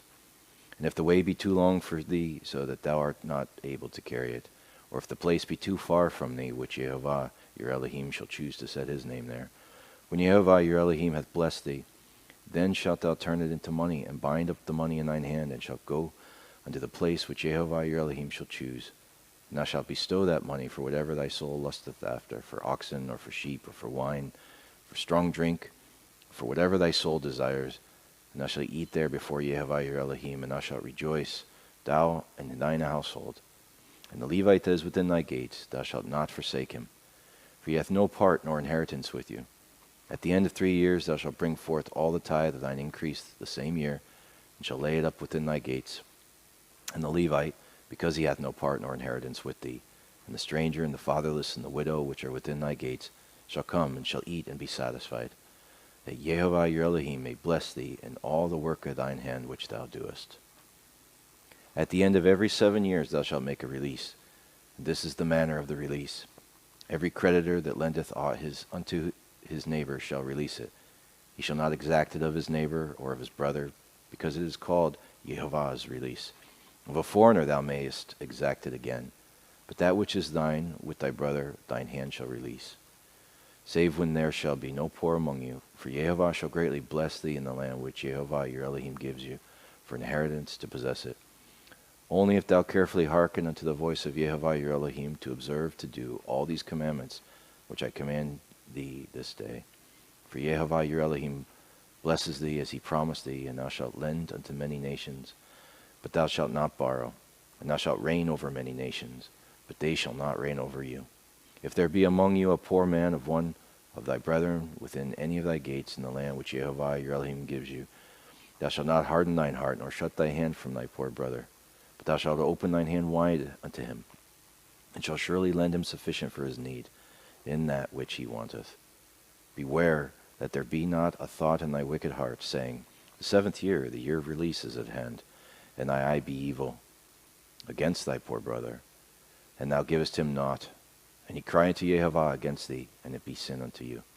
Thou shalt surely give him, and thine heart shall not be grieved when thou givest unto him, because that for this thing Yehovah your Elohim shall bless thee in all thy works, and in all that thou puttest thine hand unto. For the poor shall never cease out of the land. Therefore I command thee, saying, thou shalt open thine hand wide unto thy brother, to the poor, to the needy, in thy land. And if thy brother, a Hebrew man or a Hebrew woman, be sold unto you, and serve you 6 years, then in the 7th year thou shalt let him go free from thee. And when thou sendest him out free from thee, thou shalt not let him go away empty. Thou shalt furnish him liberally out of thy flock, and out of thy floor, and out of thy winepress. Of that wherewith Yehovah your Elohim hath blessed you, thou shalt give unto him, and thou shalt remember that thou wast a bondman in the land of Egypt, and Yehovah your Elohim redeemed thee. Therefore I command thee this thing today. And it shall be, if he say unto you, I will not go away from thee, because he loveth thee, and thine house, because he is well with thee, then thou shalt take in all, and thrust it through his ear unto the door, and he shall be thy servant forever. And also unto thy maidservant thou shalt do likewise. It shall not seem hard unto thee when thou sendest him away free from thee, for he hath been worth a double hired servant to thee in serving these 6 years. And Yehovah your Elohim shall bless thee in all that thou doest. And the firstling males that come of thy herd and of thy flock thou shalt sanctify unto Yehovah your Elohim. Thou shalt do no work with the firstling of thy bullock, nor shear the firstling of thy sheep. Thou shalt eat it before Yehovah your Elohim year by year in the place which Yehovah shall choose, thou and thy household. And if there be any blemish therein, and if it be lame or blind, or have any ill blemish, thou shalt not sacrifice it unto Yehovah your Elohim. Thou shalt eat it with thy gates, within thy gates.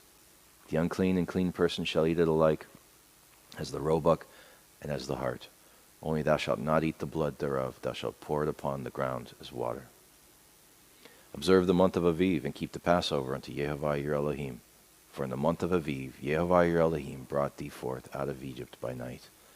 Thou shalt therefore sacrifice the Passover unto Yehovah your Elohim of the flock and the herd in the place which Yehovah shall choose to place his name there. Thou shalt eat no leavened bread with it. 7 days thou shalt eat unleavened bread therewith, even the bread of affliction. For thou camest forth out of the land of Egypt in haste, that thou mayest remember the day when thou camest forth out of the land of Egypt all the days of thy life. And there shall be no leavened bread seen with thee in all thy coast 7 days. Neither shall there be anything of the flesh, which thou sacrificest the first day at even, remain all night until the morning. Thou mayest not sacrifice the Passover within any of thy gates, which Yehovah your Elohim gives you, but at the place which Yehovah your Elohim shall choose to place his name in. There thou shalt sacrifice the Passover at even, at the going down of the sun, at the season that thou camest forth out of Egypt. And thou shalt roast and eat it in the place which Yehovah your Elohim shall choose. And thou shalt turn in the morning and go into thy tents. 6 days thou shalt eat unleavened bread, and on the 7th day shall be a solemn assembly to Yehovah your Elohim. Thou shalt do no work therein. 7 weeks shalt thou number unto thee. Begin to number the 7 weeks from such time as thou beginnest to put the sickle to the corn. And thou shalt keep the feast of weeks unto Yehovah thy Elohim with a tribute of a freewill offering of thine hand, which thou shalt give unto Yehovah your Elohim, according as Yehovah thy Elohim hath blessed thee. And thou shalt rejoice before Yehovah your Elohim, thou and thy son, and thy daughter, and thy manservant, and thy maidservant, and Levite that is within thy gates, and the stranger, and the fatherless, and the widow that are among you, in the place which Yehovah your Elohim has chosen to place his name there. And thou shalt remember that thou wast a bondman in Egypt, and thou shalt observe and do these statutes. Thou shalt observe the Feast of Tabernacles 7 days. After that thou hast gathered in thy corn and thy wine, and thou shalt rejoice in thy feast, thou and thy son and thy daughter and thy manservant, and the maidservant and the Levite, the stranger and the fatherless, and the widow that are within thy gates. 7 days shalt thou keep a solemn feast unto Yehovah your Elohim in the place which Yehovah shall choose. Because Yehovah your Elohim shall bless thee in all thine increase, and in all the works of thine hands. Therefore thou shalt surely rejoice. 3 times in a year shall all thy males appear before Yehovah your Elohim in the place which he shall choose, in the feast of unleavened bread, and the feast of weeks, and the feast of tabernacles. And they shall not appear before Yehovah empty. Every man shall give as he is able, according to the blessing of Yehovah your Elohim which he has given thee. Judges and officers shalt thou make thee in all thy gates, which Yehovah your Elohim gives you, throughout thy tribes, and they shall judge the people with just judgment. I shall not wrest judgment. I shall not respect persons, neither take a gift. For a gift doth blind the eyes of the wise, and pervert the words of the righteous. That which is altogether just shalt thou follow, that thou mayest live and inherit the land which Yehovah gives you. Thou shalt not plant thee a grove of any trees near unto the altar of Yehovah thy Elohim, which thou shalt make thee. Neither shalt thou set thee up any image which Yehovah your Elohim hates. Thou shalt not sacrifice unto Yehovah your Elohim any bullock or sheep wherein is blemish, or any evil favoredness, for that is an abomination unto Yehovah your Elohim. If there be found among you within any of thy gates that Yehovah thy Elohim gives you, man or woman, that hath wrought wickedness in the sight of Yehovah your Elohim, in transgressing his covenant, and hath gone and served other gods, and worshipped them, either the sun or moon, or any of the host of heaven, which I have not commanded, and it be told thee, and thou hast heard of it, and inquired diligently, and behold, it be true, and the thing certain, that such an abomination is wrought in Israel, then shalt thou bring forth that man or that woman which have committed the wicked thing unto thy gates, even that man or that woman, shalt stone them with stones till they die.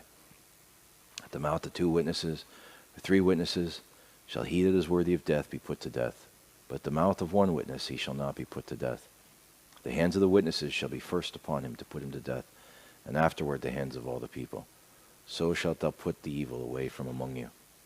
If there arise a matter too hard for thee in judgment, between blood and blood, between plea and plea, and between stroke and stroke, being matters of controversy within thy gates, then shalt thou arise and get thee up into the place which Yehovah your Elohim shall choose. And thou shalt come unto the priests, the Levites, and unto the judge that shall be in those days, and inquire. They shall show thee the sentence of judgment, and thou shalt do according to the sentence which they of that place which Yehovah shall choose shall show thee. And thou shalt observe to do according to all that they inform thee, according to the sentence of the law which they shall teach thee, and according to the judgment which they shall tell thee, thou shalt do.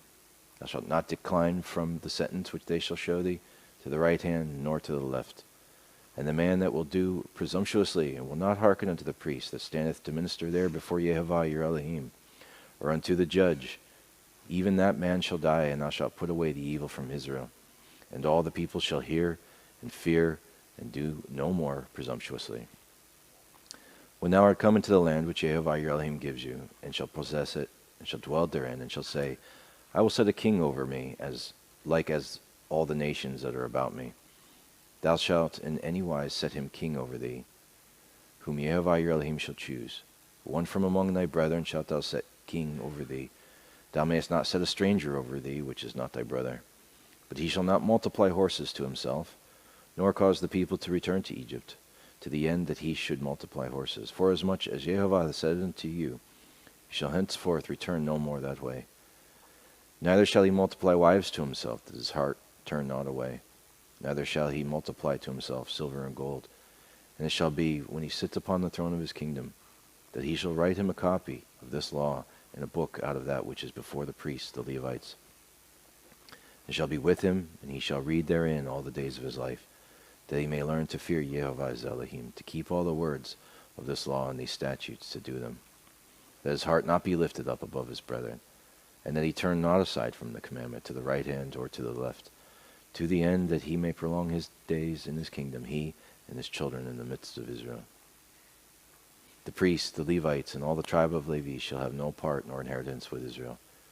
They shall eat the offerings of Yehovah made by fire in his inheritance. Therefore shall they have no inheritance among their brethren. Yehovah is their inheritance, as he has said unto them. And this shall be the priest's due from the people, from them that offer a sacrifice, whether it be ox or sheep.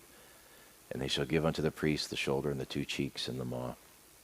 The first fruit also of thy corn, of thy wine, and of thine oil, and the first of the fleece of thy sheep shalt thou give him.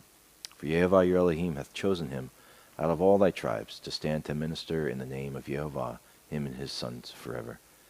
And if a Levite come from any of the gates out of Israel where he sojourns, and come with all the desire of his mind unto the place where Yehovah shall choose, then he shall minister in the name of Yehovah his Elohim, as all his brethren the Levites do, which stand there before Yehovah.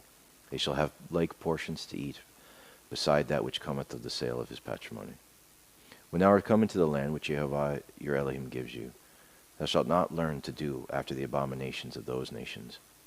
There shall not be found among you any one that maketh his son or his daughter to pass through the fire, or that useth divination, or an observer of times, or an enchanter, or a witch, or a charmer, or a consulter with familiar spirits, or a wizard, or a necromancer. For all that do these things are an abomination unto Yehovah. And because of these abominations, Yehovah your Elohim does drive them from out before thee. Thou shalt be perfect with Yehovah thy Elohim. For these nations which thou shalt possess hearkened unto observers of times and unto diviners. But as for thee, Yehovah your Elohim has not suffered thee to do so. Yehovah your Elohim will raise up unto thee a prophet from the midst of thee, of thy brethren, like unto me. Unto him ye shall hearken, according to all that thou desires of Yehovah your Elohim in Horeb, in the day of the assembly, saying, Let me not hear again the voice of Yehovah my Elohim, neither let me see this great fire any more, that I die not. And Yehovah said unto me, They have well spoken that which they have spoken. I will raise them up a prophet from among their brethren, like unto you, and will put my words in his mouth, he shall speak unto them all that I command him. And it shall come to pass that whoever will not hearken unto my words which he shall speak in my name, I will require it of him. But the prophet which shall presume to speak a word in my name, which I have not commanded him to speak, or that shall speak in the name of other gods, even that prophet shall die. And if thou say in thine heart, how shall we know the word which Jehovah hath not spoken? When a prophet speaks in the name of Jehovah, if the thing follow not nor come to pass, that is the thing which Jehovah hath not spoken. But the prophet hath spoken it presumptuously. Thou shalt not be afraid of him. When Jehovah your Elohim has cut off the nations, whose land Jehovah your Elohim gives you, and thou succeedest them, and dwellest in their cities, and in their houses, thou shalt separate 3 cities for thee in the midst of thy land, which Jehovah your Elohim gives you to possess it. Thou shalt prepare a way, and divide the coast of thy land, which Jehovah your Elohim gives you to inherit, into 3 parts, that every slayer may flee thither. And this is the case of the slayer which shall flee thither, that he may live. Whoso killeth his neighbor ignorantly, whom he hated not in time past. And when a man goeth into the wood with his neighbor to hew wood, and his hand fetcheth a stroke with the axe to cut down the tree, and the head slips from the helve, and lighteth upon his neighbor, then he die. He shall flee into one of those cities and live, lest the avenger of the blood pursue the slayer, while his heart is hot, and overtake him, because the way is long, and slay him. Whereas he was not worthy of death, inasmuch as he hated him not in time past. Wherefore I command thee, saying, Thou shalt separate 3 cities for thee, and if Jehovah your Elohim enlarge thy coast, as he has sworn unto thy fathers, and give thee all the land which he promised to give unto thy fathers, if thou shalt keep all these commandments to do them, which I command thee this day, to love Jehovah your Elohim, and to walk ever in his ways, then shalt thou add 3 cities more for thee, besides these 3, that innocent blood may be not shed in thy land, which Jehovah your Elohim gives you for an inheritance, and so blood be upon thee. But if any man hate his neighbor, and lie in wait for him, and rise up against him, and smite him mortally that he die, and fleeth into one of these cities, then the elders of his city shall send and fetch him thence, and deliver him into the hand of the avenger of blood, that he may die. Thine eye shall not pity him, but thou shalt put away the guilt of innocent blood from Israel, that it may go well with thee. Thou shalt not remove thy neighbor's landmark, which they of old time hath set in thine inheritance, which thou shalt inherit in the land that Jehovah your Elohim gives you to possess it. 1 witness shall not rise up against a man for any iniquity or for any sin, in any sin that he sinneth. At the mouth of 2 witnesses, or at the mouth of 3 witnesses, shall the matter be established. If a false witness rise up against any man to testify against him that which is wrong, then both the men, between whom the controversy is, shall stand before the Jehovah, before the priests and the judges, which shall be in those days. And the judges shall make diligent inquisition. And behold, if the witness be a false witness, and hath testified falsely against his brother, then shall you do unto him as he had thought to do unto his brother. So shalt thou put the evil away from among you. And those which remain shall hear and fear, and shall henceforth commit no more any such evil among you. And that eye shall not pity, but life shall go for life, eye for eye, tooth for tooth, hand for hand, foot for foot. When thou goest out to battle against thine enemies, and seest horses and chariots and a people more than thou, be not afraid of them. For Jehovah your Elohim is with you, which brought thee up out of the land of Egypt. And it shall be, when ye are come nigh unto the battle, that the priest shall approach and speak unto the people, and shall say unto them, Hear, O Israel, ye approach this day unto battle against your enemies. Let not your hearts faint, fear not, do not tremble, neither be ye terrified because of them. For Jehovah your Elohim is he that goes with you to fight for you against your enemies, to save you. And the officers shall speak unto the people, saying, What man is there that hath built a new house, and hath not dedicated it? Let him go and return to his house, lest he die in the battle, and another man dedicate it. And what man is he that has planted a vineyard, and hath not eaten of it? Let him also go and return to his house, lest he die in the battle, and another man eat of it. And what man is there that hath betrothed a wife, and hath not taken her? Let him go and return unto his house, lest he die in the battle, and another man take her. And the officers shall speak further unto the people, and they shall say, What man is there that is fearful and faint-hearted? Let him go and return unto his house, lest his brethren's heart faint as well as his heart. And it shall be, when the officers have made an end of speaking unto the people, that they shall make captains of the armies to lead the people. When thou comest nigh unto a city to fight against it, then proclaim peace unto it. And it shall be, if it make thee an answer of peace, and open unto thee, then it shall be, that all the people that is found therein shall be tributaries unto thee, and they shall serve thee. And if it will make no peace with thee, but will make war against thee, then thou shalt besiege it. And when Yehovah your Elohim hath delivered it into thine hands, and thou shalt smite every male thereof with the edge of the sword. But the women and the little ones and the cattle and all that is in the city, even all the spoil thereof, shalt thou take unto thyself, and thou shalt eat the spoil of thine enemies, which Yehovah your Elohim hath given thee. Thus shalt thou do unto all the cities which are very far off from thee, which are not of the cities of these nations, but of the cities of these people, which Yehovah your Elohim doth give thee for an inheritance. Thou shalt save alive nothing that breatheth, but thou shalt utterly destroy them, namely the Hittites, and the Amorites, the Canaanites, and the Perizzites, the Hivites, the Jebusites, as Yehovah your Elohim hath commanded thee, that they teach you not to do after all their abominations which they have done unto their gods. So should ye sin against Yehovah your Elohim. When thou shalt besiege a city a long time, and making war against it to take it, thou shalt not destroy the trees thereof by forcing an axe against them.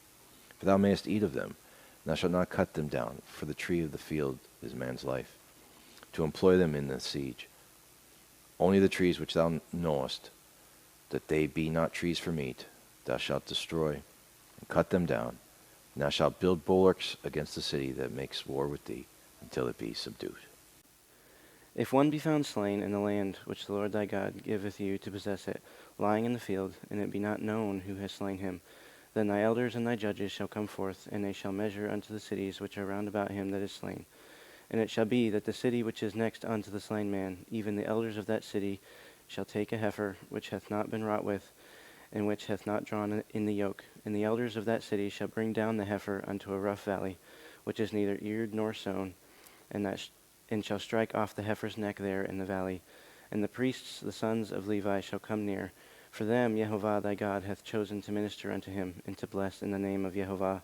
And by their word shall every controversy and every stroke be tried.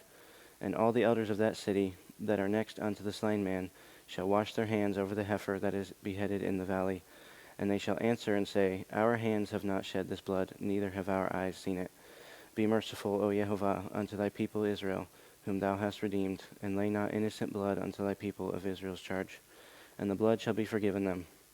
So shalt thou put away the guilt of innocent blood from among you, when thou shalt do that which is right in the sight of Yehovah. When thou goest forth to war against thine enemies, and Yehovah thy God hath delivered them into thine hands, and thou hast taken them captive, and seest among the captives a beautiful woman, and hast a desire unto her, that thou wouldest have her to thy wife, then thou shalt bring her home to thine house, and she shall shave her head, and pare her nails, and she shall put the raiment of her captivity from off her, and shall remain in thine house, and bewail her father and her mother a full month. And after that thou shalt go in unto her, and be her husband, and she shall be thy wife. And it shall be, if thou have no delight in her, then thou shalt let her go whither she will.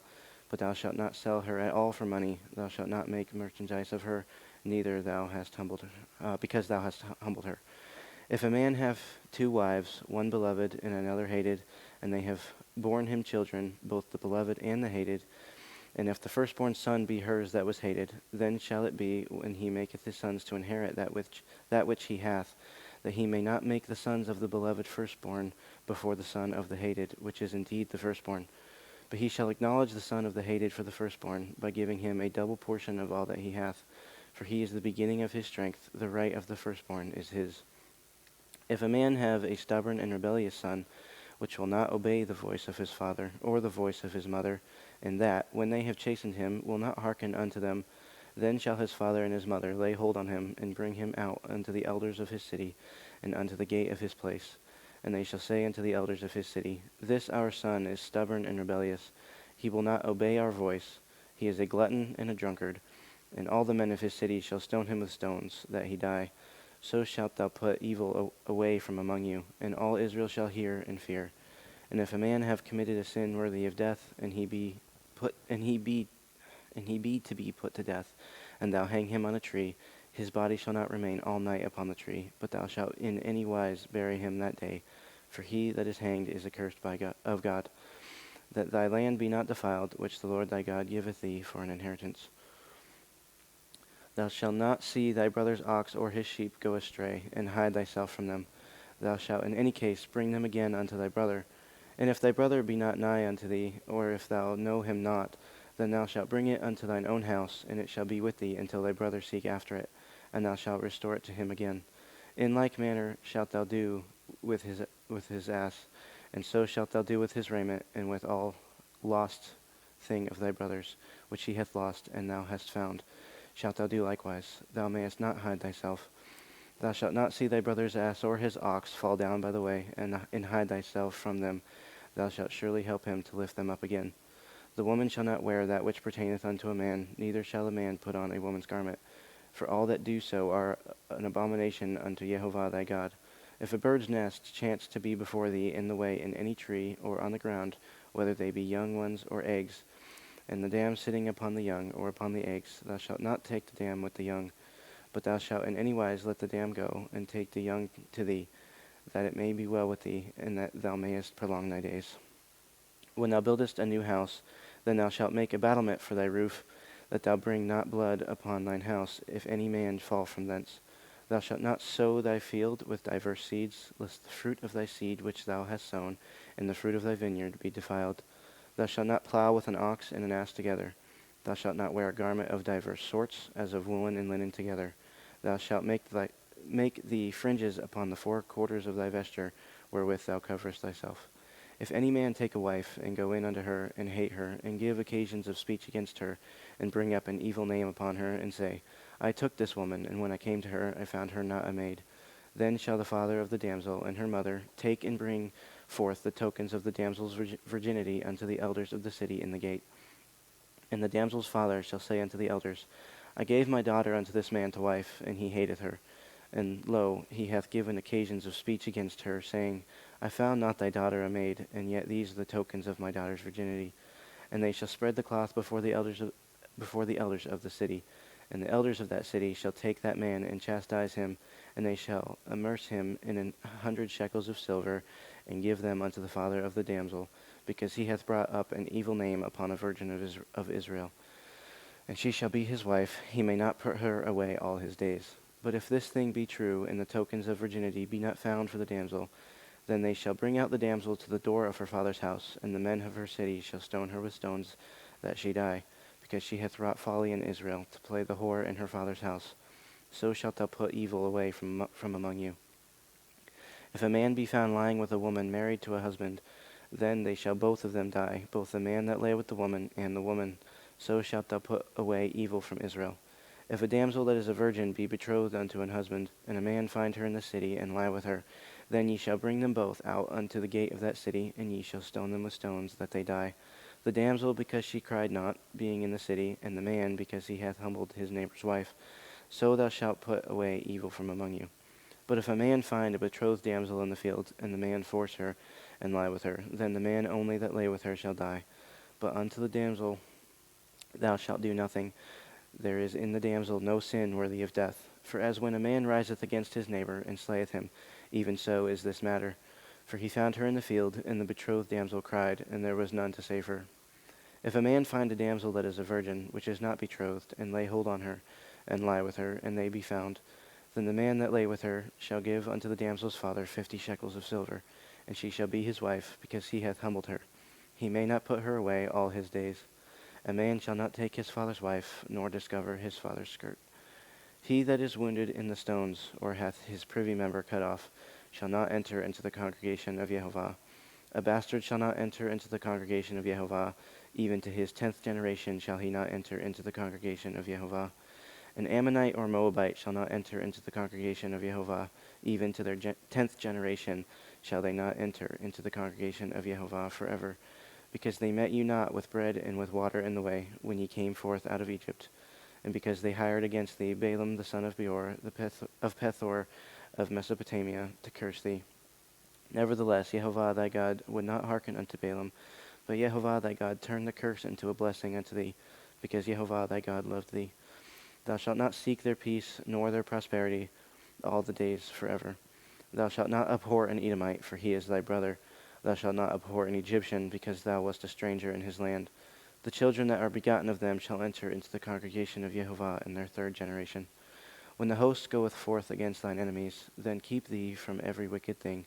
If there be among you any man that is not clean by reason of uncleanness that chanceth him by night, then shall he go abroad out of the camp. He shall not come within the camp. But it shall be, when evening cometh on, he shall wash himself with water, and when the sun is down, he shall come into the camp again. Thou shalt have a place also without the camp, whither thou shalt go forth abroad, and thou shalt have a paddle upon thy weapon. And it shall be, when thou wilt ease thyself abroad, that thou shalt dig therewith, and shalt turn back and cover that which cometh from thee. For Jehovah thy God walketh in the midst of thy camp, to deliver thee, and to give up thine enemies before thee. Therefore shall thy camp be holy, that he see no unclean thing in thee, and turn away from thee. Thou shalt not deliver unto his master the servant which is escaped from his master unto thee. He shall dwell with thee even among you, in that place which he shall choose in one of thy gates. Where it liketh him best, thou shalt not oppress him. There shall be no whore of the daughters of Israel, nor a sodomite of the sons of Israel. Thou shalt not bring the hire of a whore, nor the price of a dog, into the house of Jehovah thy God for any vow. For even both these are abomination unto Jehovah thy God. Thou shalt not lend upon usury to thy brother, usury of money, usury of victuals, usury of anything that is lent upon usury. Unto a stranger thou mayest lend upon usury, but unto thy brother thou shalt not lend upon usury.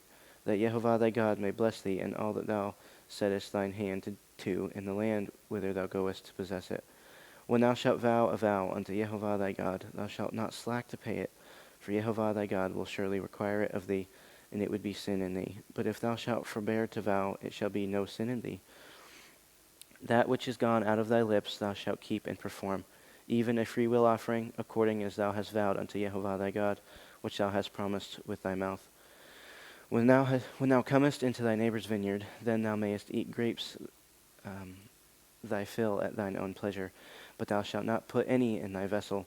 When thou comest into the standing corn of thy neighbor, then thou mayest pluck the ears with thine hand, but thou shalt not move a sickle unto thy neighbor's standing corn.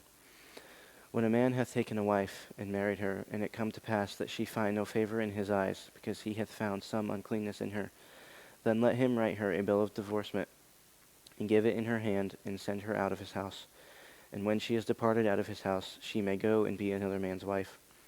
And if the latter husband hate her, and write her a bill of divorcement, and giveth it in her hand, and sendeth her out of his house, or if the latter husband die, which took her to be his wife, her former husband, which sent her away, may not take her again to be his wife, after that she is defiled. For that is abomination before Jehovah, and thou shalt not cause the land to sin, which Jehovah thy God giveth thee for an inheritance.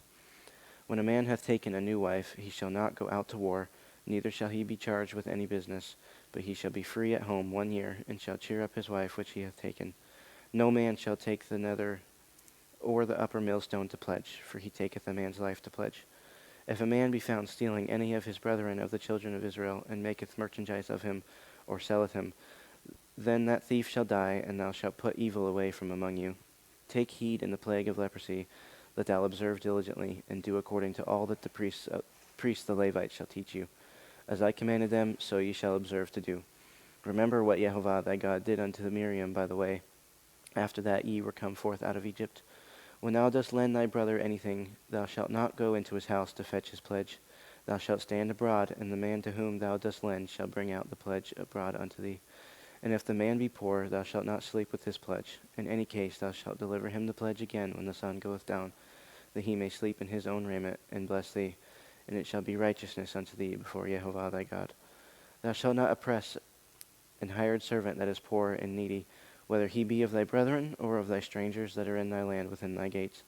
At his day thou shalt give him his hire, neither shall the sun go down upon it, for he is poor, and setteth his heart upon it, lest he cry against thee unto Jehovah, and it be sin unto thee. The father shall not be put to death for the children, neither shall the children be put to death for the fathers. Every man shall be put to death for his own sin. Thou shalt not pervert the judgment of the stranger, nor of the fatherless, nor take a widow's raiment to pledge.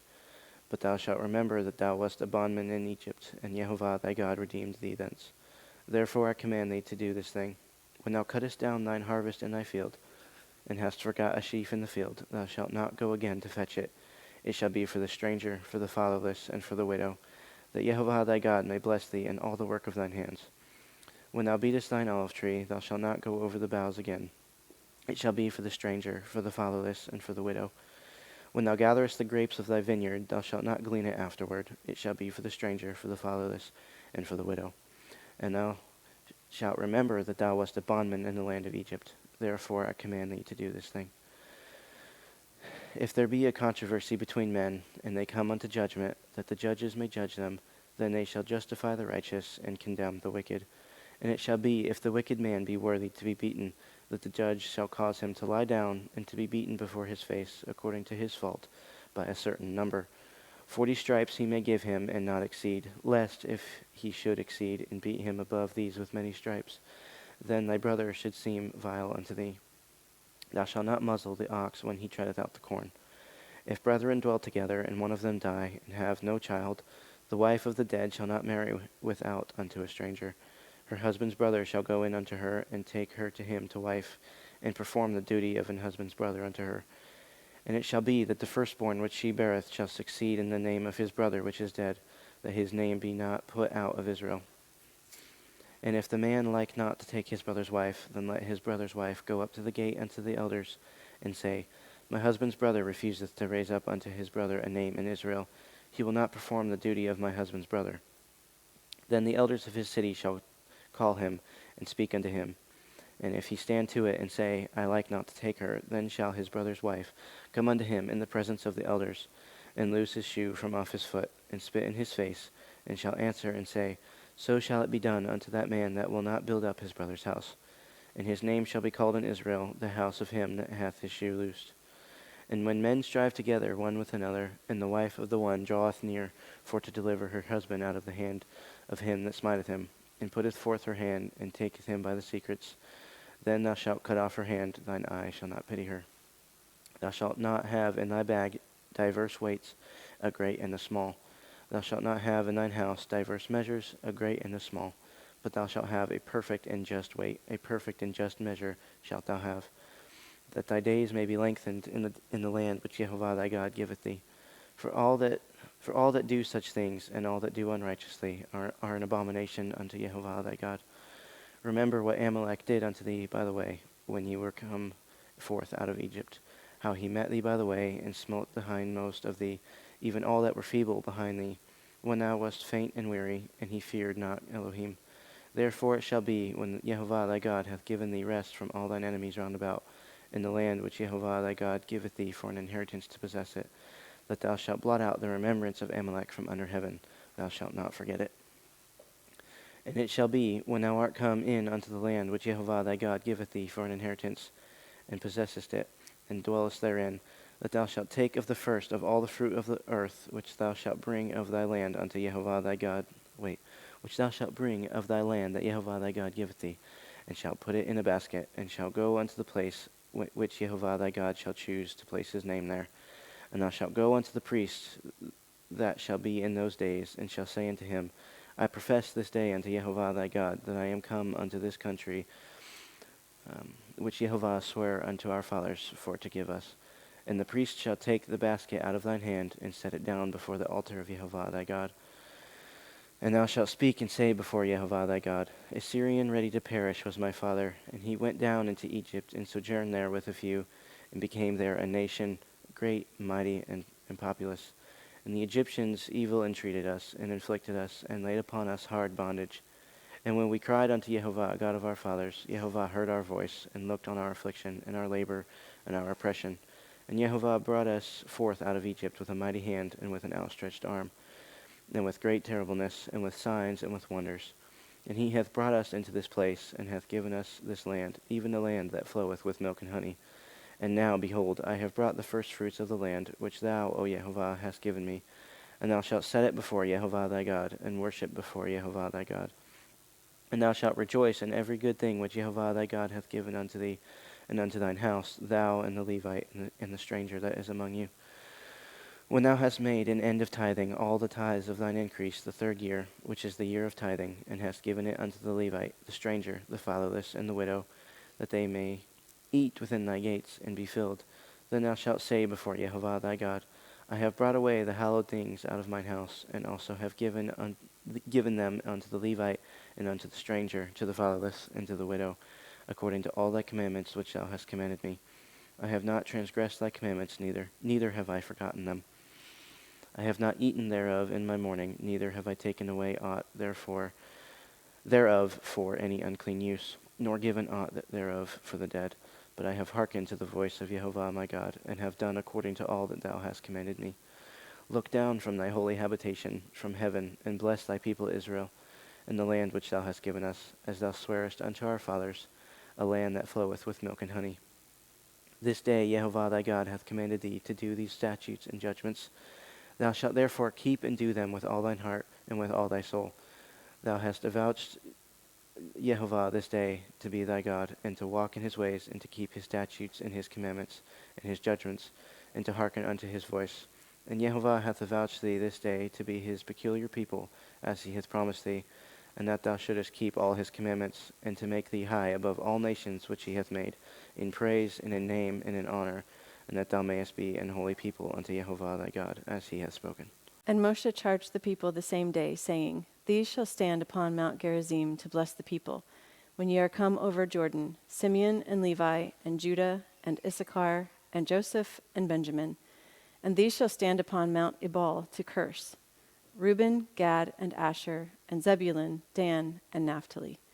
And the Levites shall speak and say unto all the men of Israel with a loud voice, Cursed be the man that maketh any graven or molten image, an abomination unto Jehovah, the work of the hands of the craftsman, and putteth it in a secret place.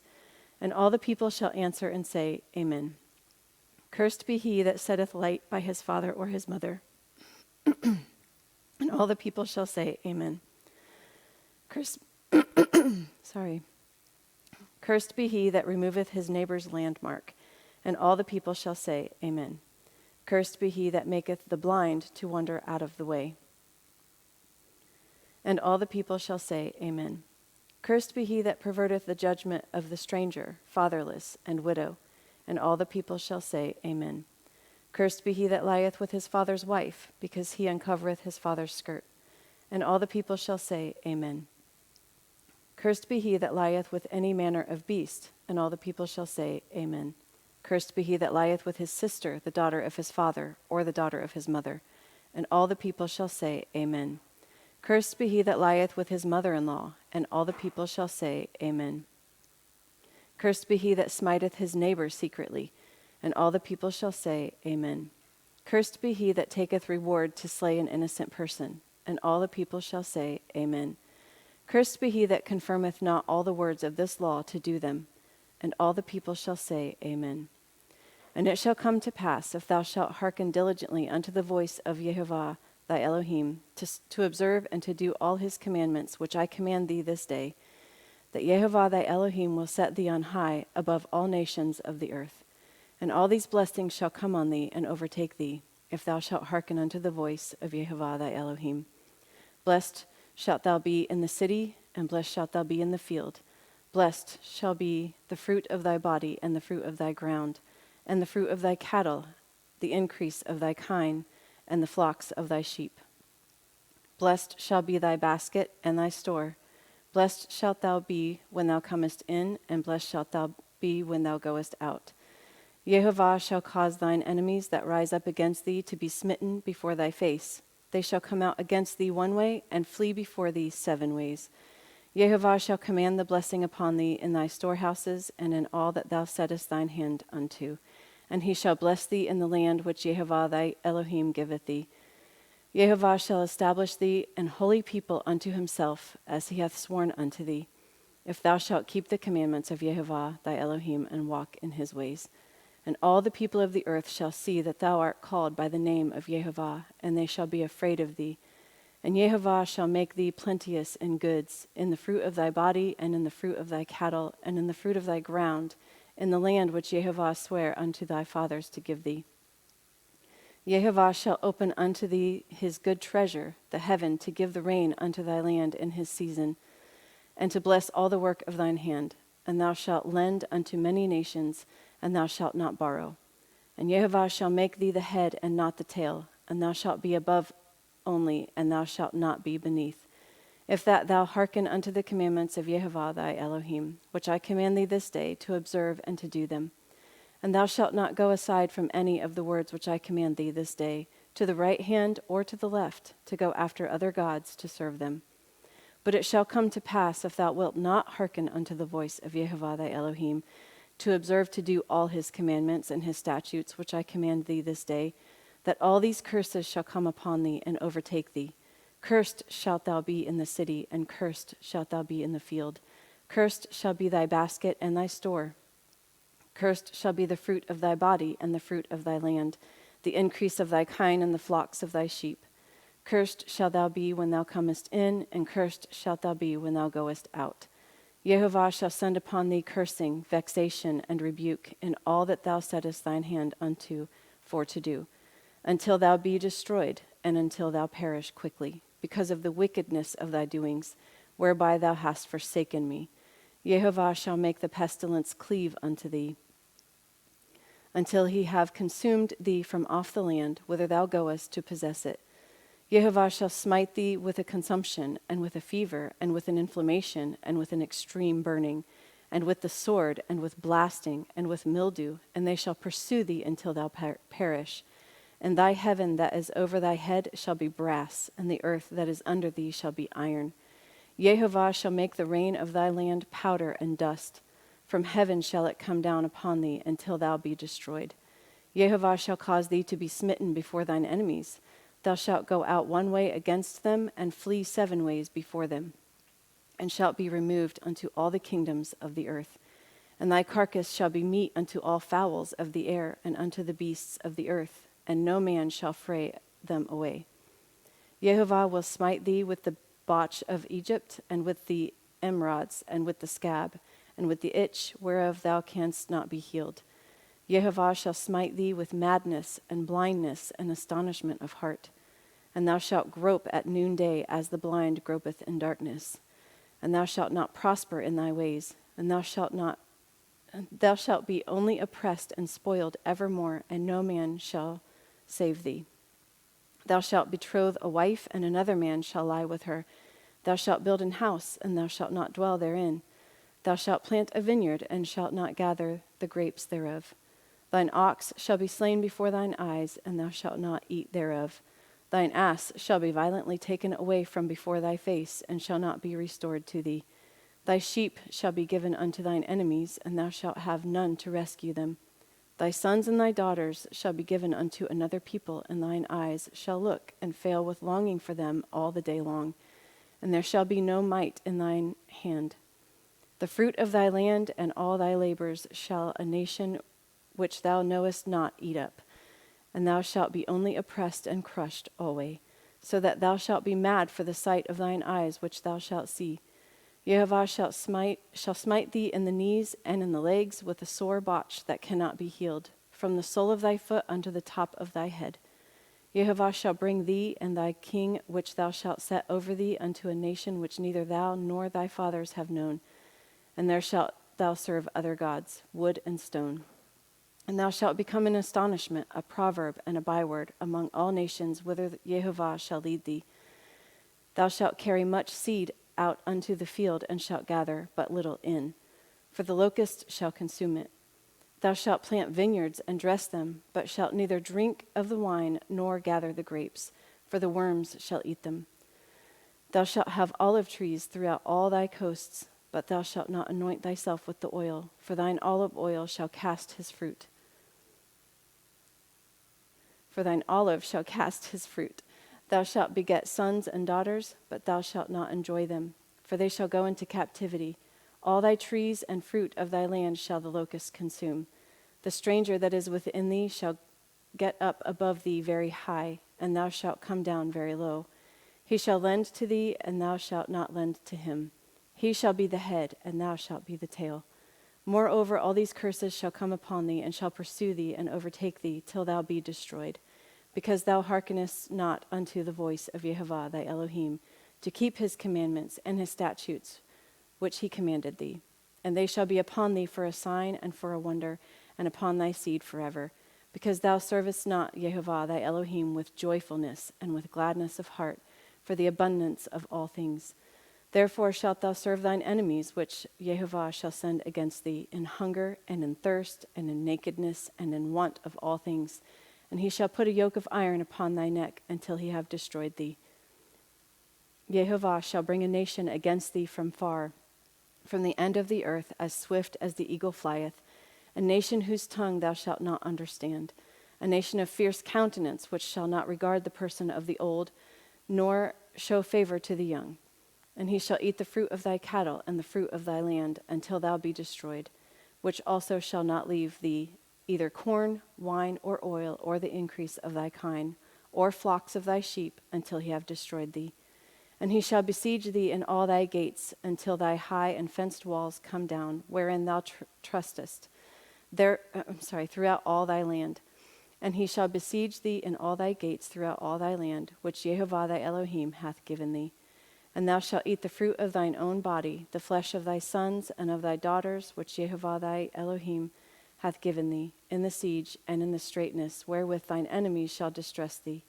So that the man that is tender among you and very delicate, his eye shall be evil toward his brother, and toward the wife of his bosom, and toward the remnant of his children which he shall leave, so that he will not give to any of them of the flesh of his children, whom he shall eat, because he hath nothing left him in the siege and in the straitness, wherewith thine enemies shall distress thee in all thy gates.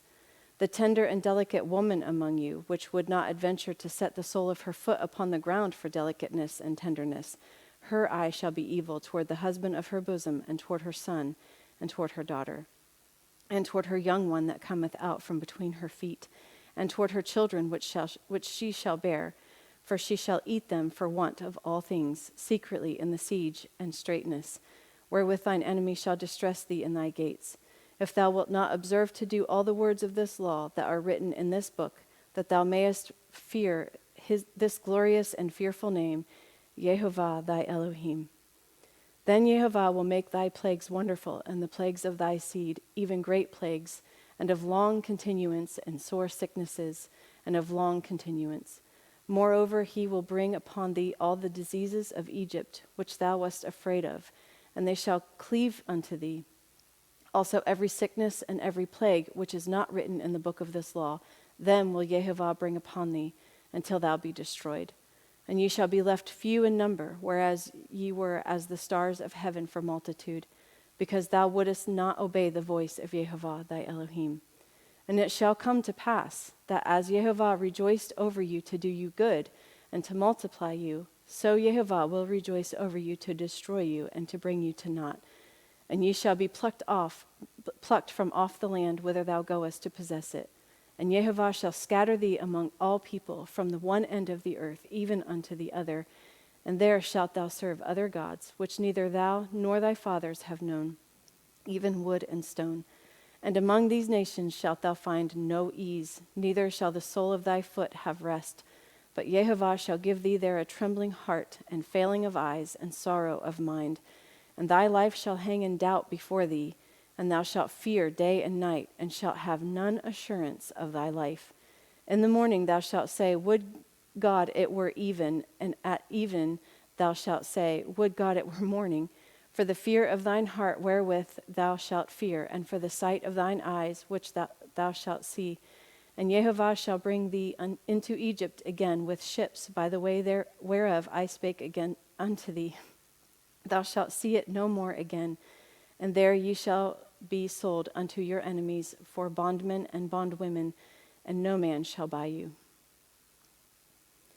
Neither with you only do I make this covenant and this oath, but with him that standeth here with us this day before Jehovah our Elohim, and also with him that is not here with us this day.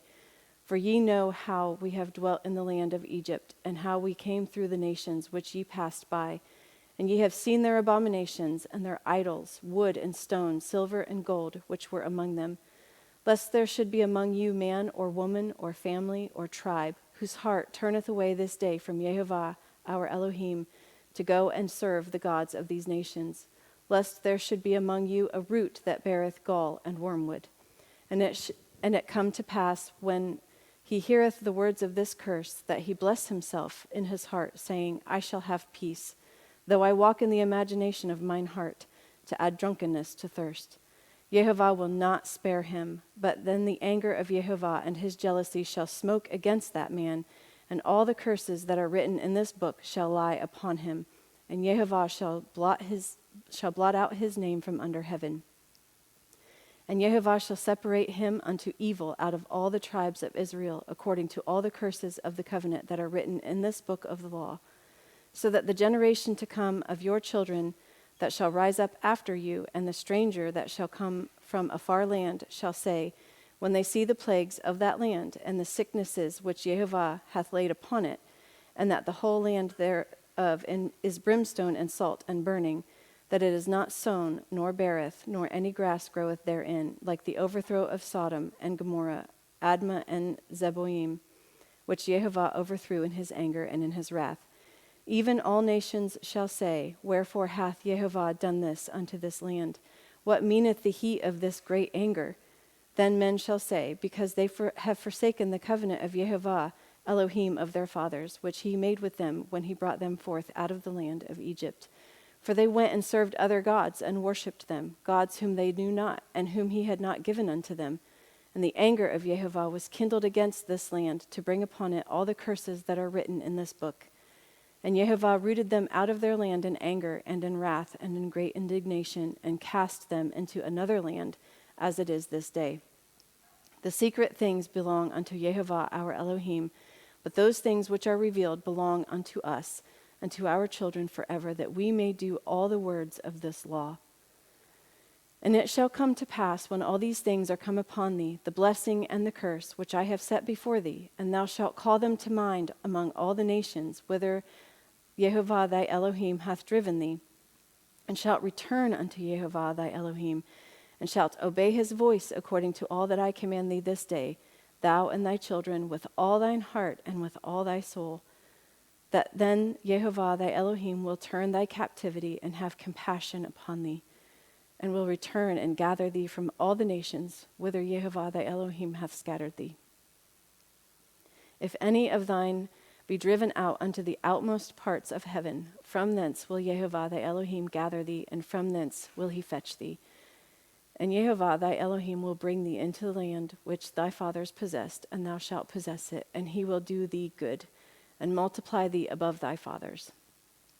And Yehovah thy Elohim will circumcise thine heart and the heart of thy seed, to love Yehovah thy Elohim with all thine heart and with all thy soul, that thou mayest live. And Yehovah thy God, thy Elohim, will put all these curses upon thine enemies, and on them that hate thee, which persecuted thee, and thou shalt return and obey the voice of Yehovah, and do all his commandments which I command thee this day. And Yehovah thy God will make thee plenteous in every work of thine hand, in the fruit of thy body, and in the fruit of thy cattle, and in the fruit of thy land, for good. For Yehovah will again rejoice over thee for good, as he rejoiced over thy fathers, if thou shalt hearken unto the voice of Yehovah thy Elohim, to keep his commandments and his statutes which are written in this book of the law, and if thou turn unto Yehovah thy Elohim with all thine heart and with all thy soul. For this commandment which I command thee this day, it is not hidden from thee, neither is it far off. It is not in heaven, that thou shouldest say, who shall go up for us to heaven and bring it unto us, that we may hear it and do it? Neither is it beyond the sea, that thou shouldest say, who shall go over the sea for us and bring it unto us, that we may hear it and do it? But the word is very nigh unto thee, in thy mouth and in thy heart, that thou mayest do it. See, I have set before thee this day life and good, and death and evil. In that I command thee this day to love Yehovah thy Elohim, to walk in his ways, and to keep his commandments, and his statutes, and his judgments, that thou mayest live and multiply. And Yehovah thy Elohim shall bless thee in the land whither thou goest to possess it.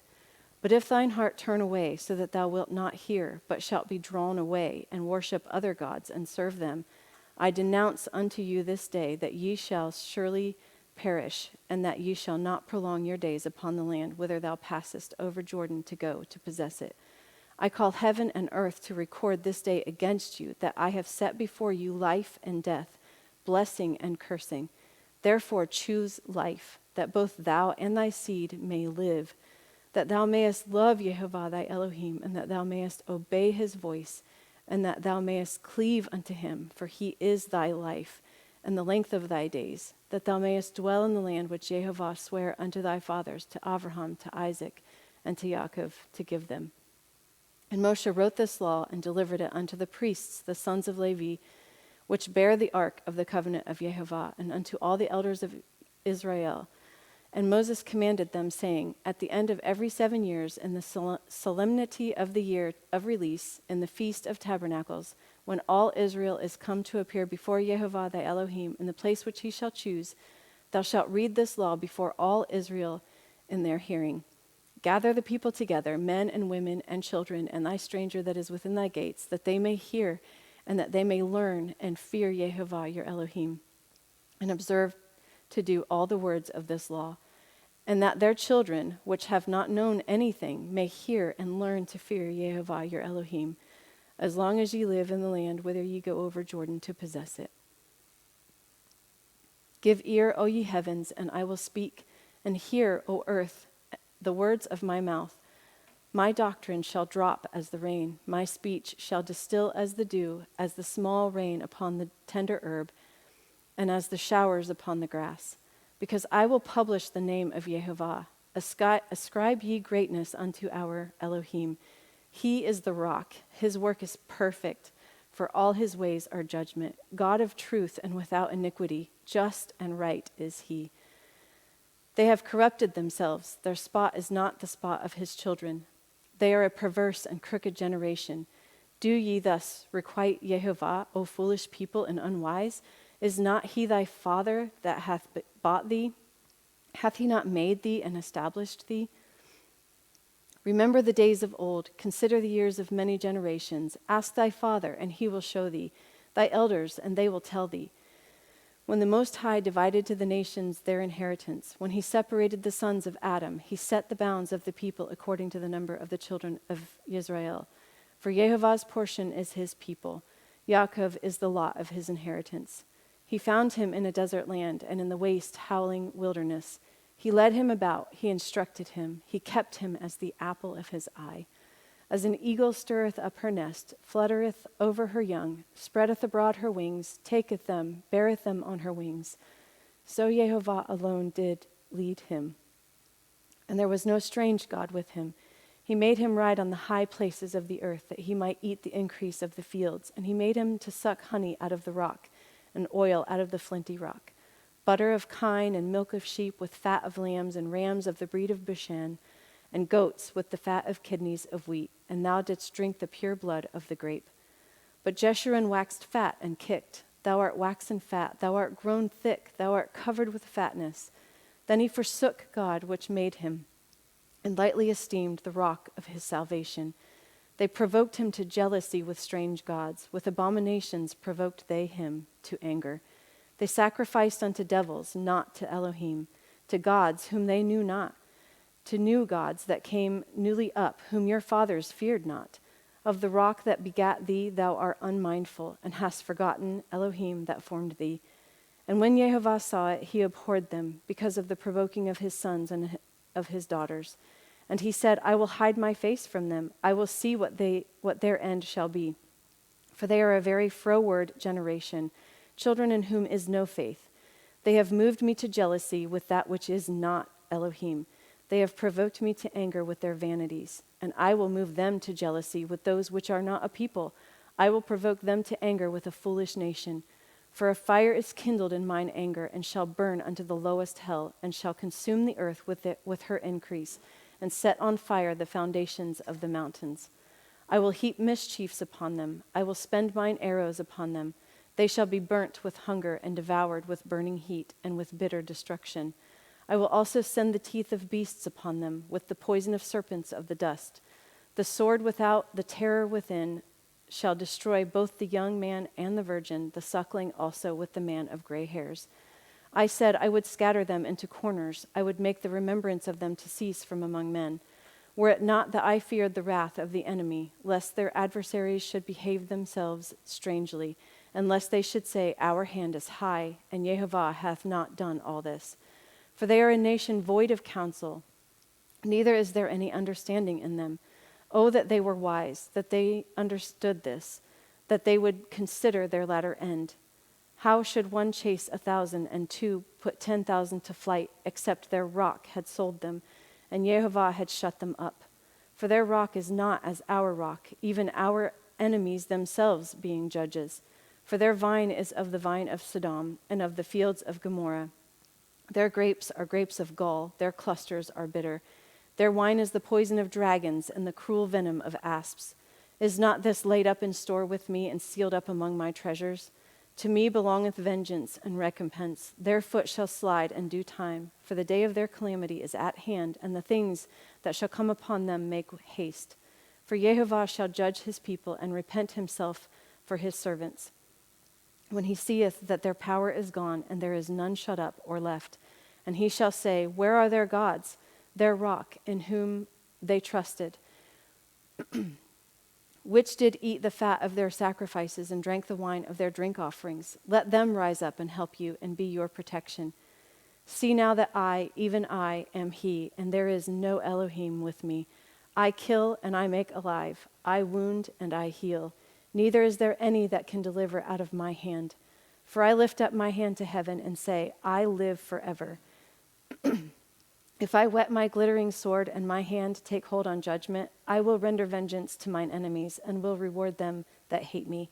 I will make mine arrows drunk with blood, and my sword shall devour flesh, and that with the blood of the slain and of the captives, from the beginning of revenges upon the enemy. Rejoice, O you nations, with this people, for he will avenge the blood of his servants, and will render vengeance to his adversaries, and will be merciful unto his land and to his people. And Moshe came and spake all the words of this song in the ears of the people, he and Hoshea the son of Nun. And Moshe made an end of speaking all these words to all Israel. And he said unto them, Set your hearts unto all the words which I testify among you this day, which you shall command your children to observe to do, all the words of this law. For it is not a vain thing for you, because it is your life. And through this thing ye shall prolong your days in the land, whither ye go over Jordan to possess it.